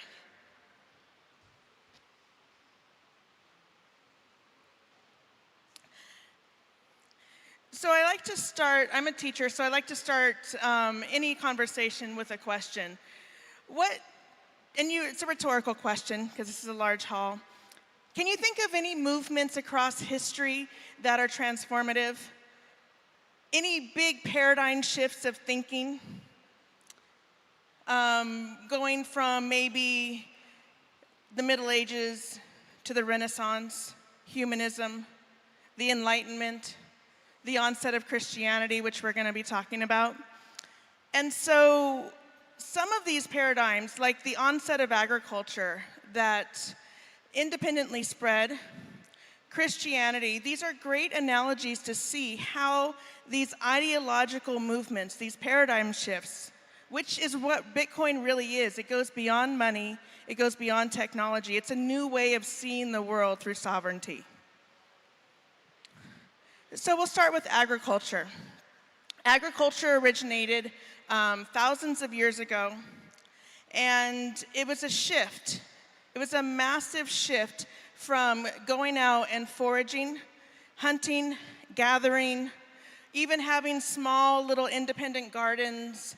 But there was a shift where people went from where they would roam the landscape, going, pastoralists who took care of these livestock animals, where they would follow the animals around. Maybe they had small little independent gardens as horticulturalists, but they moved around the landscape, seasonal rounds. And when we get agriculture, people become sedentary. So they start living near water, freshwater sources, and people start coming together. This is a massive shift in human cultural evolution.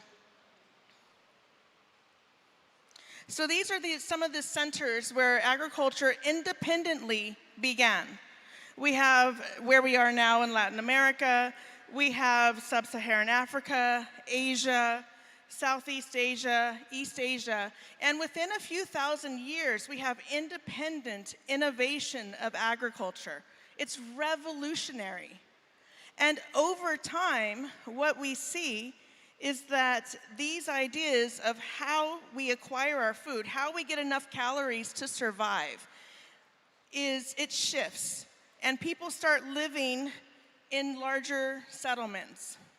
So what we go from bands, which is not like we're gonna go see tonight out at a bar, but bands is in terms of small groups of people who were living together, and they were often related to each other. So you followed like the father of the family, maybe the best hunter. And so these were small little groups of people that just went around the landscape trying to get enough calories to survive. And then when we get horticulture and pastoralism, we start seeing some tribal civilizations. From tribes, we go into chiefdoms. So now in the chiefdoms, we maybe have someone who is in charge of the religion. We're becoming a little more sedentary. And then finally, with agriculture, we can finally have state-level civilizations. Not nation states, that's a whole other conversation for another day. But state level in that you have bureaucratic government, you have specialists that you no longer have to be the one that acquires all of your food. You can now trade. And so I'm gonna be a shoemaker or a leather worker, and I'm gonna go trade that with somebody who maybe is a farmer and get my grain. And so there's this sort of change over time, and it's very much paired with subsistence, how we get our food, how we move around the landscape. So how this happens is the diffusion of ideas and the diffusion of technology. The plow was invented in Mesopotamia, and it spread out from there. We know through archaeological records that Mesopotamia had contact with India, they had contact with the Mediterranean world, and so there's this trade of ideas, and it spreads. We get to the Middle Ages and we get the Silk Road. That's how paper money went from China to Europe. And so we see these diffusion of ideas, and it's through this bottom up down, like a bottom approach, where just normal people, everyday people, are transmitting information and transmitting technologies. And that's how we have the spread of agriculture. That's how we have the spread of these early ideas. So fast forward to the Roman Empire, and I'm a classical historian, Greco-Roman historian, and early Christian scholar. And so this is a really cool analogy because in Roman religions, a lot of the cult religions, what you see, Sol Invictus is what Constantine the Great, and I'll put that in quotes because he wasn't all great, what he believed in, they excluded women and the poor. So early Christianity spread through women and the poor. This was a massive ideological shift. Because prior to this, aside from Zoroastrianism, most religions globally were polytheistic. There were many gods. And so when you have polytheistic religions, it's really easy to assimilate to different areas. So when Greece conquered Rome, Alexander the Great conquered Rome, conquered Egypt, they just kind of meshed the Greek gods with the Egyptian gods. So you have some different cults that come up like Serapis and things. But when you're polytheistic, it's just like, oh yeah, we can mesh our gods together. We can have more gods, and that works out really well. But when you're monotheistic, one God, which is what Christianity was, there becomes a schism. And you get this clash of culture. So how does it spread? So if you are a male in the Roman Empire, particularly if you're a soldier or from a wealthy family, you're going to follow these different cults. If you're an equestrian soldier. So each of these sort of male groups have their own religion, and women, for the most part, are excluded. So women don't really want to be excluded, nor do the poor. So when Christianity starts spreading, they're included, and that's how it spreads. And we see this in history with Constantine the Great. So with Constantine, his mother was Christian, so he knew about Christianity. And they say that he's the first Christian emperor, although it wasn't until his deathbed that he converted, and there's some historical arguments about whether that actually happened or not. But Constantine the Great, his mother was Christian, and so he was open to it. And so when he was fighting to rule the West on his own, I'll give you a little Roman history lesson really quick.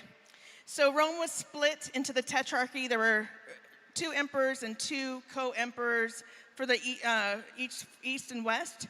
And Constantine wanted to oust his co-emperor, and so they had a battle of Milvian Bridge. Has anybody heard of the Battle of Milvian Bridge? No? Oh, good, a history lesson, my favorite. So the Battle of Milvian Bridge, Constantine was the underdog. And when he went to go fight in that battle, he said that he saw the Chi Rho, which is a symbol of the cross at that time. And he said that it was the Christian God that was overlooking this battle. And even though he hadn't converted to Christianity, he believed it was the Christian God, through his mother's influence, that led him to win this battle that he probably shouldn't have. Fast forward a little bit, 325, he's emperor, and we get the Council of Nicaea. And in the Council of Nicaea, what we have is you can be any religion. So for the first time in history, we have religious tolerance. And it wasn't saying that you had to be Christian or that you couldn't follow any of these traditional religions anymore, but you could be anything that you wanted to be. And it's because of his mother. So think about it. Before public education and organized schooling, it was through the mothers, at least initially, even for the sons in the Greco-Roman world, that the kids were learning. And so the mothers were teaching their belief system. So let's fast forward a little bit to today, to Bitcoin circular economies. So it's this bottom up, not top down, not through coercion and not through force, but through diffusion of ideas, through really giving people a better opportunity for whatever they're looking for. And circular economies does that. In the places where circular economies are really flourishing, we see them spreading through women and the poor. So it's mirroring Christianity, and it's mirroring the spread. It's an ideological movement in addition to just being money, just being technology. I argue this is a paradigm shift where people are going to try to take back their own value of time and energy and restore that to themselves through Bitcoin, and really understanding that and understanding money and how we don't own our time and energy because we have no control over fiat money. So I believe that it's find the problem, find the pain point for the people in these areas, and let the local adoption and let it spread. And like agriculture, eventually these circular economies are going to touch, and it's just going to be, this is how it is. So yeah, we still have people that go out and hunt and forage, but for the most part, it's intensive agriculture. It's agriculture is how we get our food. Whether you have your own little independent homestead, you probably still supplement with some sort of produce, or you trade with other farmers. So I argue we need a bottom-up, not top-down approach. Whenever we do top-down, like I said, it's through coercion, or force. And when you're trying to provide a better life, a sovereign life for individuals, I think that forcing that on people kind of is an oxymoron. Why would you force somebody to believe something when you just can educate them and teach them and let it kind of spread organically? So the key analogy of this is movements, ideological movements. And if I had 8 hours, I could probably bore you with historical analogies all day and give you lots of information about Roman and Greek history. But real adoption is when you allow people to find their own path, find their own journey, and explore these ideas. So you lead them to the information, but you don't force it on them.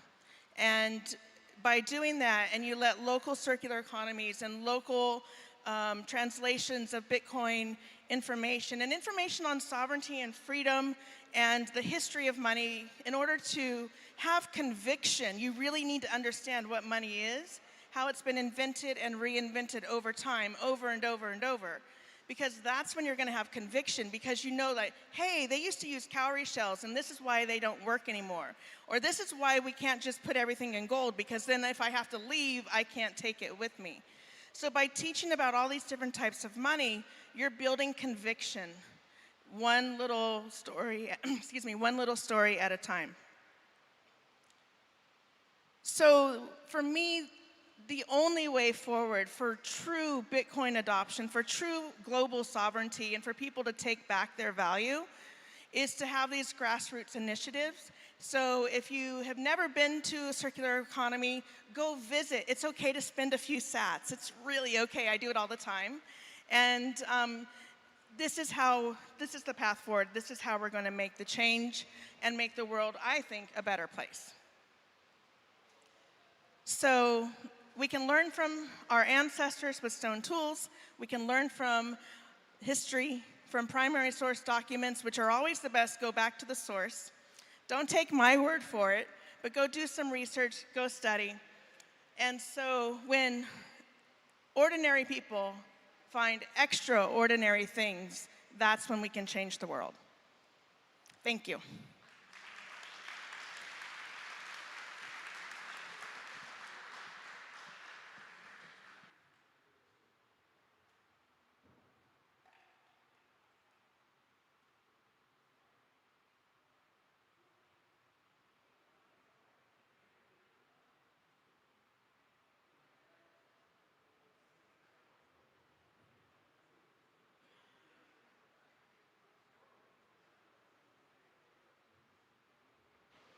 Thank you so much, Diana, for that talk. It's enriching, it's interesting. But now up next, we have a very interesting guest. He's here to challenge the way we think about nature, health, and human potential, and how going feral might actually be the step going forward.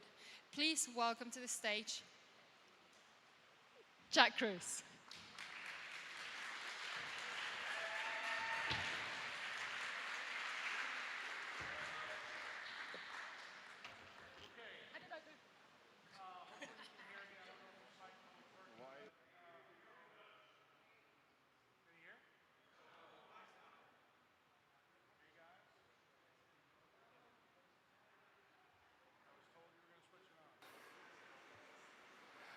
So most of you probably know I'm Jack Cruz. I'm a neurosurgeon. The story that I'm about to tell you is about how I adopted Bitcoin for real. I've never told anybody in my family who has ever worked with me all parts of this story. This will be the last time that I ever talk about politics ever again. But I want you to understand where it came from. Well, it doesn't matter what year it was. I was a very young doctor, 3 weeks out of residency. I was on trauma call. I got a phone call from the emergency room that a mother and daughter were in a car accident. The daughter broke her arm. That wasn't the problem. The orthopedic guys were taking care of it, but the mom had a problem with a headache. And the ER doctor wanted to know if he could run something by me as a curbside consult. And he said she had a CAT scan and it showed that she had a colloid cyst. Colloid cyst is a cyst in the middle of your brain. Generally, it's not a problem if there's no hydrocephalus. The only question a neurosurgeon needs to ask, do you have any hydrocephalus or not? The scan was done. The doctor, who was an employed physician at a facility, told me there was no hydrocephalus. So I went about my day. I got a phone call about 12 hours later, back from the emergency room, new doctor on, and the new doctor told me, I think you need to come and see this patient. I said, what's the patient? He told me it was the colloid cyst. He said, her neurologic exam has changed tremendously. When I went to see the patient in the emergency room about 6 p.m., the patient was brain dead, completely dead. I did a neurologic exam and assessed that. Everybody in the emergency room was stunned. And remember, 3 weeks out of residency. I looked to my left, looked to my right. Everybody was looking at me as the neurosurgeon. Was this my problem or not? And it turned out no one knew about that conversation that I had with the emergency room doctor. So I proceeded to go in, write a note. This is in the time, how old I am. There's no electronic medical records. We handwrote our note. My note was 3 pages long. It covered the interaction on the phone, what I was told, and my neurologic exam. It was at that point that the CEO of the hospital came down because the woman had 3 children. They were screaming at the top of their lungs. I told the CEO of the hospital, I told the nurses that generally we don't admit dead people.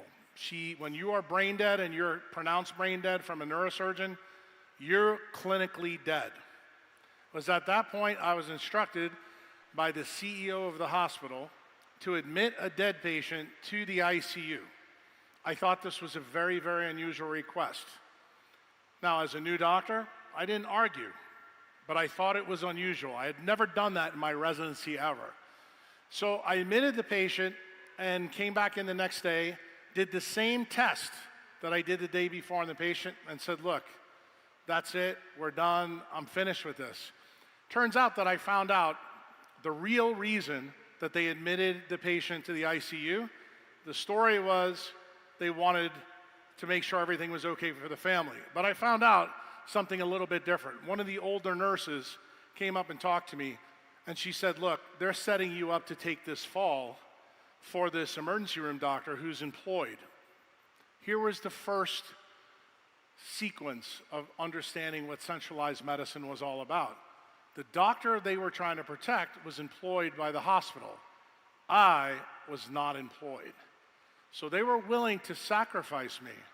So when I stopped playing their game that moment, I began and told everybody that we were disconnecting the vent. The family didn't want me to do it, but I did it anyway. It was game, set, and match for this patient. It was over. You can imagine after this event, many different things happened to me. The first thing that happened in the hospital is they went out and hired another new neurosurgeon. So I want to get this timeline really accurate for you. This neurosurgeon became employed. He was promoted over me sequentially for about the next year. I told you I was not hospital employed. He was much worse at practicing neurosurgery than me, and I'm not saying that because I'm bragging. I have some stats to back it up. He was better at hospital politics than I am. Most of you probably could figure out why. I performed much better than him in the operating room for long stretches of time. I made 3x money for the hospital than he made.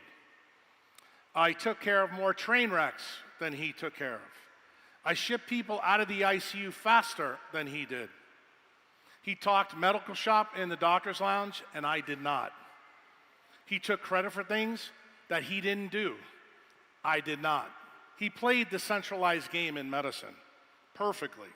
He actually got a promotion in this first year while this huge lawsuit's going on to go get an MD, PhD, MBA from Vanderbilt University, if you can believe that.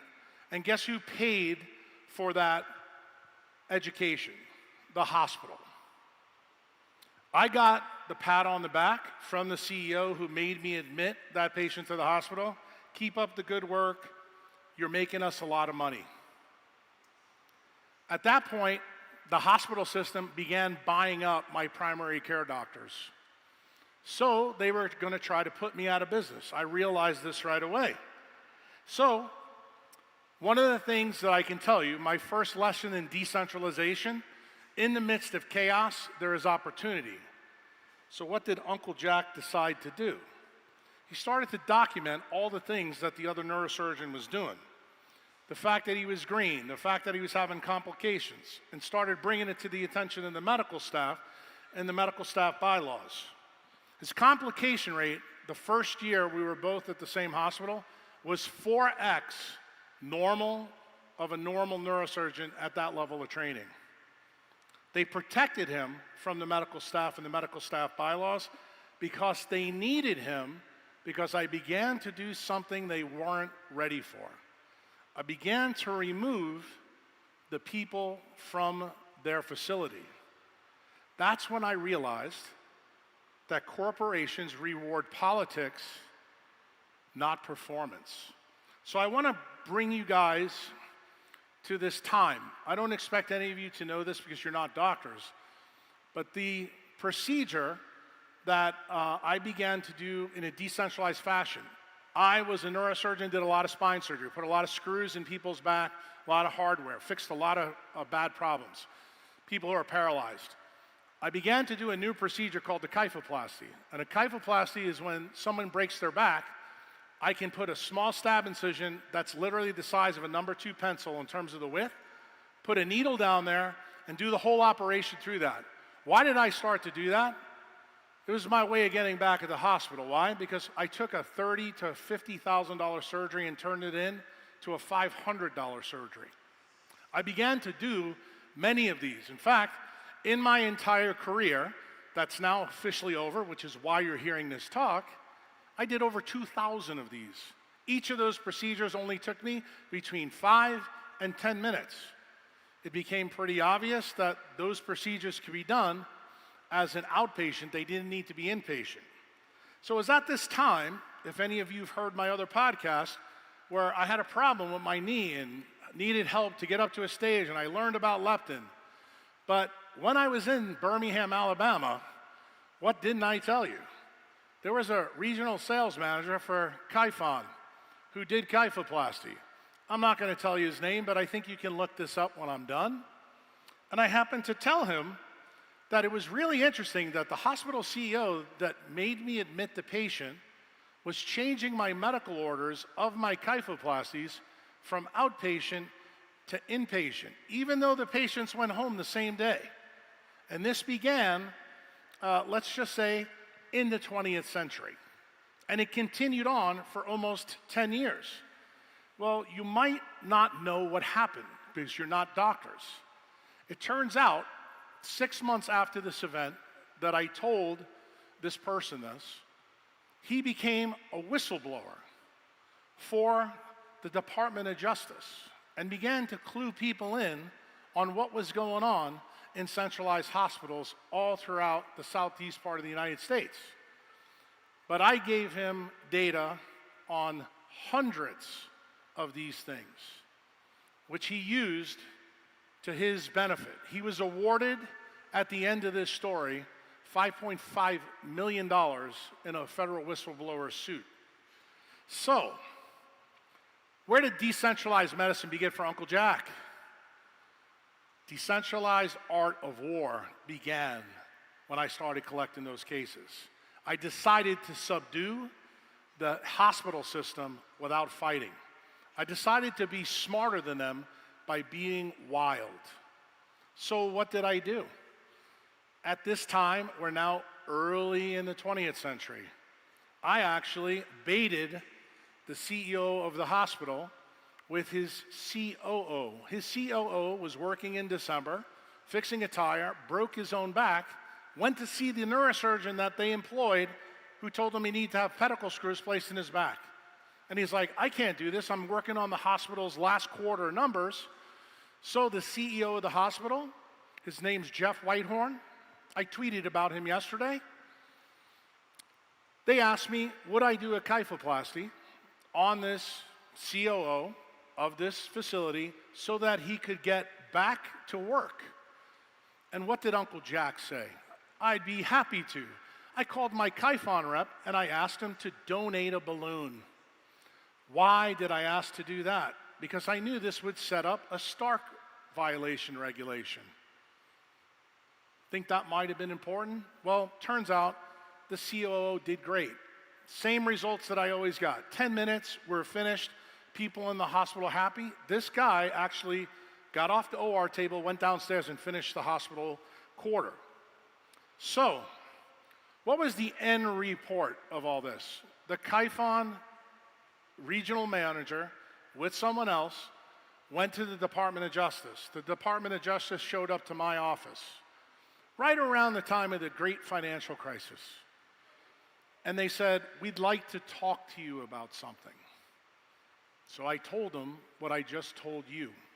And I told them what the hospital was doing to patients. That resulted in this hospital getting a $7,145,000 fine paid. Just so you know, all the hospital systems in the United States paid $200 million for this little endeavor. That was the lesson that brought me to become decentralized right in 2005, where most of you have heard all my other stories about why this happened. So, I flipped the switch on them. I showed them what decentralization was all about. They tried to ruin me, and I kept my mouth shut. I bought Sun Tzu's book and started to realize I had to play the art of war. And you cannot know your enemy until you become their enemy. So, right around 2010, most of you heard about my friend, JD, started talking to me about Bitcoin, and I didn't listen to him for 3 years. On April 3rd, 2013, I bought my first Bitcoin at $138. I kept buying it. All those surgeries that I was doing, kept loading the money in, kept putting it away. What was the point of the Bitcoin? Why did I adopt Bitcoin? Why did Kiki ask me to come here and talk? Because she said, Jack, this talk has got to land Bitcoin. Well, I'm going to have 2 landing points. Here's the first one. Decentralized medicine was born because of the chaos that these people tried to put in my life for over a decade. But I slowly had a plan for them. And that plan was to build unbelievable wealth so that I didn't need them anymore. And actually, I built a trap for them. I knew that they were zoo animals and they would fall right into it. So, what did I do? In the hospital, I did no politics. I appeared weak on purpose. You have to appear weak when you're strong. I shared the corporate greed to the DOJ in my office. They came to my office and I dismissed all my people. Made sure that I had nobody in my office that was unloyal to me, that would go back and tell the people that I was turning state's evidence on. I focused in on solving the problems of my patients. That's all I cared about. And getting paid directly the way it should be done. I made sure that no one could fuck with me because I was powered by Bitcoin. The more they spent to destroy me, the stronger I got. My plans were to be as impenetrable as the dark. When I moved, my actions became a thunderbolt to them. It was then that the CEO and the COO found that power. They got hit with a huge lawsuit. Things radically changed. I took every single patient, including the ones that make the most money, and I brought them down the street to a surgery center. I started to do surgeries that no neurosurgeon ever did in a surgery center. And what did I do? I recovered them outside in the sun. They were on deuterium-depleted water. They went home the same day. They never stayed in the hospital. And guess what magically happened? They got better. And guess what else happened? Couldn't charge the hospital more money. The hospitals lost money in this endeavor because I took the cases away from them. Bitcoin allowed me to do things that other neurosurgeons couldn't do, and they couldn't stop me. The best neurosurgeon rarely gets promoted in an employed state. So when you hire a doctor, make sure you ask the first question. Are you employed by this facility, or do you work for yourself? Once they get employed, they become part of the centralized machine. Healthcare companies are optimized for compliance, not for communication, not for competence. If you're technically great, politically decentralized, you will never win at a corporate job. You must leave immediately. I don't care if you're a doctor or not. Build your own thing. Run your own race. Get paid your actual value. Then change the world. Then return to blow up their world. The greatest decentralized victory that Uncle Jack ever got required no battle.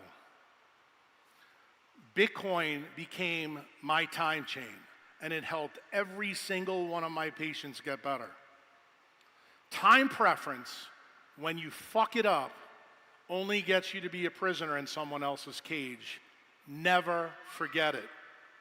This is my lessons on time preference that I gave at Bitcoin Historico. I'm giving you the preview of what happened before. So my life now, most of you probably seen my Instagram, some of you may have been to my house. It's fucking savage. It's wonderful. It's beautiful. I'm retired. You know why? Kiki, here's your part. Because I adopted Bitcoin at just the right time. It allowed me to become savage. It allowed me to wage a war on centralized medicine in ways that none of them ever knew until right now. I appeared in places that I was not expected. And the results of what they wanted are encoded today, second issue, on the blockchain. Did you know? 5 years ago, Uncle Jack told all his members, don't take the jab, there's a problem with it. And I was very concerned. I unretired and went back to the ICUs and found out how hospitals were killing patients. And then I found out what was happening with the jab, and I happened to help that out too. I enlisted some of my friends you may have heard of, Kevin McKiernan, Jessica Rose. What did they do? They were mercilessly treated on Twitter as whistleblowers and bullshit artists until somebody in the centralized paradigm named Philip Buchholz proved what we found was true, that they're trying to kill us through vaccines and drugs. So what happened? Kevin and Jessica wrote papers that just got published, most of you don't even know this, probably 4 weeks ago, that proved beyond a shadow of doubt all the things that you thought that I said was a conspiracy are 100% true. But what don't you know? The lady that's sitting in jail, Ghislaine Maxwell, her family controls peer review. They would not let Kevin and Jessica Rose put that paper in a journal so other doctors and you could read it. The only way you could see it is in a preprint on Twitter if you were fortunate to follow any of those pages. So what did Kevin do? He put it in the open timestamps of Bitcoin 2 weeks ago. So guess what?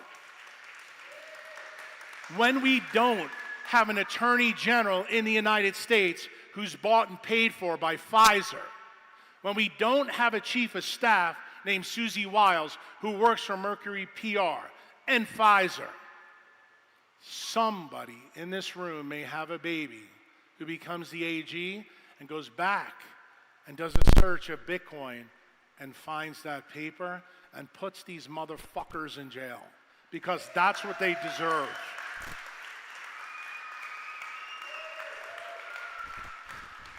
Do not forget the lesson of becoming feral. To know your enemy, become your enemy. And when you know you're fighting for the truth, keep going. Make sure you're wise about how you do it. Bitcoin was my antidote to centralized medicine. And I'm sure there's many of you out there that work in industries where you have stories like this as well. Do not be afraid. Do not be put off by what they've done to other doctors. There's only one reason I was never censored.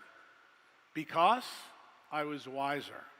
I decentralized myself before it was ever fashionable to do it in medicine. And then Bitcoin came along. So that's it. Thank you, and become savage, people.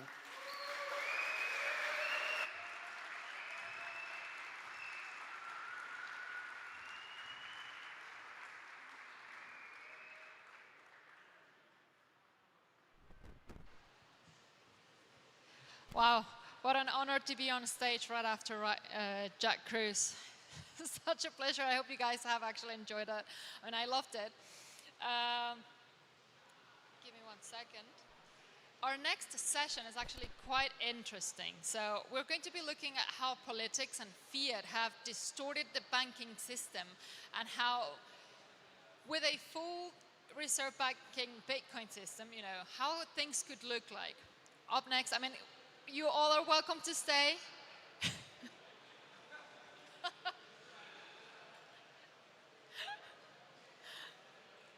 We have a bottleneck right in the entrance. Come on, guys. You all are welcome to stay. Our next session is super interesting.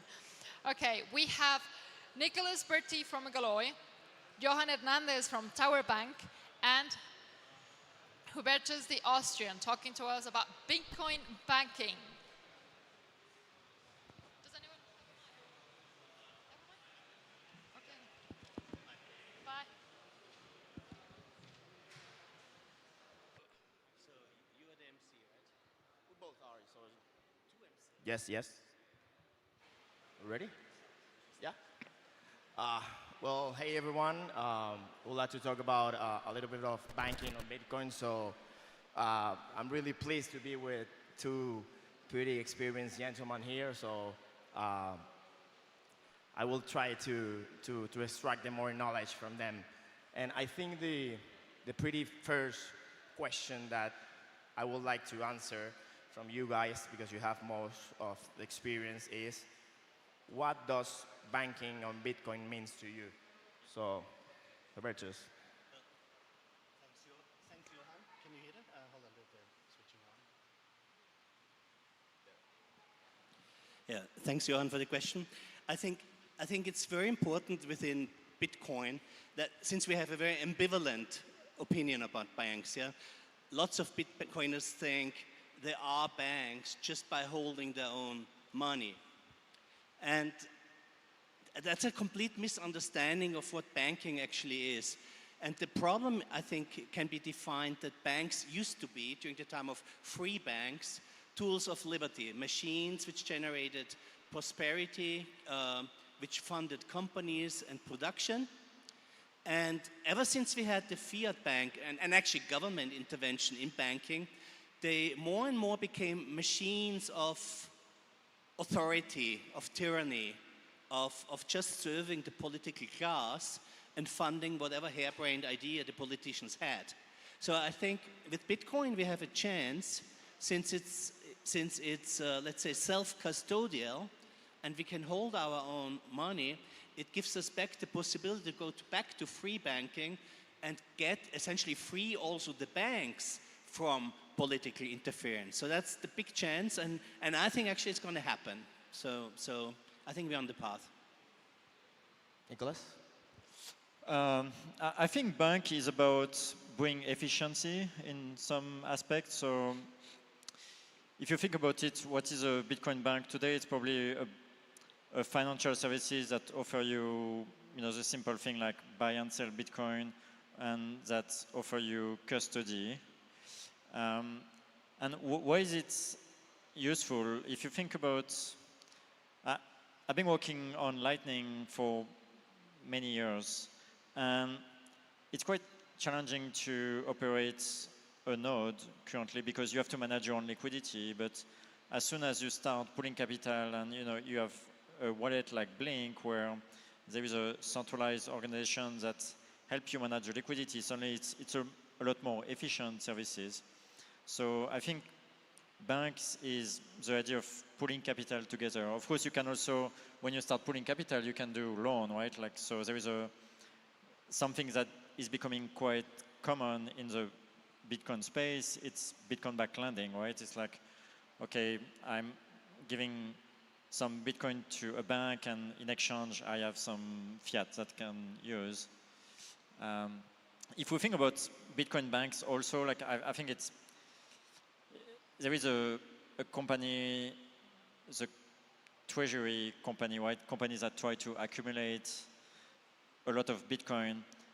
Eventually, currently they try to have an arbitrage trade and accumulate as much Bitcoin as possible. But if you think in 10 or 20 years, those companies that may have a significant part of the supply of Bitcoin, if at some point Bitcoin stop going, they will have massive amount of money to lend also, right, for having interest. So I think this is how I think about Bitcoin banking currently.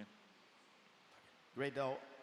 I think I can move to the next question because it's pretty related. Like, there's right now like a Bitcoin versus bank paradox because specifically Bitcoin was created to use or transfer value without the need of a third party or of a bank. But what role should banks play in Bitcoin global adoption today? What do you think, Robertus? Yeah, I guess that's actually the core of the problem, Johan. Because what we have seen also from a big misunderstanding, let's say in Keynesianism in some of the more mainstream economic schools, is they actually allow that banks create money. And banks should never ever create money. Central banks shouldn't create money, commercial banks shouldn't create money, mortgage banks shouldn't create money, investment banks don't create money anyway. The only units which should be able to create money / currency are productive units in the economy. That's how it used to be. Until the Middle Ages, there were so-called merchant banks. Merchants, which at the same time acted as banks because they created currency.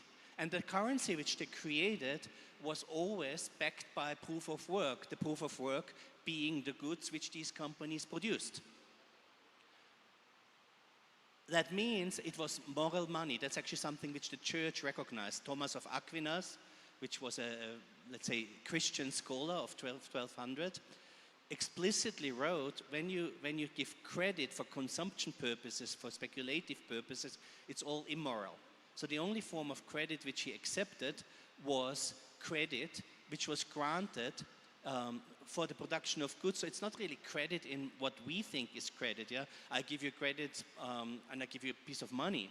No, it used to be more like delayed payment. I give you my goods, my real savings, and you only need to pay me in a month, in 30 days, in 60 days, in 90 days, until you have done something with it as a company. So the problem in Bitcoin banking is that we have to forget completely the part where banks created money, demand deposits. And it's very easy for us as Bitcoiners to do, because as long as we keep our Bitcoin self-sovereign in our own wallet and don't give it to bloody custodians, we can always be sure that the money which we hold is real and non-inflationary. So the banks will then be, again, only so-called intermediaries of money.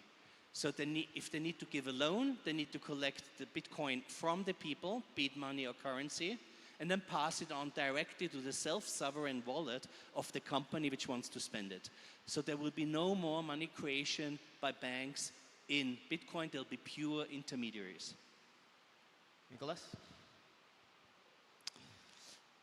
I agree that as soon as you go to Bitcoin banking, you don't want to expand the money supply because there is not a lender of last resort. Like, that's certainly something that differentiates fiat banking with Bitcoin banking. To your question on, is it a paradox to get bit, to get banks in Bitcoin.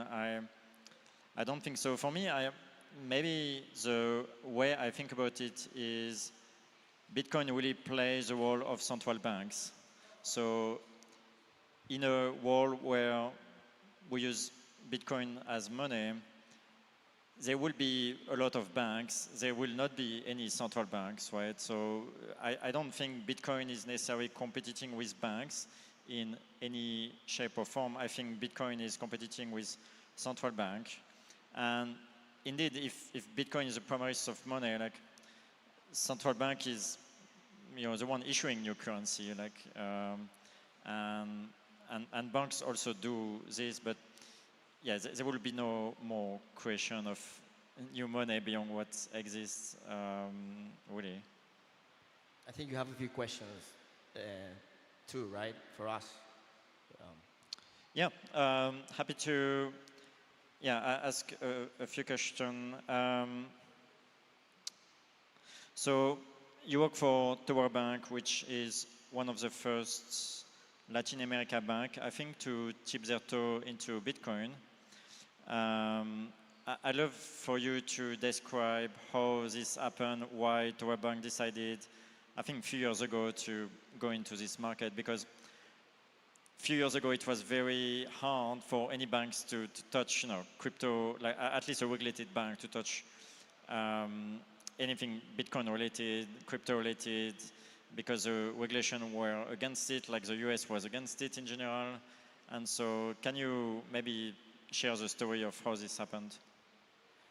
Yeah, it was pretty interesting because a few years ago, I'm talking 2021, the bank was building this new strategy for the next following years, and they noticed that some of our clients started to buy in Bitcoin with our credit cards.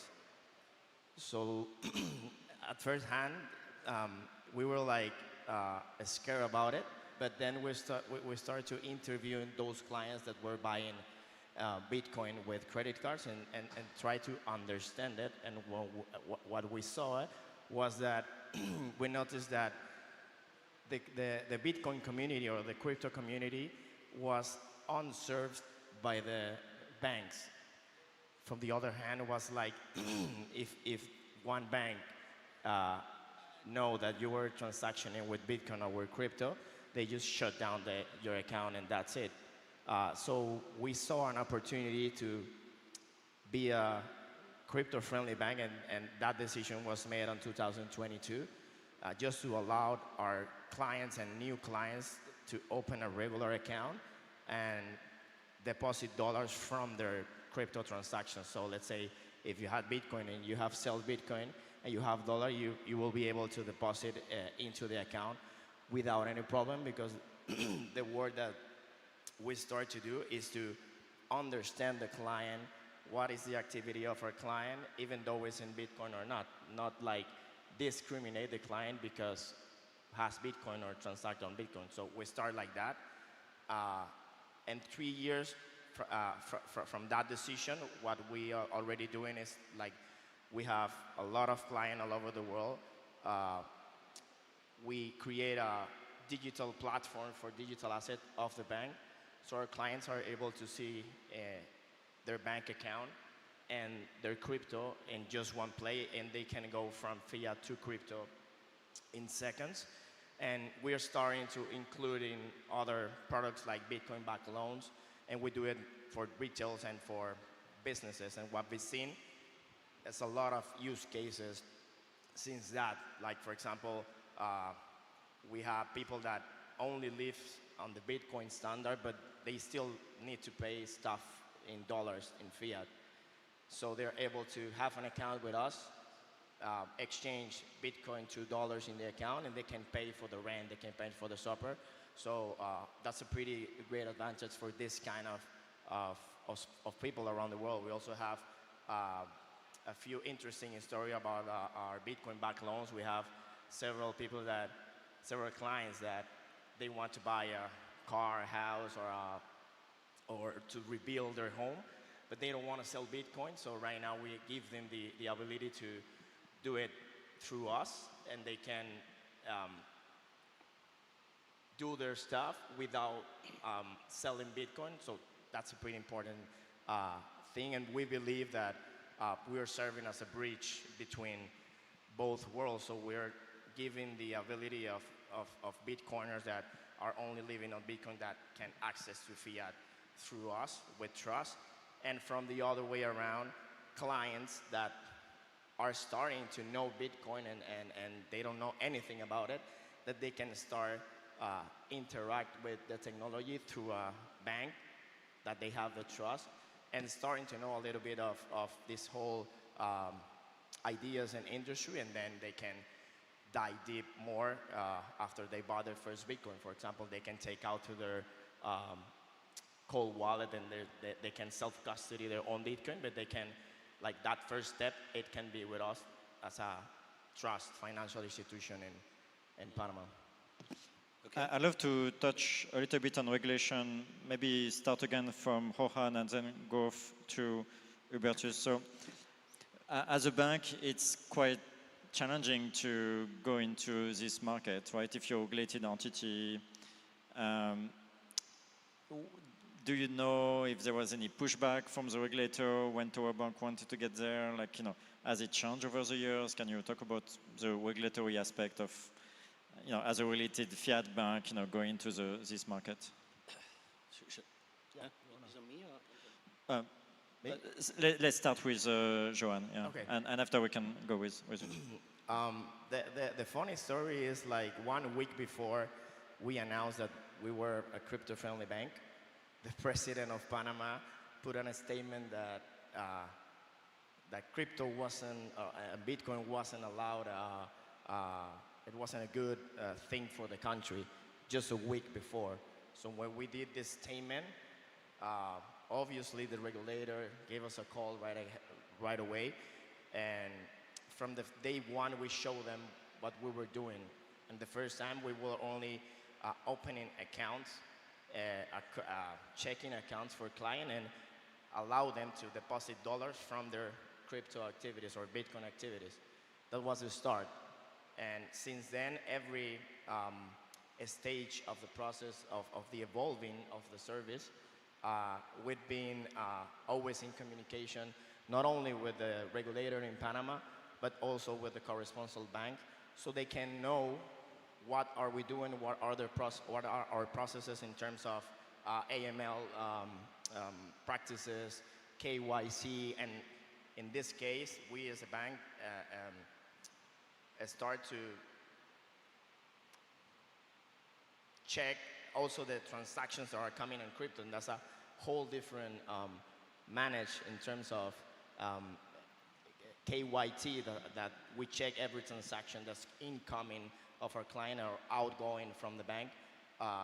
So we are in constant communication, not only with the regulator in Panama, but also with the correspondent bank, so they can see how we are evolving with our current processes, so they can be aware of what are we doing and that we're doing things right. Okay, I will ask the question a little bit differently for you, Hubertus. Let me just ask, discuss this. I want to ask Johan another question. I think ever since Hal Finney, let's say, predicted not just the existence, the future existence, but actually the very necessity of banks on Bitcoin, I think it was pretty clear to me that this couldn't be banks in the old style. Yeah, the banks which are captured in thousands and thousands and thousands of pages of compliance and very weird, sometimes harebrained regulation just to keep the fragile fiat system alive. So when I listened to Johan, I realized that the current banks, of course, are in a terrible situation, because they need to do all that bullshit which you don't need in Bitcoin anymore, because it's simply a different technology. I would almost compare it to the first automobiles, which essentially looked like, horse and buggy, just with a motor in it, but they looked pretty much the same. They were the same clumsy, uncomfortable thing, and if you compare it to a modern car, of course they now look completely different. And I think on a Bitcoin standard, we have a chance to completely really completely reinvent banking from ground up, because we don't need all that bullshit which is needed for intermediaries, which again need then centralized supervisors, because of all the bad things which can happen. In Bitcoin, you have pretty good verification of everything in terms of reserves, in terms of what liabilities or what asset types are. We will probably see a renaissance of the specialized banks. Yeah? In the old days, the concept of universal bank just didn't exist. We had commercial banks which just treated with companies. We had mortgage banks which just treated with mortgages. A high degree of specialization. And that will be needed again to build on the Bitcoin blockchain, the special, let's say, smart contract type of things which are needed for that industry without all that crazy bureaucracy which we have to today, which costs months and months to open an account, weeks and weeks to get a single large transaction through. In Bitcoin, you can do all this with a couple of seconds. So a follow-up question to you is, I agree on the principle that, you know, a lot of the regulation today is because of the a banking license is a license to print money, and governments want to control that very tightly. But currently, it seems the way this is going is Bitcoin Bank, or at least regulated Bitcoin Bank, have to follow the same rule as fiat bank, and it certainly creates a high regulatory burden. But do you think government will allow the creation of unregulated Bitcoin bank? And that's what I'm talking about. It's more a challenge to us Bitcoiners that we build in such a way that all these regulations don't have power over us. And the key thing to keep in mind is we must build everything self-custodial or non-custodial. As soon as we allow custodialism to creep in, like I, for instance, would never ever use a Lightning wallet which is custodial. Yeah? It's just, you don't do that. Because as soon as you give custody in the monetary system to somebody, they will automatically have the possibility to create money and create shenanigans. But as long as you hold your value in your own wallet, on your own keys, and not with a custodian, that simply cannot happen. Nobody can, so to say, pretend that there is soft money which there isn't. So as long as we build in such a way, keeping that in mind, all those laws will not apply to us. And so to say, if I, for instance, talk about our project, BitCredit Protocol, we built everything in such a way that we only need the very normal commercial law and the Bill of Exchange law, which is worldwide since 1930, and we don't need a single scrap of any banking law, national bank law, custodial law. It all doesn't simply apply. So that's the way for Bitcoiners to build, and I think we need to stay on those principles in order to avoid statist creep. So I guess the way you think about it, there is a binary distinction between self-custodial and custodial, and your assumption is that if there is some way to build self-custodial banks, they will be outside the regulation and custodial will be regulated. I wish it was, you know, that, I guess, that a simple dichotomy. I think it's a much more nuanced. Like, we've seen the case for Samurai, which is like a self-custodian way of, you know, exchanging coin, and, you know, even though the law seemed clear in the US, the verdict of some judgments, you know, give another opinion. So, at least for me, I think in the upcoming future, it's very likely that government will heavily want to regulate everything that's touching Bitcoin. I'm not necessarily saying it's a good thing or a bad thing, but that's just a trend that we are seeing. There are certainly things like, you know, if you think about the current regulation, a lot of those regulations are to make sure that the bank is solvent. Which we know from main chain, if we build things correctly, we can verifications. Yeah, we don't need a central authority to verify that if anybody can see it with their own eyes. So if you move if you build proof of reserve, like, there is many ways that could show that a bank is solvent without having regulation. But certainly one of the questions I have is, will there be countries that will embrace those technological advancements like proof of reserve to say, okay, if you show proof of reserve, you don't need to do all this regulatory oversight because you're doing it yourself, right? I know that Texas had some initiative along this line, but unfortunately, it's still like in a limbo and it has not progressed. I don't know there are any other jurisdiction that is looking at this. I mean, I wish El Salvador were thinking about proof of reserve for banking, for instance. But yeah, I'm quite unsure at this point where there will be a lot of friendly jurisdiction across the world where we can apply those new type of banks. Like similarly, you can think of the the cashew or what you're doing, or like new type of banks that just exist because there is cryptographic primitives that can allow those banks. But unless there are places in the world where we can run those software and it's accepted, there is no regulatory risk to do that, I think it will be hard. I don't know if we're going there or not, like if we're going into you have to be fully regulated to be a bank. I think this is a path, it slowly gets there. I don't know what are the option to build like self-custodial banks currently. I think we're already seeing it slightly. So I just came in from Bitcoin Prague, where there was a corporate Bitcoin type of event, fun event. But so to say, in these Bitcoin treasuries, we're seeing some, early signs of potential future Bitcoin banks. Some of them don't even know it yet. Most of them simply copy Michael Saylor's playbook and try to do this flywheel with the capital markets. But they are increasingly realizing that this is not enough. Because, okay, Saylor started with the flywheel and it worked fairly well for him until a certain point in time. I think currently it doesn't. But once there are new companies trying to do the same thing, they need to think further. What are we actually going to do?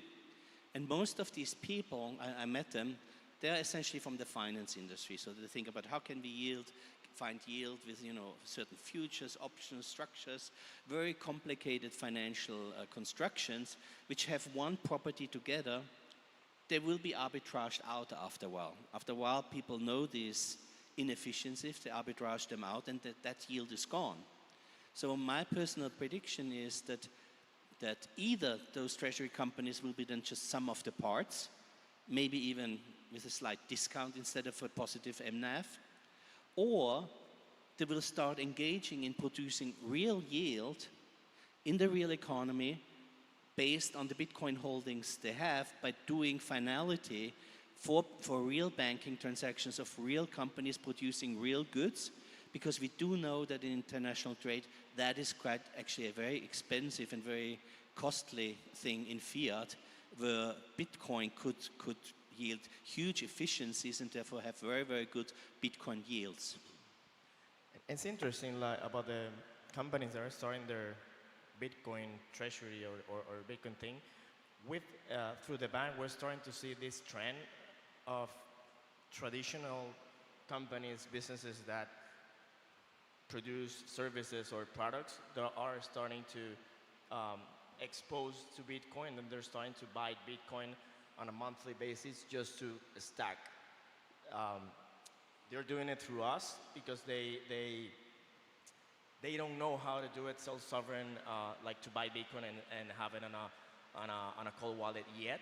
But they're starting to buy Bitcoin with us, and I'm thinking this trend is gonna keep growing up from now on, because they are seeing all the loudness of Michael Saylor, what he's doing, and I think companies will start to push on that way. And the other thing is like, what are they gonna do after they buy and they have their treasury? That's the next question. What they can do with that treasury, and how will that manage in a proper way? And last question, we have to leave in 1 minute. Last one. Yeah. What do you think Oh. what A will be the quick one. Huh? Quick one. Quick one. Which Bitcoin financial product have the highest potential for mainstream adoption, in your perspective? No, that's a very clear one. I mean, we are really early in Bitcoin, and I mean, I know this is a meme almost like that, but it is true. And what Bitcoin first needs to, so to say, solve is what banking does. Banking, so to say, is an intermediary of credit, and we can't do that because Bitcoin is very, very volatile. And when you have a volatile currency, volatile money, it's very dangerous to have credit.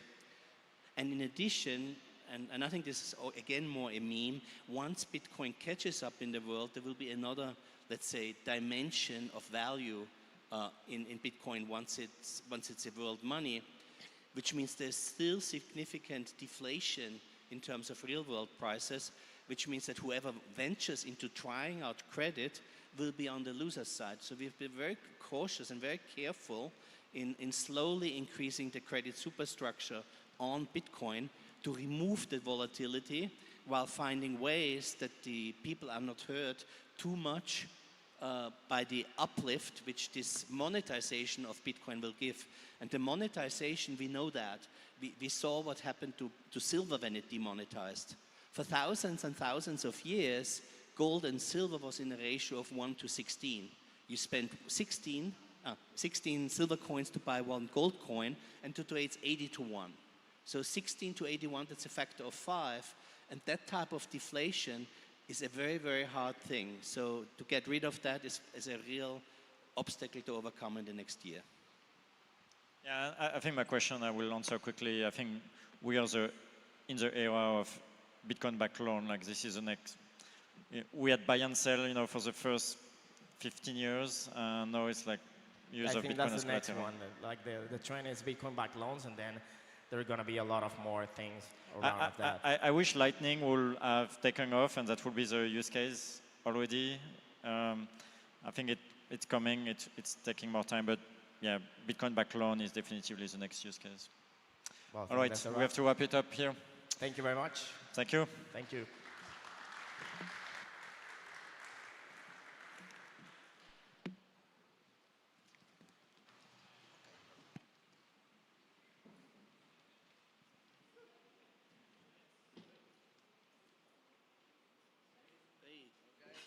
I would say good job, but I didn't hear a word.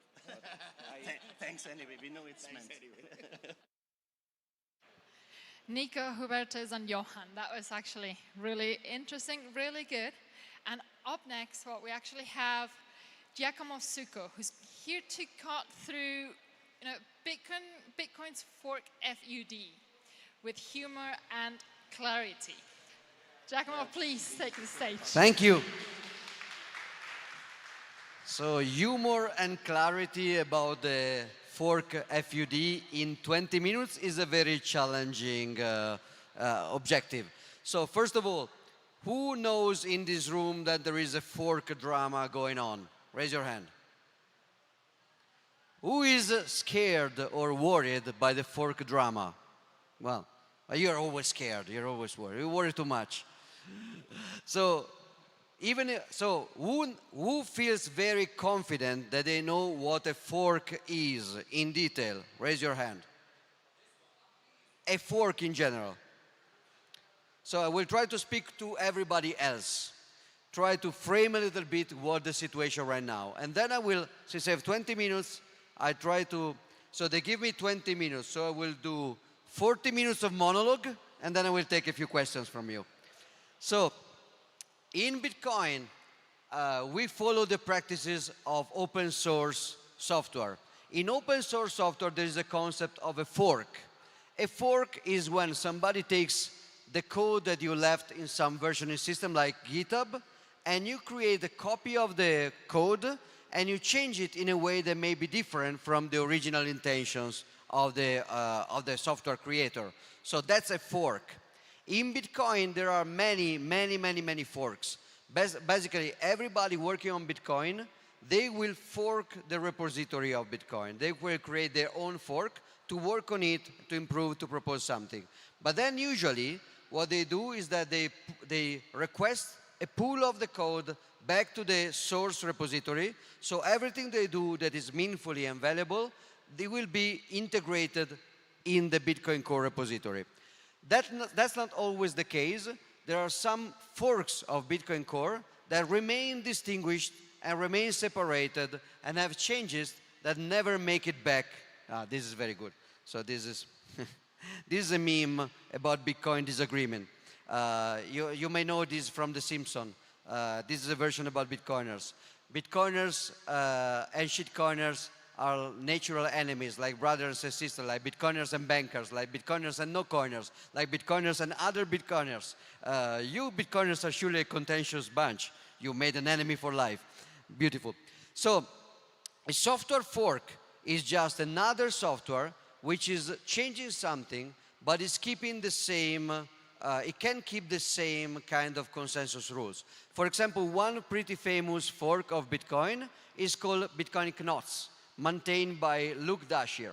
Bitcoin Knots started to change, to diverge from Bitcoin in some things that are not consensus related. So they don't change the rules of Bitcoin, only some stuff that we can disagree about. So imagine Bitcoin like a stack with different layers of disagreements. If you take the Bitcoin Core code and you change stuff, you may change the color of the logo or the font. This is something you can change in your client, and it doesn't affect the way you work with other clients. It will not change the rules, it will not affect the network, nobody cares. You will see a different color, and nobody else will. Now, if you go up on this, you may change the way you interact with the peer-to-peer layer, so the way you interact with other peers. Now, this can change something because, for example, you may change the code in a way that you will not connect with other nodes anymore. And that can actually change the behavior a little bit. But it's still something you can do safely. Most likely will change your experience more than other people's experience. If you go up in this stack, you get to the mempool policy. The mempool policy is something like this. It means that certain transactions you see in the mempool, they are rejected if you see them non-confirmed. But when you see them in a block, you accept them. So they are called valid but not standard. If a transaction is valid and standard, you see that in a mempool, you accept it and you relay it. If it is valid but not standard, you reject it from the mempool, but when it gets to a block, you accept the block. If it's not valid, you reject it from the mempool and you also reject the block. If you are a miner, you will not include non-standard transaction in your block, but you will accept blocks including non-standard transaction as long as they are valid. Now, Knots and Core and another fork called Libre Relay by Peter Todd, they have different rules for standardness, but the same rules for validity. That means that some transaction will be rejected by Core, but not rejected by Libre Relay by Peter Todd. And some transaction will be rejected by Knots, but not rejected by Core and Libre Relay. This is all happening in the mempool, not in blocks. That means that everybody will follow the same consensus.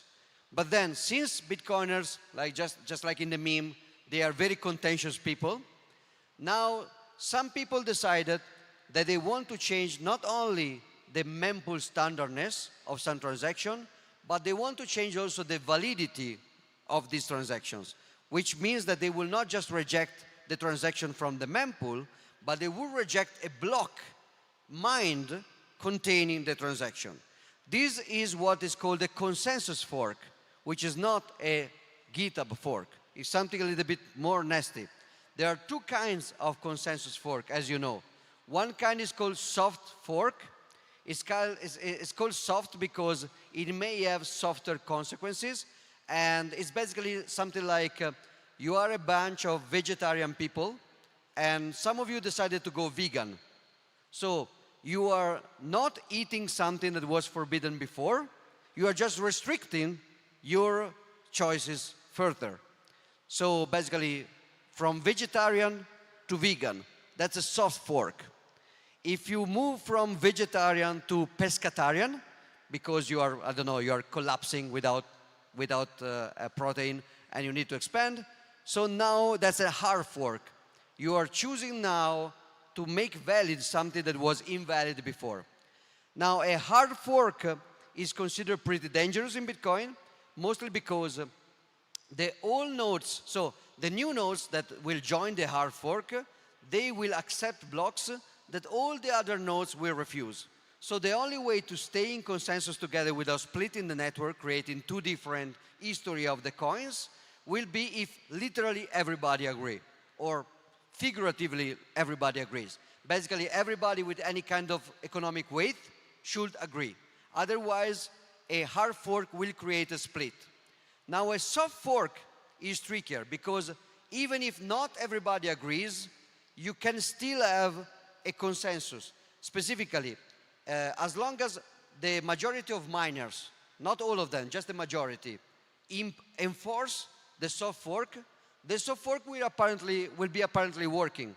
Why? Because there will be a block violating the new rules. But then the miners that join the soft fork, they will reject this block, building on top of the previous block. So what will happen in this case is that basically you will have a majority of miners enforcing the rules. So there is some notion that the soft fork is easier to implement. So what's happening is that basically in Bitcoin, everybody fights all the time. And one faction of Bitcoiners a few months ago were taking this position. The position is, there is some kind of shitcoining going on Bitcoin, NFT scams, all these kind of nasty things. We don't like those because Bitcoiners tend not to like shitcoins, except for some Bitcoiners. So the Bitcoiners who don't like spam and scams, unlike Bitcoiners, they decided to filter those from mempool. And then these other guys on the other side said, you are wrong, because policy standardness in the mempool cannot stop transaction. What you're doing is just pushing this transaction to miners directly. People will go on Livestream services by Mara, and they will send the non-standard transaction directly to miners, or they will run Libra Relay, and they will send the transaction directly. So if you really want to stop it, you should fork the consensus. And this went on for a year, and they were saying, no, guys, we don't want to split the consensus. We can use policies in order to make this work. It can work. And these guys were saying, no, guys, it's not working. This is completely useless. Stop doing that. You are trying to use something that doesn't work. You should actually change consensus. And this went on and on and on. And then one of these guys said, okay, guys, I will actually change consensus. And they said, no, what are you doing? Not in that way. So people now are fighting because it was unexpected that the situation escalated until this point. Now, within this drama and debate, you may feel a little bit of confusion because there are so many different topics, all basically crunched together into a single debate. Many people are disagreeing about very different things. There is, for example, there is one disagreement about spam. Some Bitcoin engineers are concerned that Bitcoin is easy to hurt with spam. You know what spam is, right? When you open your mail inbox and your time is wasted because you have to go through a lot of garbage before your scarce attention can focus on a real email you want to read. So the definition of spam is an unsolicited message that you receive in bulk and you don't want to see. And some people say, in Bitcoin, you don't have this problem because in Bitcoin, everybody has to pay a fee. But that's interesting. In most of cases, spammers do pay a fee. The point is that they don't pay it to you. They pay it to somebody else. For example, if you receive a spam email, the spammer paid a computer shop and an internet service provider. They just didn't pay you. So they pay once, and with that tools, they can spam you once or twice or 2 million times or 3 million times. If you receive a spam phone call, the spammer is paying the network. It's just not paying you. So for you, it's spam. So there is a lot of philosophical disagreement about what spam is. And in general, this is very funny because is something that Bitcoiners tend to create out of nothing. For example, you remember the block size wars. Maybe some of you does. During the block size war, the big blockers were saying, okay, the white paper says that Bitcoin is digital cash. So the fees should be very low, and the confirmation time should be very fast. Otherwise, it's not digital cash. It's just digital gold. Well, funnily enough, talk with everybody outside of Bitcoin, and for them, cash is something which is very slow and expensive to move around the world. If you have to send cash from Argentina to Mali, that's very expensive and slow. If you send credit with Venmo, that's fast. So it's actually the other way around. So people in Bitcoin tends to take words that have a very clear meaning outside of the Bitcoin world, and they make it very weird inside of the Bitcoin debate. Another example is spam. So many people say it cannot be spam if it's a valid transaction.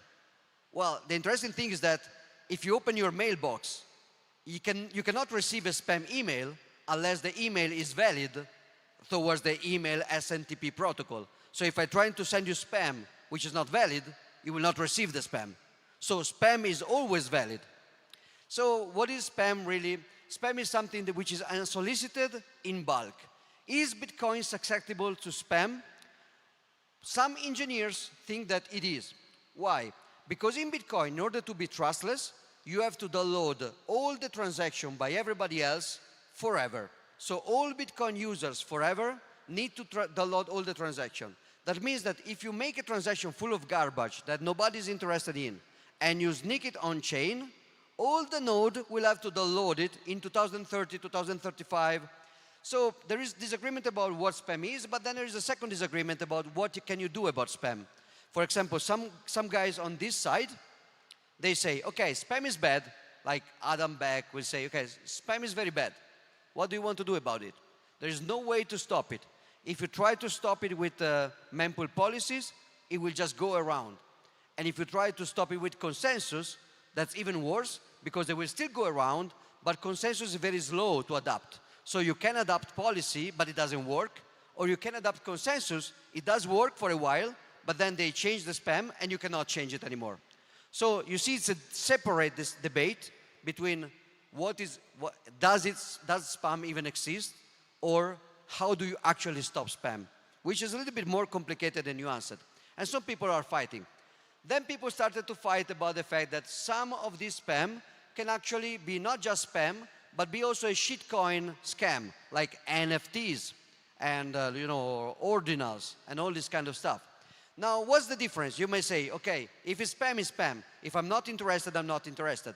Well, the difference is that if you have a shitcoin scam going on, the incentives to spam you become a financial incentive, a financial gamification. So imagine that you open your mailbox and you receive an email by a Nigerian prince, and which is offering you to usually enlarge your penis or something. Sorry for the ladies, but it's 2025, so maybe you ladies have a penis, so whatever. So the Nigerian prince is offering you to enlarge your penis, and you don't care. And what happens is that mostly you delete it, unless you're interested, and so they will have a very low conversion rate. Most of the people will just delete and not try to buy the pill, the Nigerian pill that enlarges the penis. But imagine now that the Nigerian prince becomes smarter, and he says, okay, now you can enlarge your penis, or you can sell the opportunity to enlarge your penis to another guy for more money. Now this is a Ponzi scheme. This is a gamification of scamming other people. And this has a stronger incentive, because now this guy may say, okay, I don't think my penis is going to get larger from this, but that other guy maybe doesn't know and will buy my Ponzi scheme for some higher amount. So the scam gamification of spam, and this is getting pretty complex because I know scam, spam, there's some similar, but they're different. So there is spam, and there is scam, shitcoins, NFTs, and then there is spam, which scams inside. But now it did seem too simple. So people started to be worried about XAM. Now, XAM is not scam. and it's not spam. So you have spam, scam, and XAM. If you do all the permutation, there's just one missing, which is KPAM, but that doesn't exist yet, but we will come out with that. So what's the problem there? Somebody said, okay, I don't want to receive this spam, but maybe this spam is also illegal or immoral or something, which is problematic because in email, if you receive some spam, which is, well, XAM is basically child pornography or something like that. And that's bad, and that's also quite illegal in many jurisdictions. So you say, I don't want to have that on my computer. I don't think it's that legally relevant, mostly because if the cops want to find that in your computer, they probably will. They just have to put it there, which I think that we have few examples through history, especially in the US. But let's assume that's not the case. So you don't want to have that on your computer. So you just delete it. And if you delete it, it's not on your computer anymore.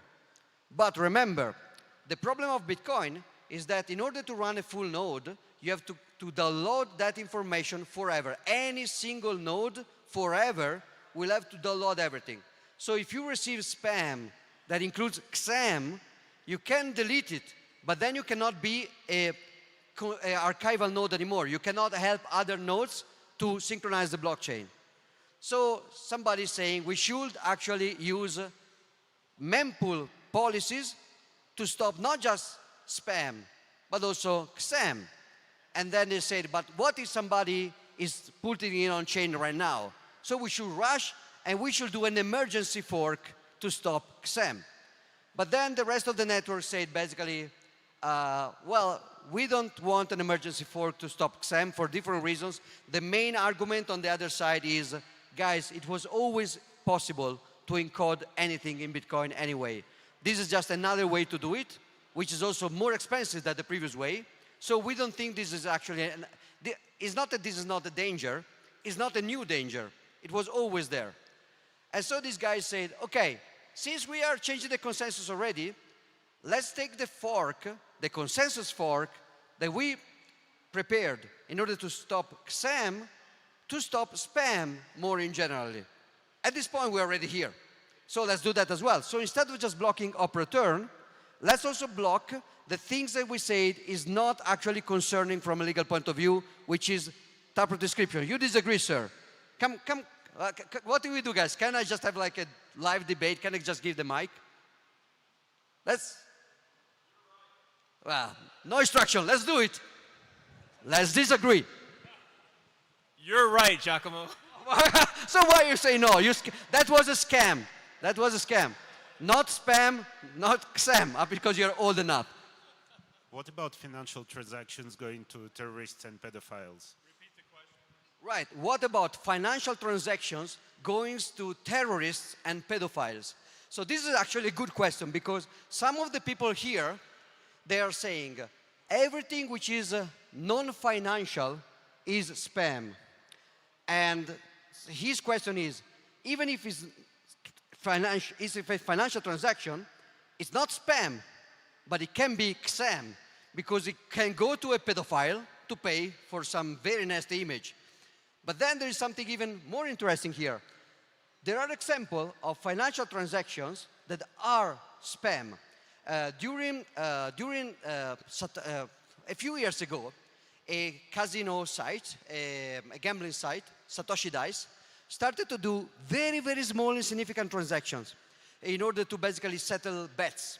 And most Bitcoin users, including many users and many developers that are here today, Gregory Maxwell, SIPA, they say, that's spam. Interestingly, it was monetary, it was financial. It was just very tiny.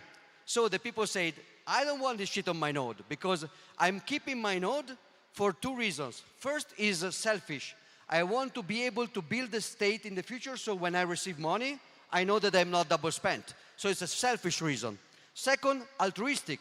I want to help other nodes to bootstrap in the network. And the idea is, don't force me, don't push me to keep track forever of the shitty one-shot transaction that are only useful to you. This is like Gregory Maxwell said, it is an antisocial behavior. But it was financial. And even in 2016, there was Bitmain. Bitmain is suspected, heavily suspected, to have created a spam attack on Bitcoin. They were miners with Anpool, so what they did was making a lot of transactions to themselves to fill the block. So the block was full of transactions that Bitmain was making to himself. Now, what is the cost of that? Nothing, because you spend the fees, but you also recover the fees. The cost will just be the opportunity cost. Over. Thank you very much.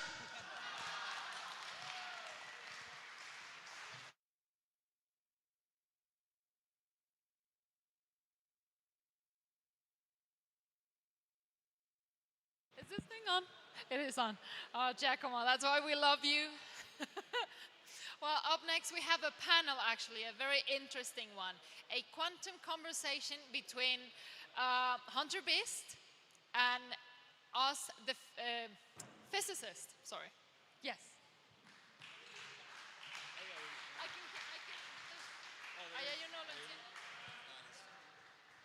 All right, all right, all right.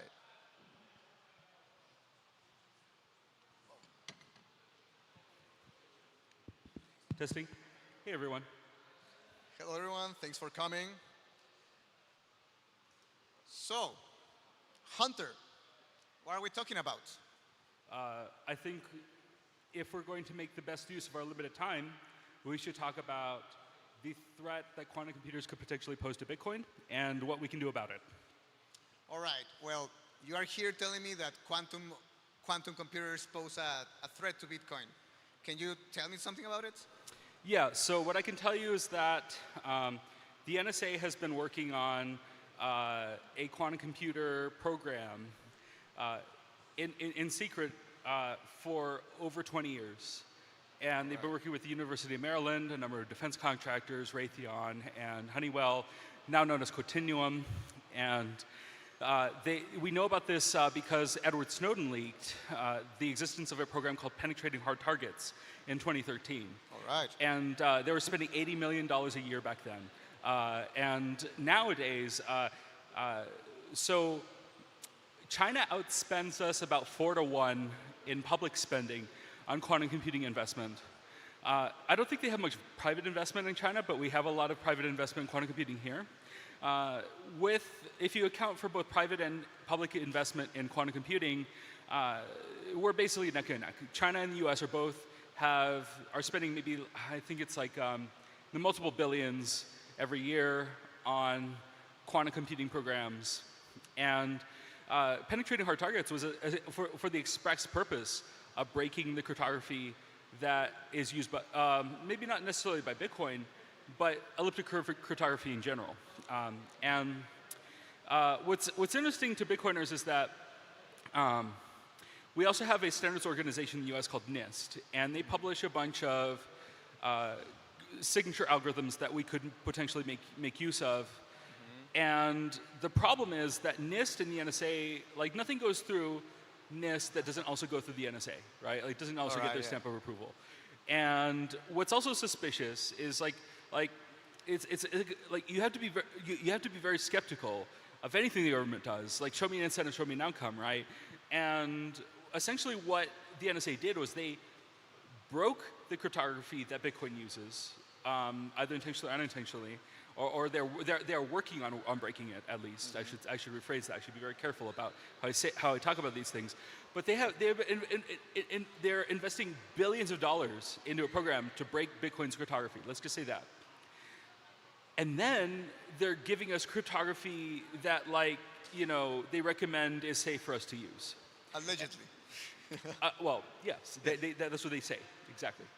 And my take on this is that we have to not trust, we have to verify.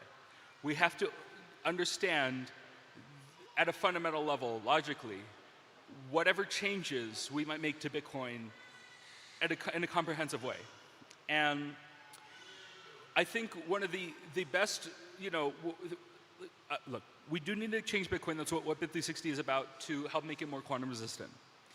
But we have to be very careful of any change we make to Bitcoin. We have to understand it very well And ideally, it's based on cryptography that Bitcoin already uses, so that we already know, if we trust SHA-2, for example, and that it's capable of securing Bitcoin, transaction IDs, and of course proof of work, then maybe hash-based cryptography is sort of the gold standard based on SHA-2, which is not a recommended security configuration by the NSA, which is interesting. Interesting. It is very interesting. They do not recommend SHA-2, they recommend SHA-3.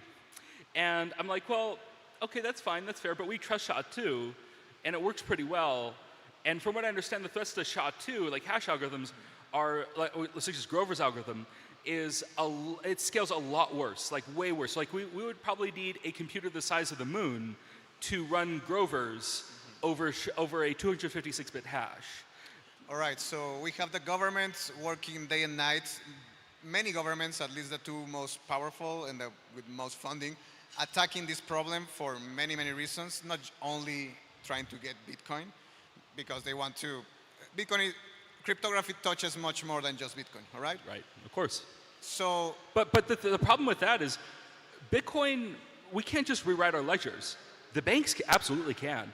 They can freeze SWIFT. They can take funds from people who've taken them. Central banks they put different rules. They do not have an immutable ledger like we do. So it is much harder to fix Bitcoin than it is to fix, say, some central bank hack or something. Yeah, they can just update their cryptography whenever they want, right? Yeah. So can you tell me more about this BIP 360 that you're working on? Yes. So it's we introduced BIP 360. Me and my collaborators. Originally there was Surmount Systems. I had a co-founder. His name was Kyle Cruz. A great guy. He actually came here to El Salvador. Maybe some of you know him. But and now I'm working on the Andro sidechain project, which is incubated by Mara. And we found alignment because Mara has about 5% of the Bitcoin hash rate, and they operate a private mining pool, which essentially allows people to submit transactions in private, and they don't have to reveal their transaction before it gets mined. And that helps in a doomsday scenario, right? Where so we want to basically have a quantum secure bridge that, or quantum resistant bridge, let's just say that, because there's a distinction between quantum secure and quantum resistant, and that quantum secure would require, say, quantum computing or something to secure it, and it's more resistant. What we need to do is make ourselves hard targets. And so BIP 360. Yes. What does that do? What do we need to start the journey to quantum resistance? In the years, so we introduced it in June of 2024 to the mailing list. And in the time that has passed, it has gone through 4 iterations. All right. And we have not yet published the 4th iteration, even though it is finished. It's just because I got a lot of travel going on. But within the next week or two, we will be publishing that to the mailing list. We've added a 3rd co-author. Her name is Isabel Foxen-Duke, and she's my co-worker at Andro and Mara. And she rewrote the BIP to make it more more accessible, more understandable, more clear, and hopefully everybody will like it. We put a lot of work into it, and again, this is like the 4th complete rewrite. In addition to my co-author Ethan Hallman and my team at Mara, the Andro Quantum Working Group, with Jeff Bride and Andrew, and we have demonstrated BIP 360 and SLH DSA, which are separate now. BIP 360 does not specify any specific signature algorithms, but what it does, the fundamental change that we want in BIP 360 to introduce is to make taproot addresses no longer based on public key cryptography or elliptic curve cryptography. That is a vulnerability. We're deprecating the key path spend. We will use only the script path spend, which is a Merkle tree of potential scripts that your wallet can spend from and choose at spend time. When you go to when you go to sign your transaction and submit it to the mempool, when you go to do that, not when you receive funds, but before, but when you will essentially get the optionality of choosing which signature algorithm you want to use based on your personal individual threat model and time preference and cost, and like whatever, how much it costs. Like if If, for example, you think, like if prices are too high in the mempool, to spend a 1 or 2 kilo VByte transaction, signature size. Just for the signature. Yeah, per input. For input, Which could, like be a multiple like kilo VByte transaction, which could be costly in a high fee rate environment. If that's the case, then you could choose to, for example, spend at just your elliptic curve cryptography, but then take it to a private mempool like Mara Slipstream, and they will mine it without, So whoever wants to spend the quantum resistant way, they can do so, but this idea of like a private quantum resistant channel that one can have to miners, why would we even need a private channel? Because whenever you spend your Bitcoin, you need to reveal your public key. And in an adversarial environment, you should treat your public keys as private information. All right. So BIP360, let's say it gets approved and merged tomorrow. Are we done? No, we need to add post-quantum cryptography as well. So there's a separate BIP we're currently working on for SLH DSA. Stands for Stateless Hash Digital Signature Algorithm. And that implements an algorithm that is known as Sphinx. It's been in development since at least 2015, so it's maybe 10 years old now. It was introduced by Daniel J. Bernstein, who also created the curve that's used in Monero and also used by Signal. And he's a famous cryptographer, he works for Google, and that means that his work is now officially older than when Satoshi originally introduced SecP256K1 in the original Bitcoin client, because that came out in 2008 and SecP256K1 was published in 2000. Right. You mentioned Signal. And does Signal already use post-quantum cryptography? Yes, Signal uses post-quantum cryptography. I think they might use like MLCAM or like modular lattice cryptography. iMessage as well. WhatsApp, I think, might also too.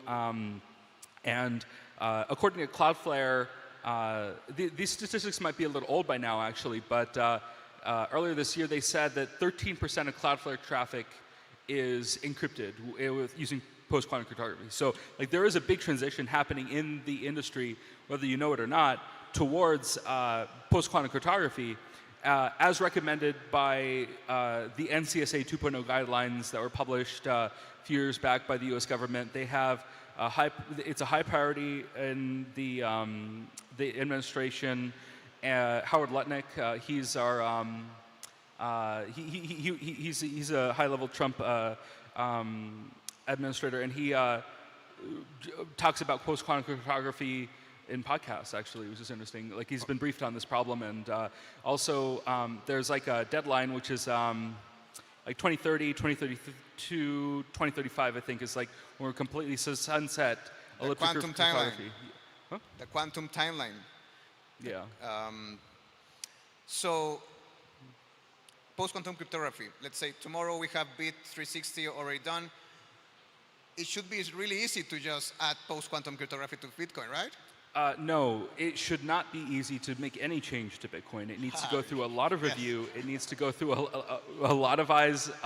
If Bitcoin was easy to change, that would compromise its one of its fundamental value proposition that makes it valuable and essentially like the lifeboat for the world, right? So like we have to be very careful in how we treat this problem and understand the threat model completely and review every single line of code, every single change.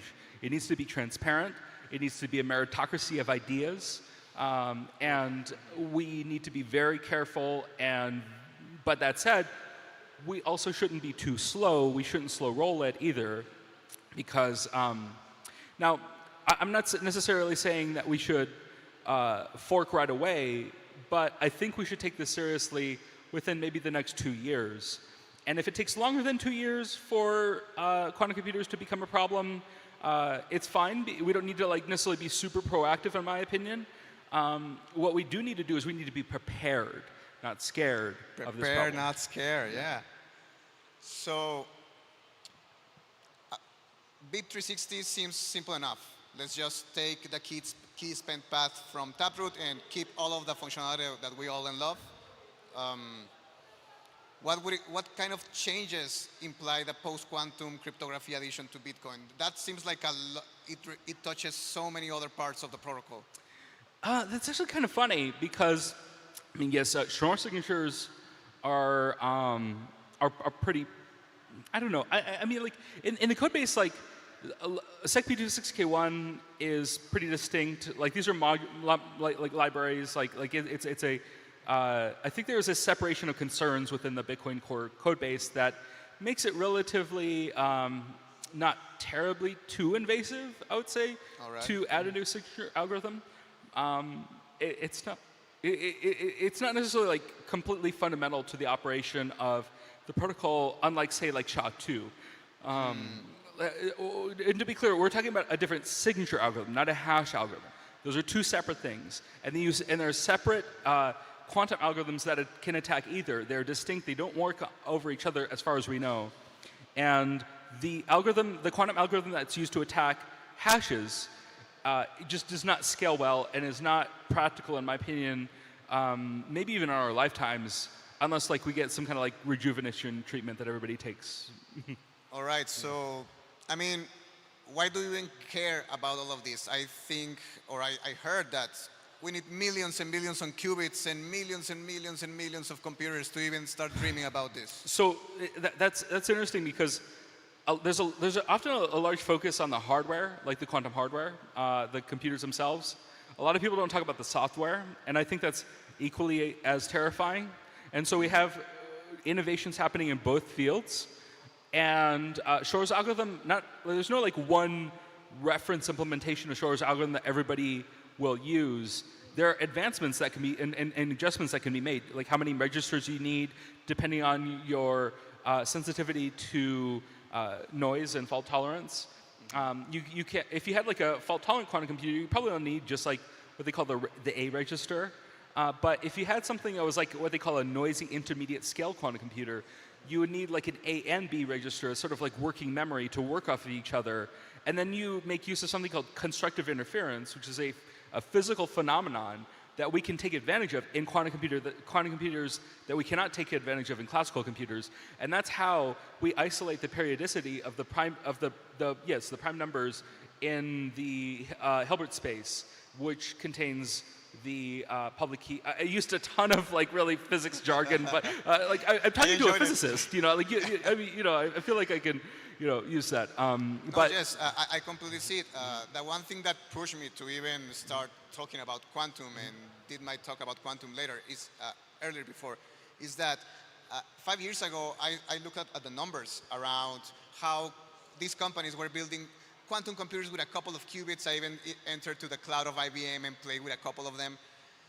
But then I was like, this is all of these big numbers about qubits. They're so far away, so far away, so far away. Like they say, like 100 million Toffoli gates and yes, like. But then just this year, 5 years later, I started to read about what you mentioned, the software part or the algorithms, and how these people have been working for a while. Like. Yeah.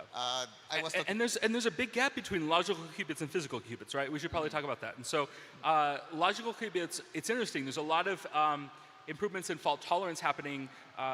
Google Willow, for example, made an announcement in December of 2024 where they realized they could make use of AI acceleration to optimize how many qubits are needed. They went basically from like people thinking hundreds or thousands to go from physical to logical to really actually I think it's that you could use like a 7x7 grid, which I think is like 48 qubits, 49, and taking those numbers that were millions a year ago. And that was December 2024.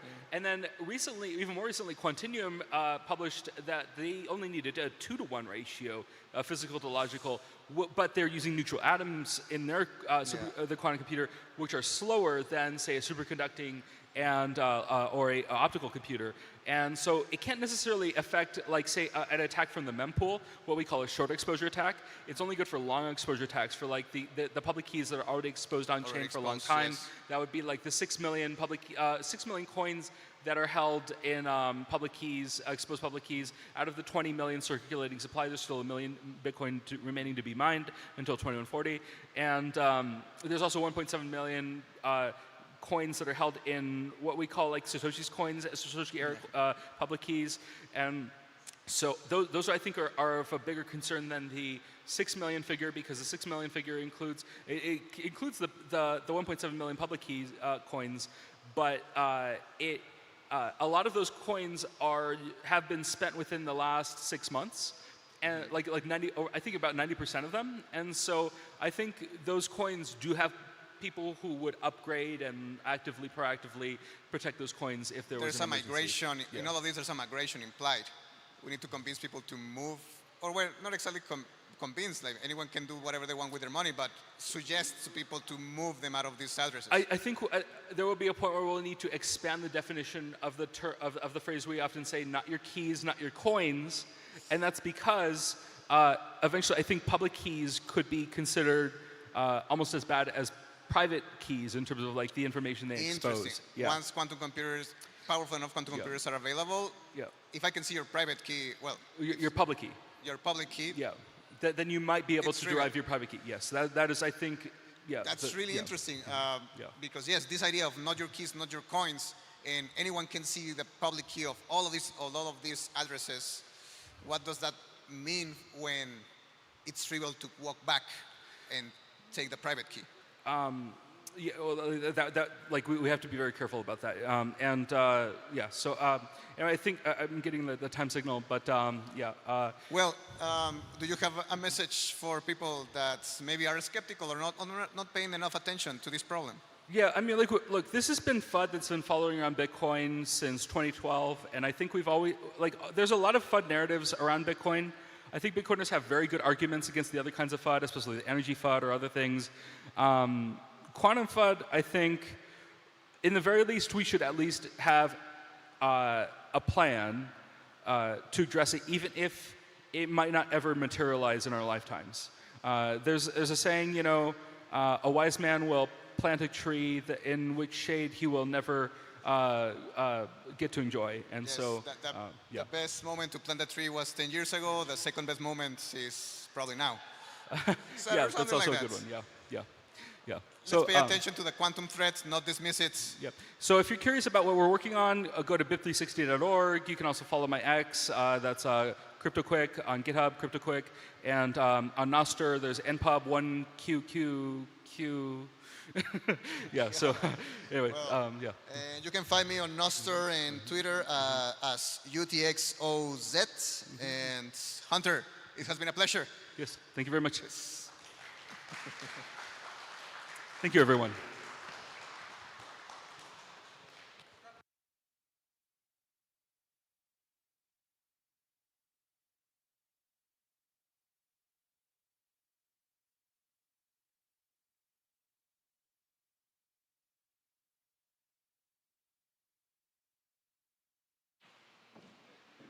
Thank you, Hunter. Thank you, Oz. Right up next, we have Quentin Edelman, Executive Director of My Premier Bitcoin, here to talk to us about Bitcoin adoption and education.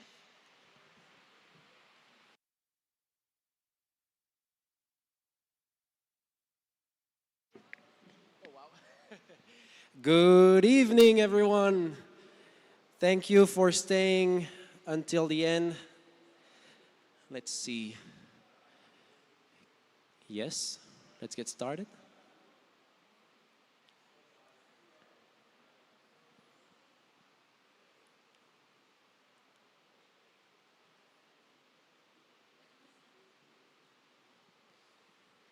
Big crowd tonight.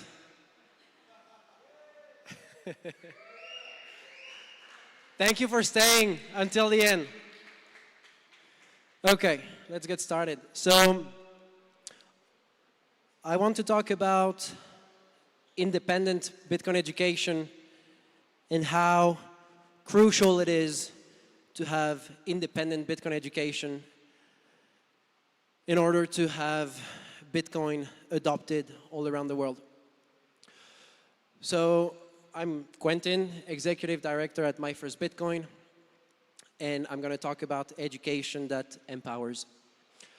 So first I want to zoom out a little bit. We like to talk about Bitcoin. We like to talk about the solution to all our problems. But it seems good to also talk about the problem and the goal that we're trying to achieve here. So I'm going to make the case that the end goal is to create a free society. And in order to get a free society, we need sovereign individuals who have agency. And in order to have sovereign individuals, we need incorruptible money. We need Bitcoin.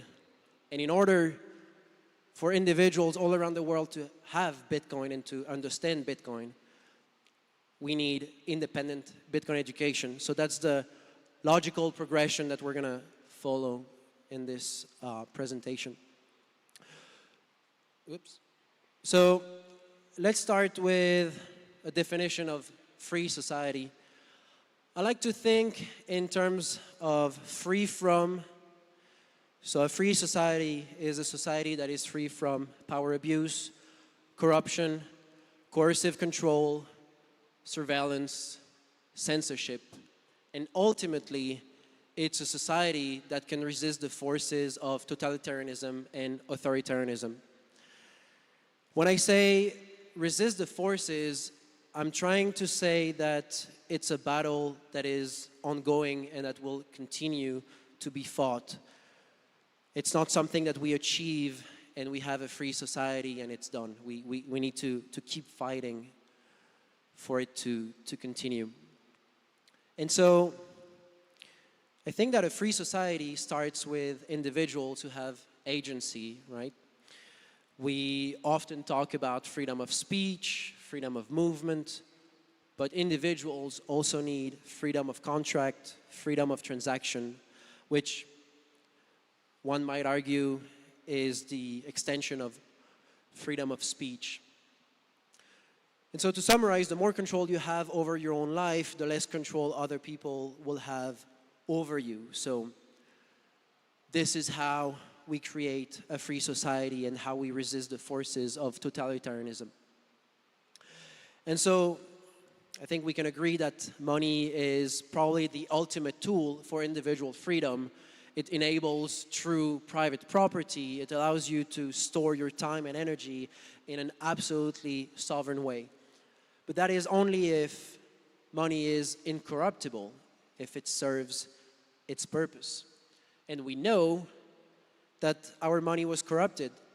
It became a very well-crafted extraction mechanism that helps a small group of people extract value from society with debasement, with inflation. The second problem is we lost control as individuals over our money. We don't control it anymore. It's in banks. It's in the hands of third parties that can control what we do with it and that can surveil us. So to summarize, money was weaponized against the people. I like to use this framework that comes from Simon Sinek, why, how, what. The why is pretty obvious, to control the population and extract value from society. The how is by replacing sound money with currency they control and print. And the what they did in practice is implement central banking, fractional reserves, and legal tender law. And this is what we teach at My First Bitcoin. And so we all agree that Bitcoin is a return to incorruptible, permissionless sound money. It's an open monetary network where the people control the rules, not the central bankers.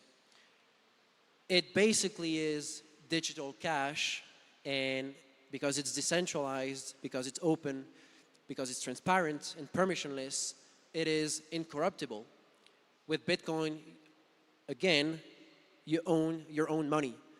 You are free from inflation, free from control, free from surveillance. But if this is true, if this is so obvious, then why doesn't everybody use Bitcoin already? Why are we so early in Bitcoin adoption?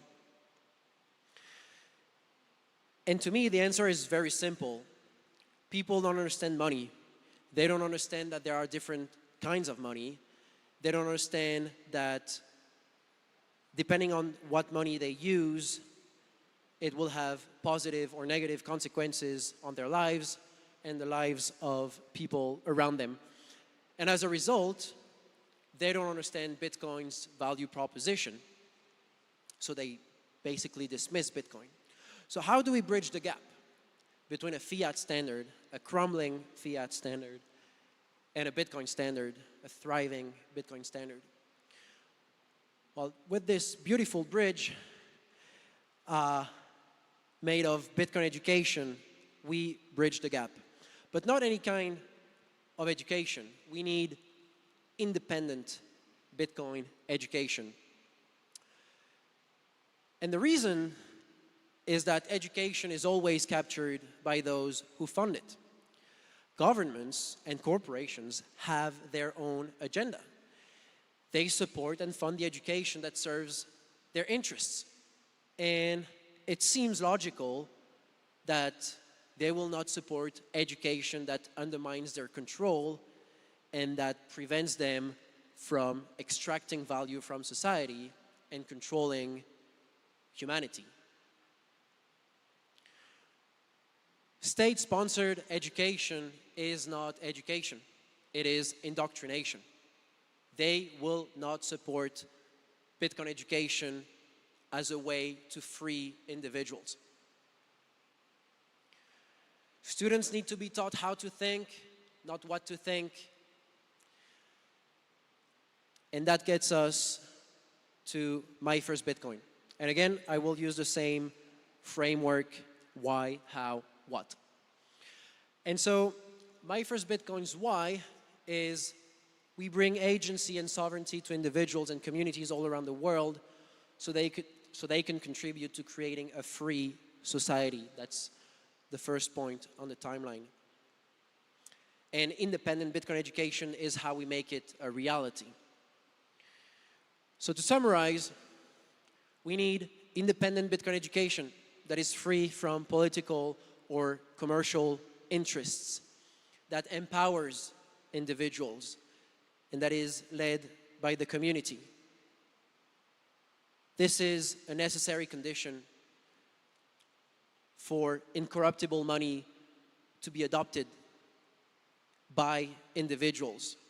Money that can't be seized, that cannot be counterfeited, that cannot be censored. And only then will we have sovereign individuals all around the world who have agency, who control their destiny, and who can resist tyranny. Because it's an ongoing fight, it will not stop. We'll have to continue fighting against tyranny, authoritarianism, and totalitarianism. And this is how we get a free society. The how is by empowering those that empower others. It's by empowering independent Bitcoin educators worldwide. It would be foolish to think that one organization can teach the whole world. But what we can do is empower other people who do the hard work of teaching their communities about freedom money, about sovereignty, about personal responsibility, so that they do a better job and they bring Bitcoin adoption to the world. The what we do in practice is, first, we produce open source educational materials that empower educators to teach without the need to ask for permission. We've created the intro course. It's a 90-minute class. It's in slides format, and it's a very easy way to onboard people to Bitcoin. We talk about what money is, why it is broken today, what Bitcoin is, how it works, and how to use it. It's very easy to use, and it's open source. You can download it, you can translate it. We have the Bitcoin Diploma. That's our flagship program. It follows the same outline as the intro course, but it goes into more details about what Bitcoin is, why it's broken, and why Bitcoin. It also has activities which are adaptable, and again, it is open source. It's on our GitHub. You can download it and use it in your own community. We have our own online school where we have the self-paced version of the Bitcoin diploma. This is something that you can use as a student who wants to learn about Bitcoin, but that's also something you can use as an educator to prep your students for your class. Second, we translate all our resources to enable educators to teach in their local language. We already have a bunch of translations available, and we've been working on this new process that Benoit announced today, where we basically automate the whole process. And with the help of AI and human proofreaders, we can virtually translate the Bitcoin diploma in any language, which is groundbreaking for education. Third, we create operational materials that empower educators to build and grow their own educational projects. Educators love Bitcoin, love education, but to manage an education project is a different beast. So we want to help them with that as well. So we have wikis about how to run a meetup, how to do fundraising, how to find a classroom, how to teach online. And all of these are available on our community platform. We're also working on a Bitcoin framework, how to operate on a Bitcoin standard. This is something that very few organizations do, but that is very much needed. And we're still working on it because it's really hard to operate on a Bitcoin standard today. But we hope to be able to open source the way we do it very soon. Fourth, we provide a training and certification program that ensures educators deliver the highest education possible. That's completely optional. The resources are completely open source. You do not need any sort of permission in order to teach our materials. But if you would like to learn from us how to do a good job at it, you can take the training program and learn about methodology, about pedagogy, class management, that sort of things. Fifth, we organize educational events that connect educators, students, and supporters. Here we have the Unconference. We had one 2 days ago. It's very high signal. We don't have any sponsors. It's focused on education. We talk about collaboration, not competition. We make the schedule in the morning. Everyone gets a chance to propose a topic, and everyone gets to be a speaker, which is quite a cool model. And we've open sourced it, so many other projects are using the same model for their own events. And finally, we facilitate a self-governed network that connects educators worldwide, and we basically create the social layer for Bitcoin education and adoption. Bitcoin education is difficult. Bitcoin education in your own community can be very, very isolating, very challenging. And having a network of educators that share the same values, that share the same mission, helps speed up the timeline. It's self-governed, which means that new projects apply to the network and their application is voted on by the existing nodes in the network to ensure that they have proof of work, that they teach about Bitcoin only, that they basically follow the Bitcoin ethos. And today, we have around 75 projects from 35 countries all around the globe, meeting on a monthly basis in general assemblies, sharing tips, sharing challenges, learning from each other, and accelerating adoption worldwide. So to summarize, everything revolves around independent Bitcoin educators. Everything we do is open source. We produce open source materials. we distribute open source materials, and we ignite an open source grassroots movement. And we have this very cool flywheel effect where educators create their education project, they engage with their local community, they teach. Some of their students are so convinced of Bitcoin and of the need to teach other people that they become educators themselves. They create their own education project in their own community. They teach their students, and some of them become educators.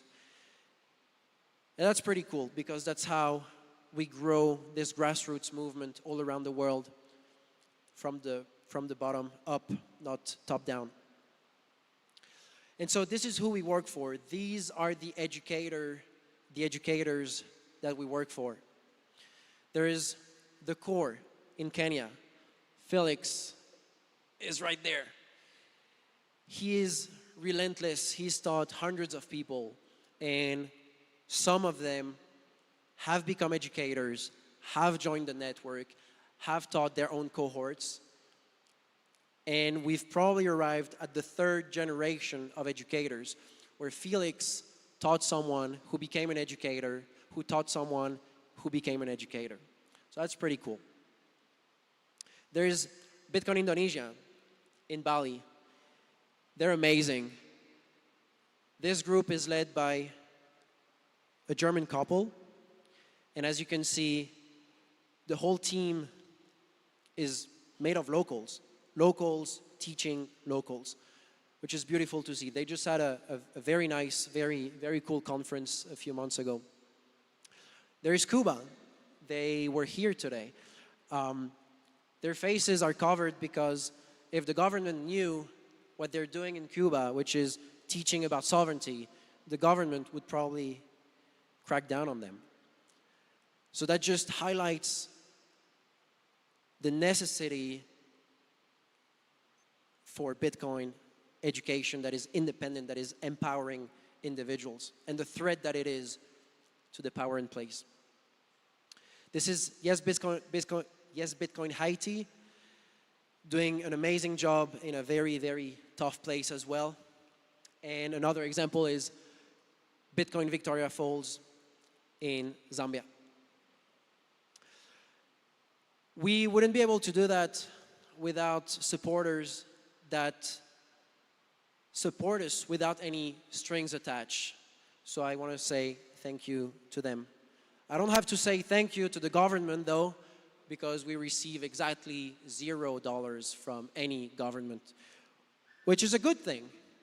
We're here to separate money from the state, not get money from the state. And it would be quite paradoxical to get money from the state. And finally, I want to say thank you to the community, to you guys, because we're the ones bringing Bitcoin to the world. Everyone is a Bitcoin educator, and we're growing this movement of independent Bitcoin education together. So thank you. And that's it. If you want to support independent Bitcoin education, you can check out our website. Thank you.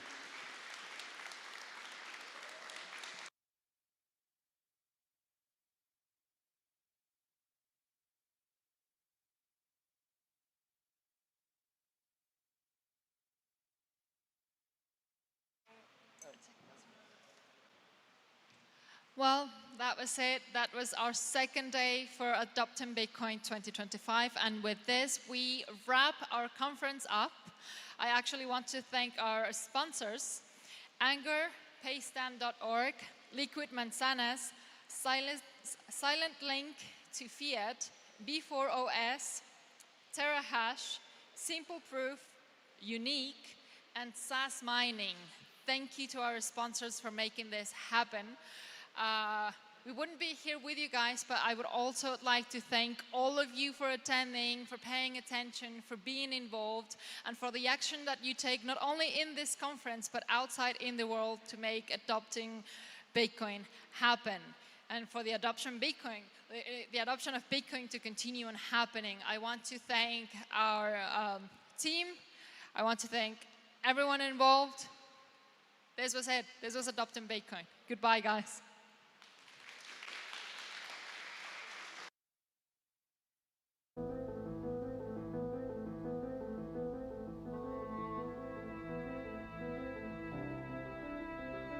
Their spirits were sunken and low. Their bags weighed more than a ton.